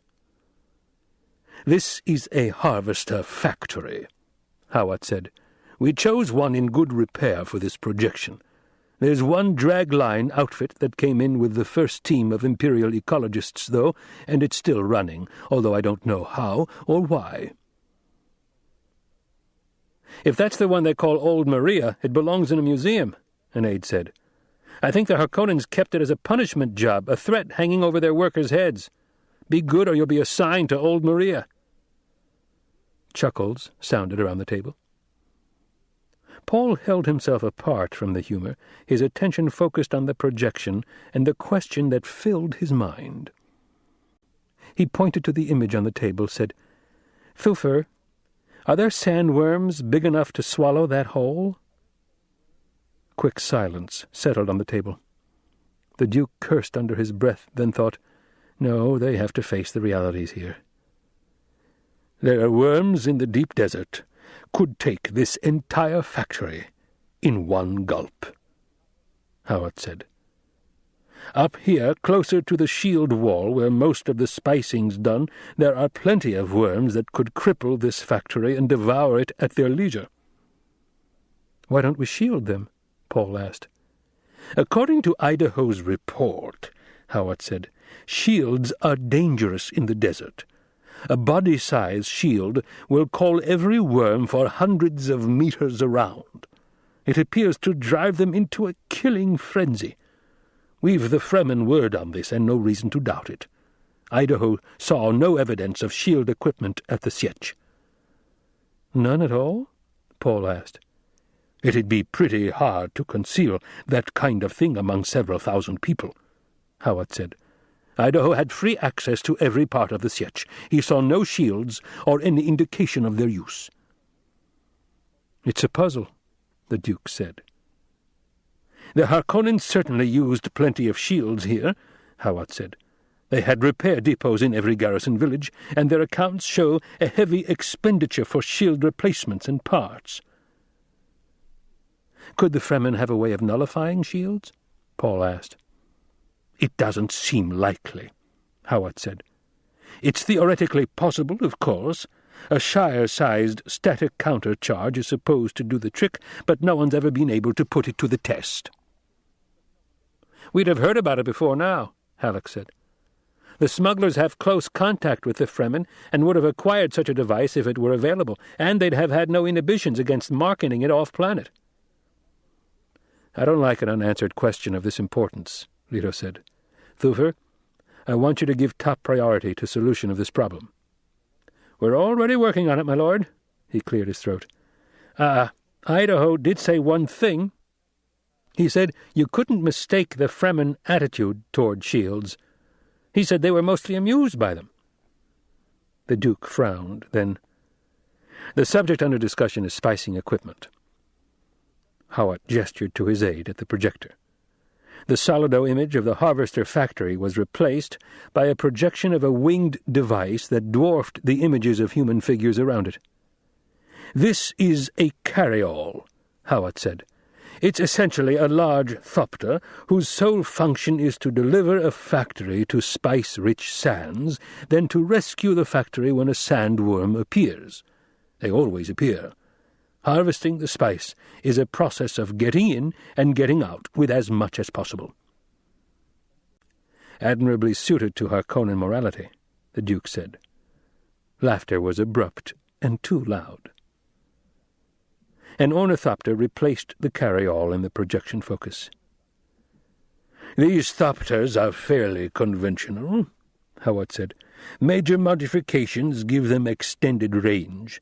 Extra care has been used in sealing essential areas against sand and dust. Only about 1 in 30 is shielded, possibly discarding the shield's generator's weight for greater range." "I don't like this de-emphasis on shields," the Duke muttered. And he thought, is this the Harkonnen secret? Does it mean we won't even be able to escape on shielded frigates if all goes against us? He shook his head sharply to drive out such thoughts, said, "Let's get to the working estimate. What'll our profit figure be?" Howat turned 2 pages in his notebook. "After assessing the repairs, and operable equipment, we've worked out a first estimate on operating costs. It's based naturally on a depreciated figure for a clear safety margin." He closed his eyes in mentat semi-trance, said, "Under the Harkonnens, maintenance and salaries were held to 14%. We'll be lucky to make it at 30% at first. With reinvestment and growth factors accounted for, including the CHOAM percentage and military costs, our profit margin will be reduced to a very narrow 6 or 7% until we can replace worn-out equipment. We then should be able to boost it up to 12 or 15% where it belongs." He opened his eyes. "Unless my lord wishes to adopt Harkonnen methods." "We're working for a solid and permanent planetary base," the Duke said. "We have to keep a large percentage of the people happy, especially the Fremen." "Most especially the Fremen," Hawat agreed. "Our supremacy on Caladan," the Duke said, "depended on sea and air power. Here we must develop something I choose to call desert power. This may include air power, but it's possible it may not. I call your attention to the lack of Thopter shields." He shook his head. "The Harkonnens relied on turnover from off-planet for some of their key personnel. We don't dare. Each new lot would have its quota of provocateurs." "Then we'll have to be content with far less profit and a reduced harvest," Hawat said. "Our output the first 2 seasons should be down a third from the Harkonnen average." "There it is," the Duke said. "Exactly as we expected. We'll have to move fast with the Fremen. I'd like 5 full battalions of Fremen troops before the first CHOAM audit." "That's not much time, sire," Hawat said. "We don't have much time, as you well know. They'll be here with Sardaukar disguised as Harkonnens at the first opportunity. How many do you think they'll ship in, Thufir?" 4 or 5 battalions, all told, sire. No more, guild troop transport costs being what they are. Then 5 battalions of Fremen, plus our own forces, ought to do it. Let us have a few captive Sardaukar to parade in front of the Landsraad Council, and matters will be much different, profits or no profits. We'll do our best, sire." Paul looked at his father, back to Hawat, suddenly conscious of the Mentat's great age, aware that the old man had served 3 generations of Atreides. Aged. It showed in the rheumy shine of the brown eyes, in the cheeks cracked and burned by exotic weathers, in the rounded curve of the shoulders and the thin set of his lips with the cranberry-colored stain of sappho juice. So much depends on one aged man, Paul thought. "We're presently in a war of assassins," the Duke said, "but it has not achieved full scale. Thufir, what's the condition of the Harkonnen machine here?" "We've eliminated 259 of their key people, my lord. No more than 3 Harkonnen cells remain, perhaps 100 people in all." "These Harkonnen creatures you eliminated," the Duke said, "were they propertied?" "Most were well-situated, my lord, in the entrepreneur class." "I want you to forge certificates of allegiance over the signatures of each of them," the Duke said. "File copies with the judge of the change. We'll take the legal position that they stayed under false allegiance. Confiscate their property, take everything, turn out their families, strip them, and make sure the Crown gets its 10%. It must be entirely legal." Thufir smiled, revealing red-stained teeth beneath the carmine lips. "A move worthy of your grandsire, my lord. It shames me I didn't think of it first." Halleck frowned across the table, noticing a deep scowl on Paul's face. The others were smiling and nodding. "It's wrong," Paul thought. "This'll only make the others fight all the harder. They've nothing to gain by surrendering." He knew the actual no-holds-barred convention that ruled in Canley, but this was the sort of move that could destroy them even as it gave them victory. "I have been a stranger in a strange land," Halleck quoted. Paul stared at him, recognizing the quotation from the O.C. Bible, wondering, Does Gurney, too, wish an end to devious plots? The Duke glanced at the darkness out the windows, looked back at Halleck. "Gurney, how many of those sand workers did you persuade to stay with us?" 286 in all, sire. I think we should take them and consider ourselves lucky. They're all in useful categories." "No more?" The Duke pursed his lips, then, "Well, pass the word along to—" A disturbance at the door interrupted him. Duncan Idaho came through the guard there, hurried down the length of the table, and bent over the Duke's ear. Leto waved him back, said, "Speak out, Duncan. You can see this is strategy staff." Paul studied Idaho, marking the feline movements, the swiftness of reflex that made him such a difficult weapons teacher to emulate. Idaho's dark, round face turned toward Paul, the cave-sitter eyes giving no hint of recognition, but Paul recognized the mask of serenity over excitement. Idaho looked down the length of the table, said, "We've taken a force of Harkonnen mercenaries disguised as Fremen. The Fremen themselves sent us a courier to warn of the false band. In the attack, however, we found the Harkonnens had waylaid the Fremen courier, badly wounded him. We were bringing him here for treatment by our medics when he died. I'd seen how badly off the man was and stopped to do what I could. I surprised him in the attempt to throw something away." Idaho glanced down at Leto. "A knife, my lord. A knife the like of which you've never seen." "Chris knife?" someone asked. "No doubt of it," Idaho said. "Milky white and glowing with a light of its own, like." He reached into his tunic, brought out a sheath with a black ridged handle protruding from it. "Keep that blade in its sheath." The voice came from the open door at the end of the room, a vibrant and penetrating voice that brought them all up, staring. A tall, robed figure stood in the door, barred by the crossed swords of the guard. A light tan robe completely enveloped the man except for a gap in the hood and black veil that exposed eyes of total blue, no white in them at all. "Let him enter," Idaho whispered. "Pass that man," the Duke said. The guards hesitated, then lowered their swords. The man swept into the room, stood across from the Duke. "This is Stilgar, chief of the Sietch I visited, leader of those who warned us of the false band," Idaho said.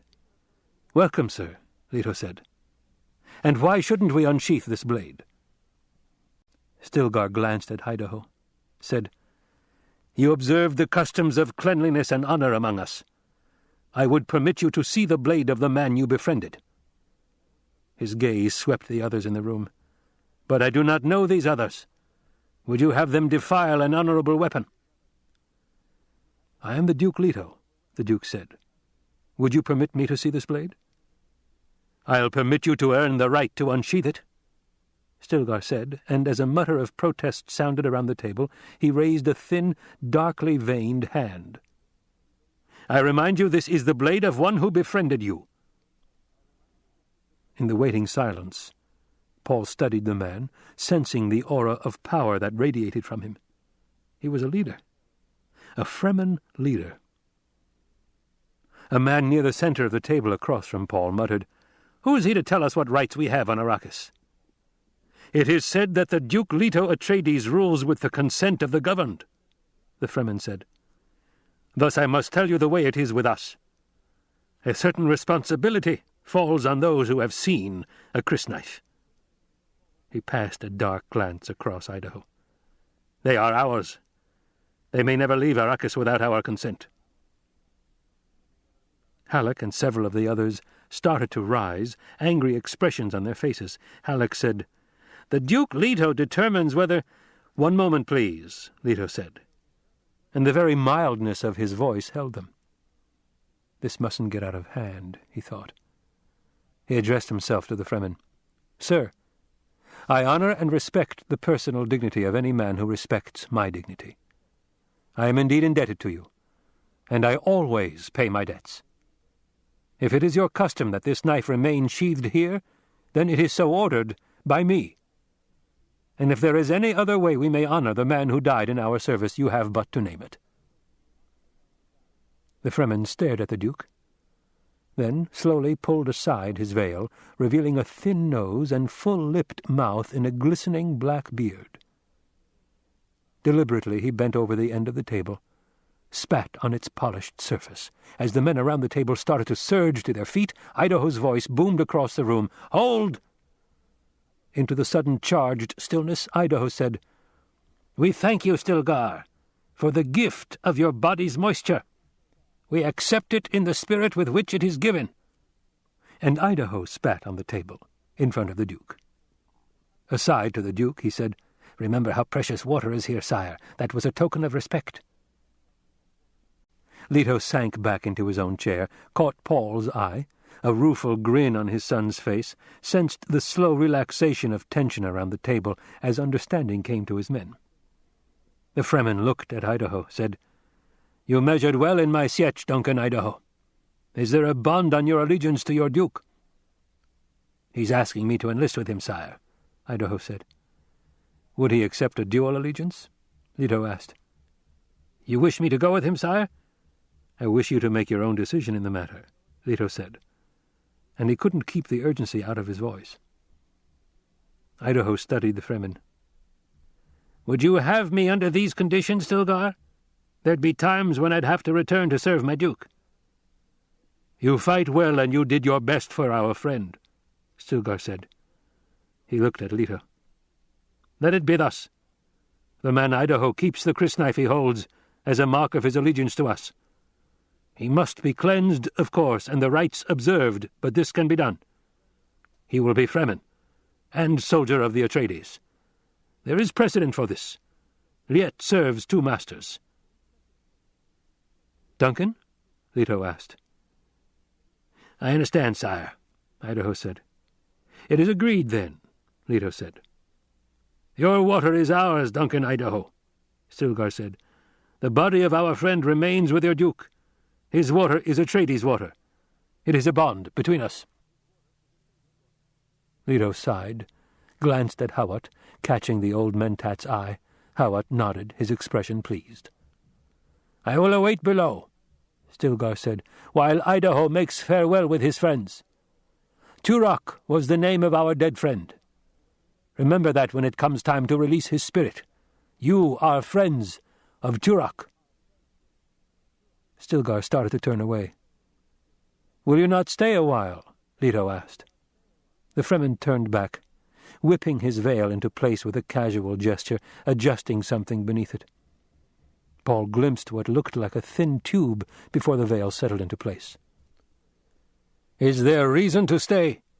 the Fremen asked. "We would honor you," the Duke said. "Honor requires that I be elsewhere soon," the Fremen said. He shot another glance at Idaho, whirled, and strode out past the door guards. "If the other Fremen match him, we'll serve each other well," Leto said. Idaho spoke in a dry voice. "He's a fair sample, sire." "You understand what you're to do, Duncan." "I'm your ambassador to the Fremen, sire." "Much depends on you, Duncan. We're going to need at least 5 battalions of those people before the Sardaukar descend on us." "This is going to take some doing, sire. The Fremen are a pretty independent bunch." Idaho hesitated, then, "And, sire, there's one other thing. One of the mercenaries we knocked over was trying to get this blade from our dead Fremen friend. The mercenary says there's a Harkonnen reward of 1,000,000 Solaris for anyone who'll bring in a single crysknife." Leto's chin came up in a movement of obvious surprise. "Why do they want one of those blades so badly?" "The knife is ground from a sandworm's tooth. It's the mark of the Fremen, sire. With it, a blue-eyed man could penetrate any sietch in the land. They'd question me unless I were known. I don't look Fremen, but—" "Piter de Vries," the Duke said. "A man of devilish cunning, my lord," Hawat said. Idaho slipped the sheathed knife beneath his tunic. "Guard that knife," the Duke said. "I understand, my lord."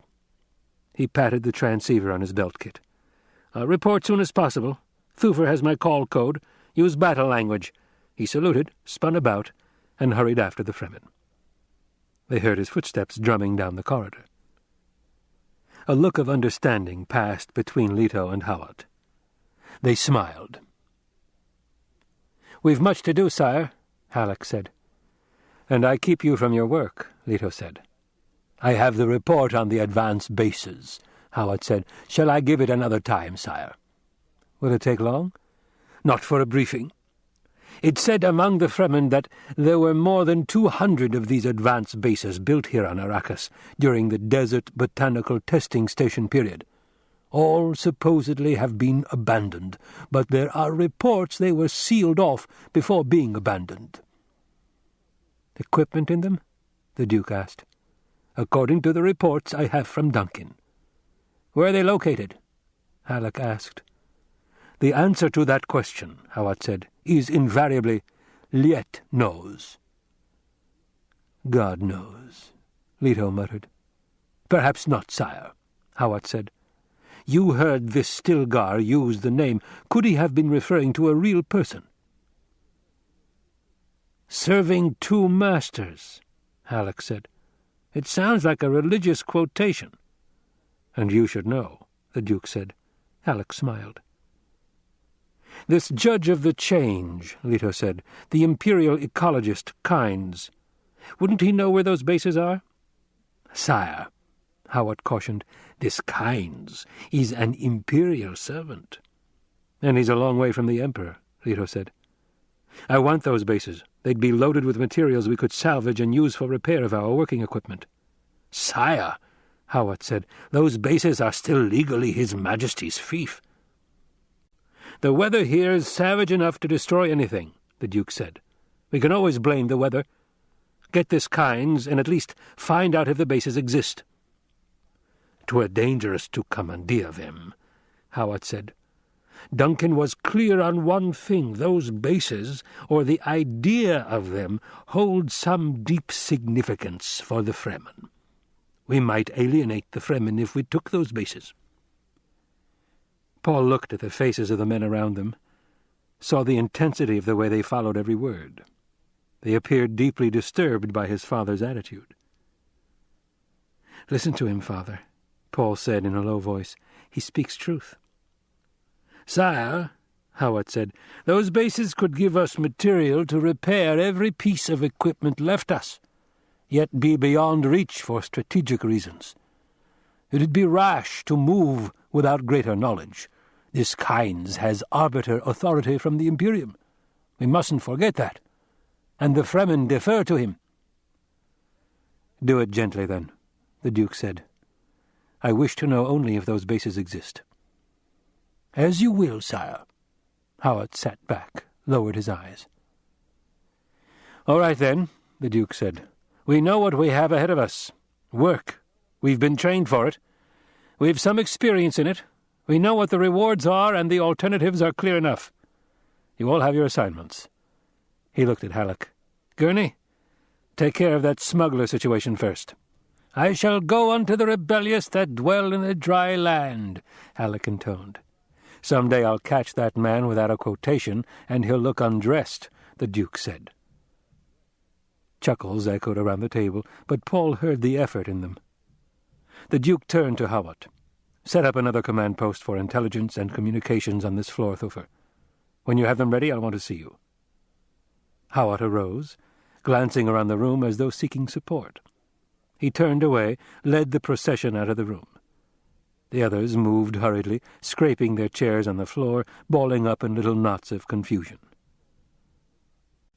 It ended up in confusion, Paul thought, staring at the backs of the last men to leave.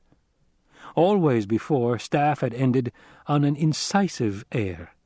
This meeting had just seemed to trickle out, worn down by its own inadequacies, and with an argument to top it off.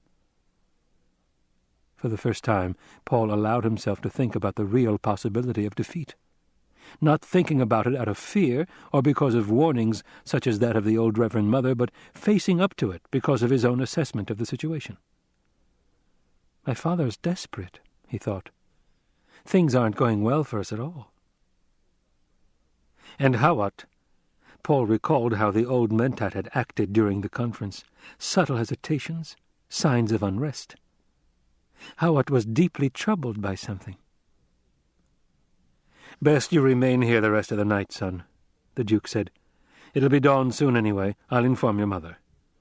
He got to his feet, slowly, stiffly. Why don't you pull a few of these chairs together and stretch out on them for some rest? I'm not very tired, sir. As you will. The Duke folded his hands behind him, began pacing up and down the length of the table. Like a caged animal, Paul thought. Are you going to discuss the traitor possibility with Hawat? Paul asked. The Duke stopped across from his son, spoke to the dark windows. We've discussed the possibility many times. The old woman seemed so sure of herself, Paul said. And the message, Mother— Precautions have been taken, the Duke said.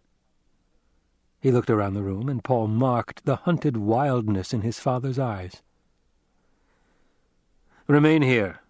There are some things about the command posts I want to discuss with Thufir. He turned, strode out of the room, nodding shortly to the door guards. Paul stared at the place where his father had stood. The space had been empty even before the Duke left the room. And he recalled the old woman's warning. For the father, nothing. This ends Disc 4. Dune, Disc 5. On that first day when Muad'Dib rode through the streets of Arrakeen with his family, some of the people along the way recalled the legends and the prophecy, and they ventured to shout, "Mahdi." But their shout was more a question than a statement, for as yet they could only hope he was the one foretold as the Lisan al-Gaib, the voice from the outer world. Their attention was focused too on the mother, because they had heard she was a Bene Gesserit, and it was obvious to them that she was like the other Lisan al-Gaib. From Manual of Muad'Dib by the Princess Irulan. The Duke found Thufir Hawat alone in the corner room to which a guard directed him. There was the sound of men setting up communications equipment in an adjoining room, but this place was fairly quiet. The Duke glanced around as Hawat arose from a paper-cluttered table. It was a green-walled enclosure with, in addition to the table, 3 suspensor chairs from which the Harkonnen H had been hastily removed, leaving an imperfect color patch. "The chairs are liberated, but quite safe," Hawat said. "Where is Paul, sire?" "I left him in the conference room.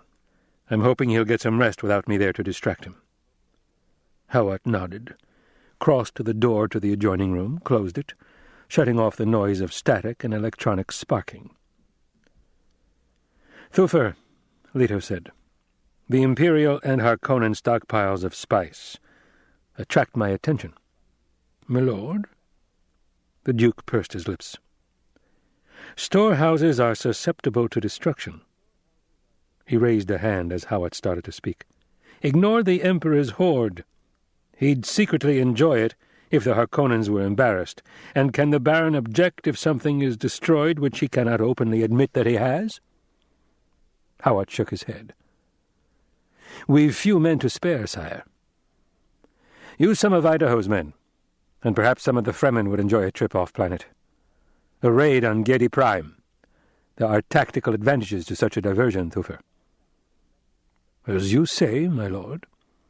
Hawat turned away, and the Duke saw evidence of nervousness in the old man, thought, perhaps he suspects I distrust him. He must know I've private reports of traitors. Well, best quiet his fears immediately.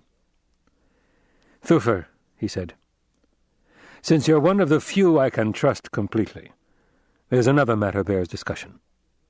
We both know how constant a watch we must keep to prevent traitors from infiltrating our forces. But I have 2 new reports."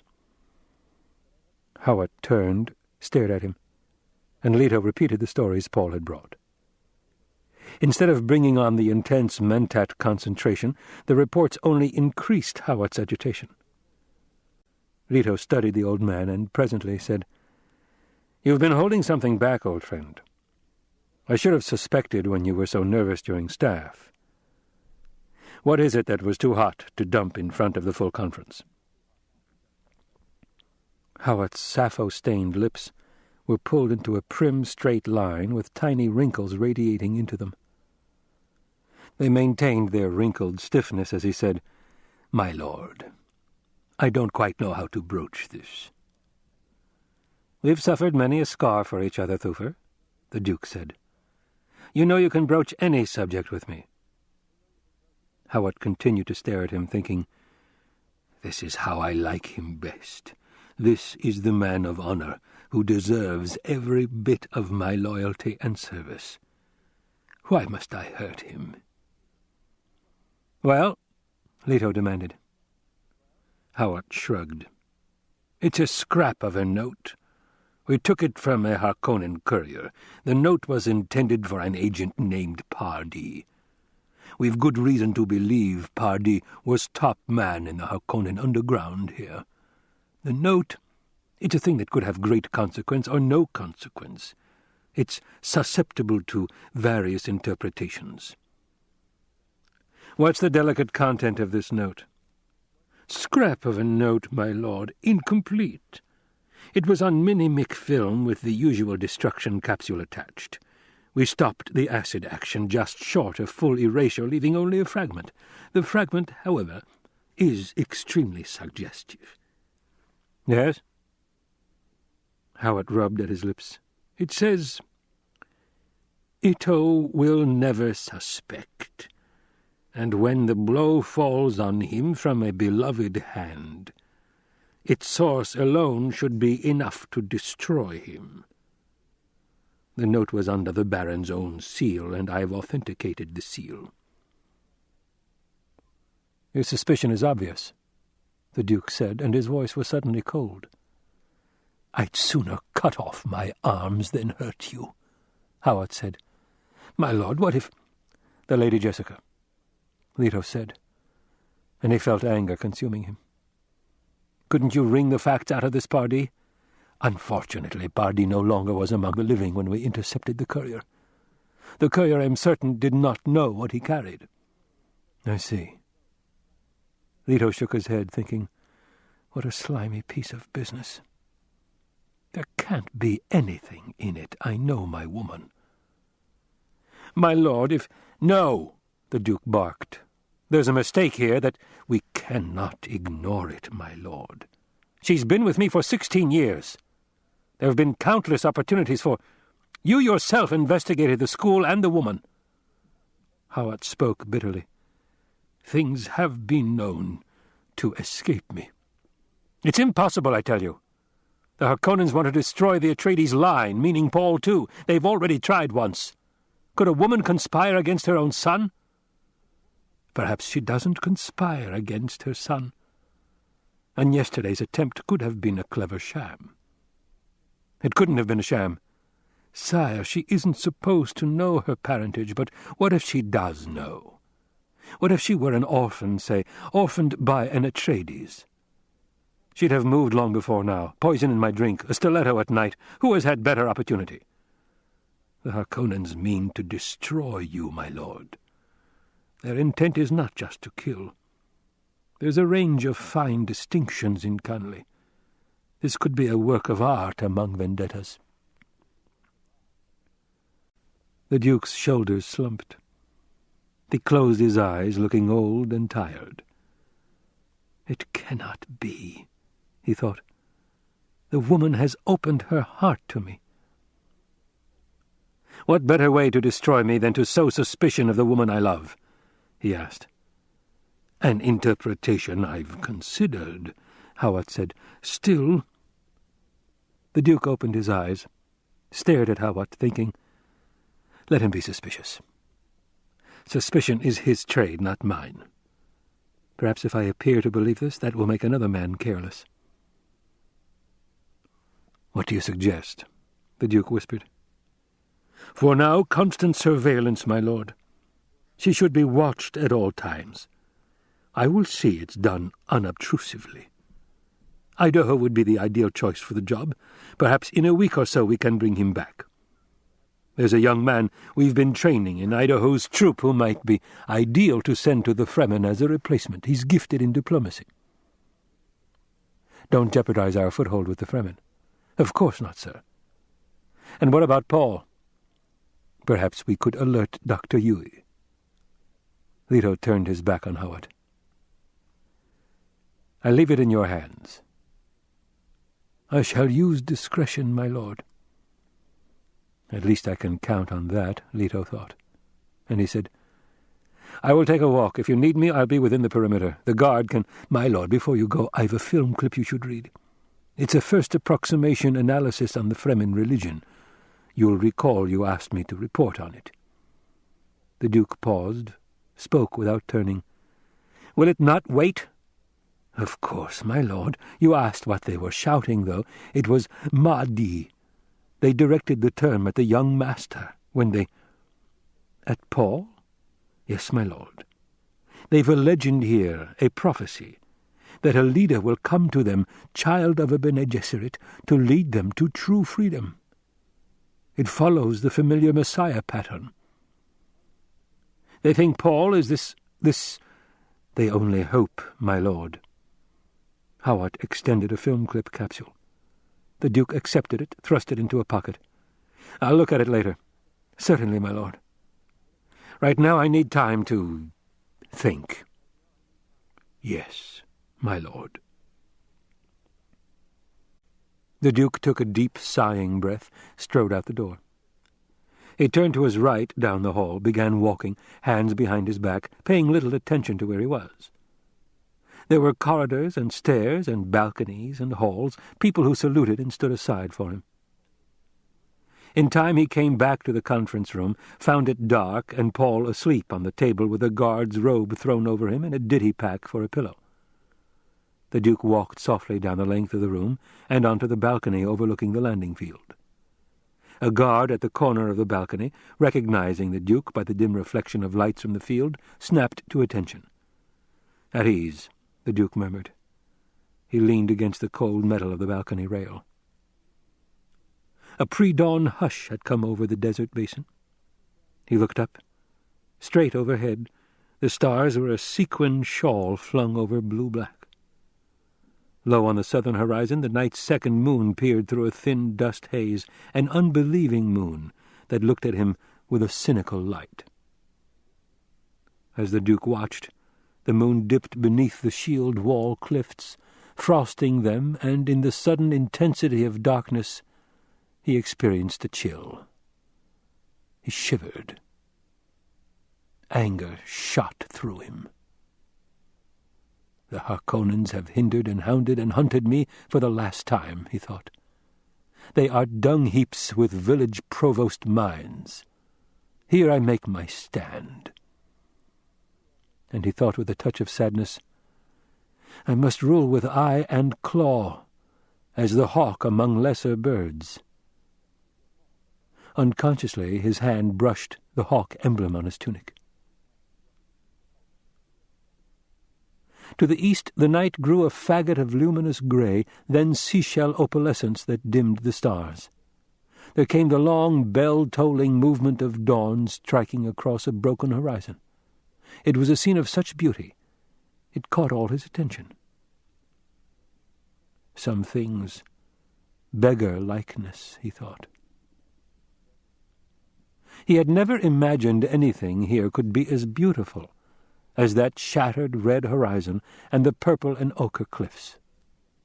Beyond the landing field, where the night's faint dew had touched life into the hurried seeds of Arrakis, he saw great puddles of red blooms, and, running through them, an articulate tread of violet, like giant footsteps.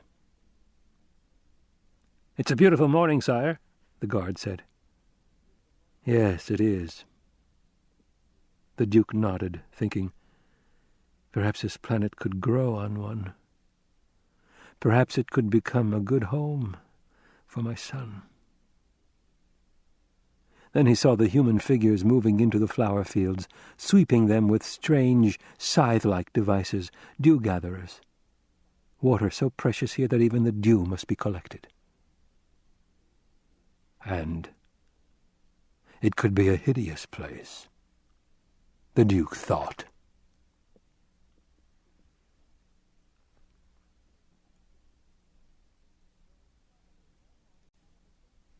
There is probably no more terrible instant of enlightenment than the one in which you discover your father is a man, with human flesh. From Collected Sayings of Muad'Dib, by the Princess Irulan. The Duke said, "Paul, I'm doing a hateful thing, but I must." He stood beside the portable poison snooper that had been brought into the conference room for their breakfast.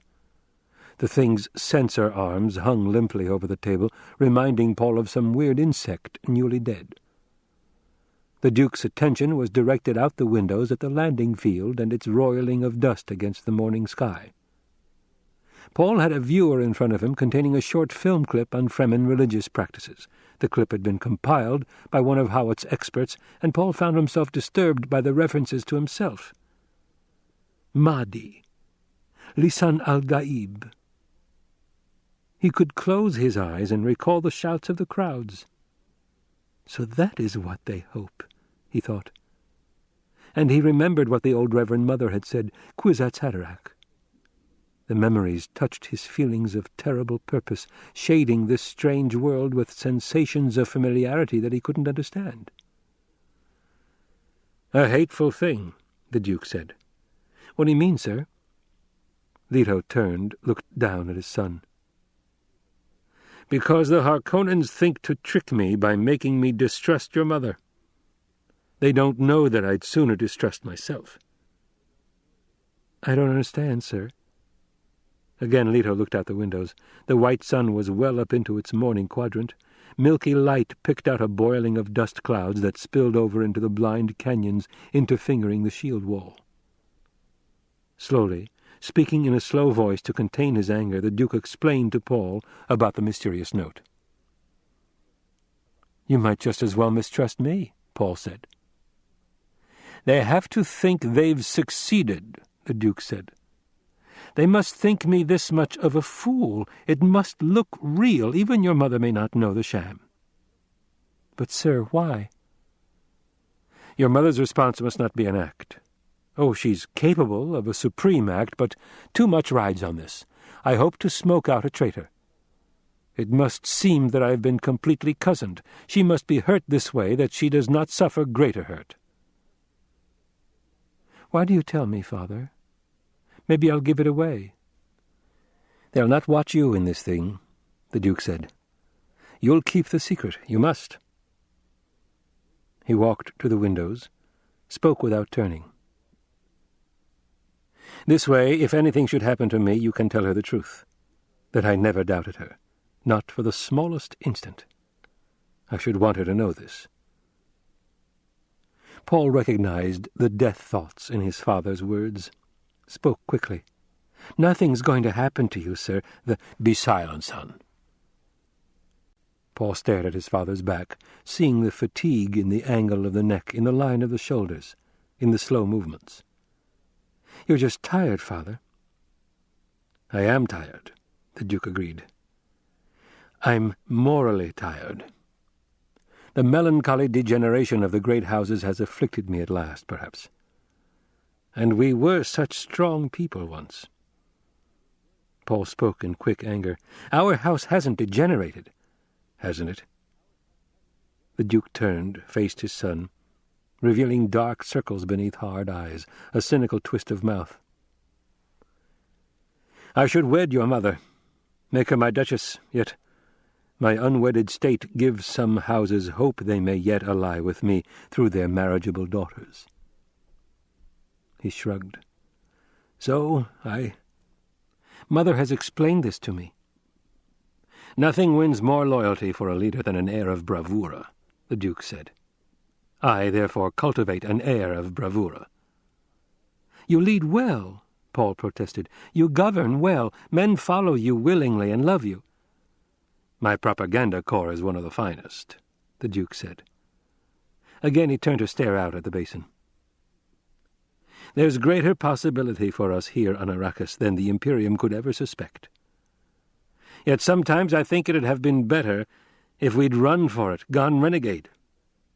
Sometimes I wish we could sink back into anonymity among the people, become less exposed to—" "Father!" "Yes, I am tired," the Duke said. "Did you know we're using spice residue as raw material and already have our own factory to manufacture film base?" "Sir?" "We mustn't run short of film base," the Duke said. "Else how could we flood village and city with our information? The people must learn how well I govern them. How would they know if we didn't tell them?" "You should get some rest," Paul said. Again the Duke faced his son. "Arrakis has another advantage I almost forgot to mention. Spice is in everything here. You breathe it and eat it in almost everything. And I find that this imparts a certain natural immunity to some of the most common poisons of the Assassin's Handbook. And the need to watch every drop of water puts all food production, yeast culture, hydroponics, chemovite, everything under the strictest surveillance. We cannot kill off large segments of our population with poison. And we cannot be attacked this way either. Arrakis makes us moral and ethical." Paul started to speak, but the Duke cut him off, saying, "I have to have someone I can say these things to, son." He sighed, glanced back at the dry landscape where even the flowers were gone now, trampled by the dew-gatherers, wilted under the early sun. "On Caladan we ruled with sea and air power," the Duke said. "Here we must scrabble for desert power. This is your inheritance, Paul. What is to become of you if anything happens to me? You'll not be a renegade house, but a guerrilla house, running, hunted." Paul groped for words, could find nothing to say. He had never seen his father this despondent. "To hold Arrakis," the Duke said, "one is faced with decisions that may cost one his self-respect." He pointed out the window to the Atreides' green and black banner hanging limply from a staff at the edge of the landing field. "That honorable banner could come to mean many evil things." Paul swallowed in a dry throat. His father's words carried futility, a sense of fatalism that left the boy with an empty feeling in his chest. The Duke took an anti-fatigue tablet from a pocket, gulped it dry. "Power and fear," he said. "The tools of statecraft. I must order new emphasis on guerrilla training for you. That film clip there, they call you Mahdi, Lisan al-Gaib, as a last resort. You might capitalize on that." Paul stared at his father, watching the shoulders straighten as the tablet did its work, but remembering the words of fear and doubt. "What's keeping that ecologist?" the Duke muttered. "I told Thufir to have him here early."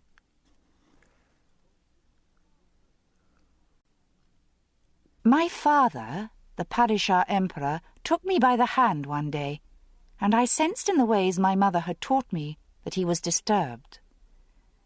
He led me down the hall of portraits to the ego-likeness of the Duke Leto Atreides. I marked the strong resemblance between them, my father and this man in the portrait, both with thin, elegant faces and sharp features dominated by cold eyes. "Princess daughter," my father said, "I would that you'd been older when it came time for this man to choose a woman." My father was 71 at the time, and looking no older than the man in the portrait, and I was but 14. Yet I remember deducing in that instant that my father secretly wished the Duke had been his son, and disliked the political necessities that made them enemies. In My Father's House, by Princess Irulan. His first encounter with the people he had been ordered to betray left Dr. Kynes shaken. He prided himself on being a scientist to whom legends were merely interesting clues, pointing toward cultural roots. Yet the boy fitted the ancient prophecy so precisely. He had the questing eyes and the air of reserved candor. Of course, the prophecy left certain latitude as to whether the mother goddess would bring the Messiah with her or produce him on the scene. Still, there was this odd correspondence between prediction and persons. They met in mid-morning outside the Arrakeen Landing Field's administration building. An unmarked ornithopter squatted nearby, humming softly on standby like a somnolent insect. An Atreides guard stood beside it, with bared sword and the faint air distortion of a shield around him. Kynes sneered at the shield pattern, thinking, Arrakis has a surprise for them there. The planetologist raised a hand, signaled for his Fremen guard to fall back. He strode on ahead toward the building's entrance, the dark hole in plastic-coated rock. So exposed, that monolithic building, he thought. So much less suitable than a cave. Movement within the entrance caught his attention. He stopped, taking the moment to adjust his robe and the set of his stillsuit at the left shoulder. The entrance doors swung wide. Atreides guards emerged swiftly, all of them heavily armed, slow-pellet stunners, swords and shields. Behind them came a tall man, hawk-faced, dark of skin and hair. He wore a jubba cloak with Atreides' crest at the breast, and wore it in a way that betrayed his unfamiliarity with the garment. It clung to the legs of his stillsuit on one side. It lacked a free-swinging, striding rhythm. Beside the man walked a youth, with the same dark hair, but rounder in the face. The youth seemed small for the 15 years Kynes knew him to have, but the young body carried a sense of command, a poised assurance, as though he saw and knew things all around him that were not visible to others. And he wore the same style cloak as his father, yet with casual ease that made one think the boy had always worn such clothing. The Mahdi will be aware of things others cannot see, went the prophecy. Kynes shook his head, telling himself, they're just people. With the two, garbed like them for the desert, came a man Kynes recognized, Gurney Halleck. Kynes took a deep breath to still his resentment against Halleck, who had briefed him on how to behave with the Duke and ducal heir. You may call the Duke my lord or sire. Noble-born also is correct, but usually reserved for more formal occasions. The son may be addressed as young master or my lord. The Duke is a man of much leniency, but brooks little familiarity. And Kynes thought as he watched the group approach, they'll learn soon enough who's master on Arrakis. Order me questioned half the night by that mentat, will they? Expect me to guide them on an inspection of spice mining, do they? The import of Hawat's questions had not escaped Kynes. They wanted the Imperial bases, and it was obvious they'd learned of the bases from Idaho. I will have Stilgar send Idaho's head to this Duke, Kynes told himself. The ducal party was only a few paces away now, their feet in desert boots crunching the sand. Kynes bowed. My Lord Duke. As he had approached the solitary figure standing near the ornithopter, Leto had studied him. Tall, thin, dressed for the desert in loose robe, stillsuit, and low boots. The man's hood was thrown back, its veil hanging to one side, revealing long, sandy hair, a sparse beard. The eyes were that fathomless blue within blue under thick brows. Remains of dark stains smudged his eye sockets. "You're the ecologist," the Duke said. "We prefer the old title here, my lord," Kynes said. "Planetologist." "As you wish," the Duke said. He glanced down at Paul. "Son, this is the judge of the change, the arbiter of dispute, the man set here to see that the forms are obeyed in our assumption of power over this fief." He glanced at Kynes. "And this is my son." "My lord," Kynes said. "Are you a Fremen?" Paul asked. Kynes smiled. "I am accepted in both sietch and village, young master, but I am in His Majesty's service, the Imperial Planetologist." Paul nodded, impressed by the man's air of strength. Halleck had pointed Kynes out to Paul from an upper window of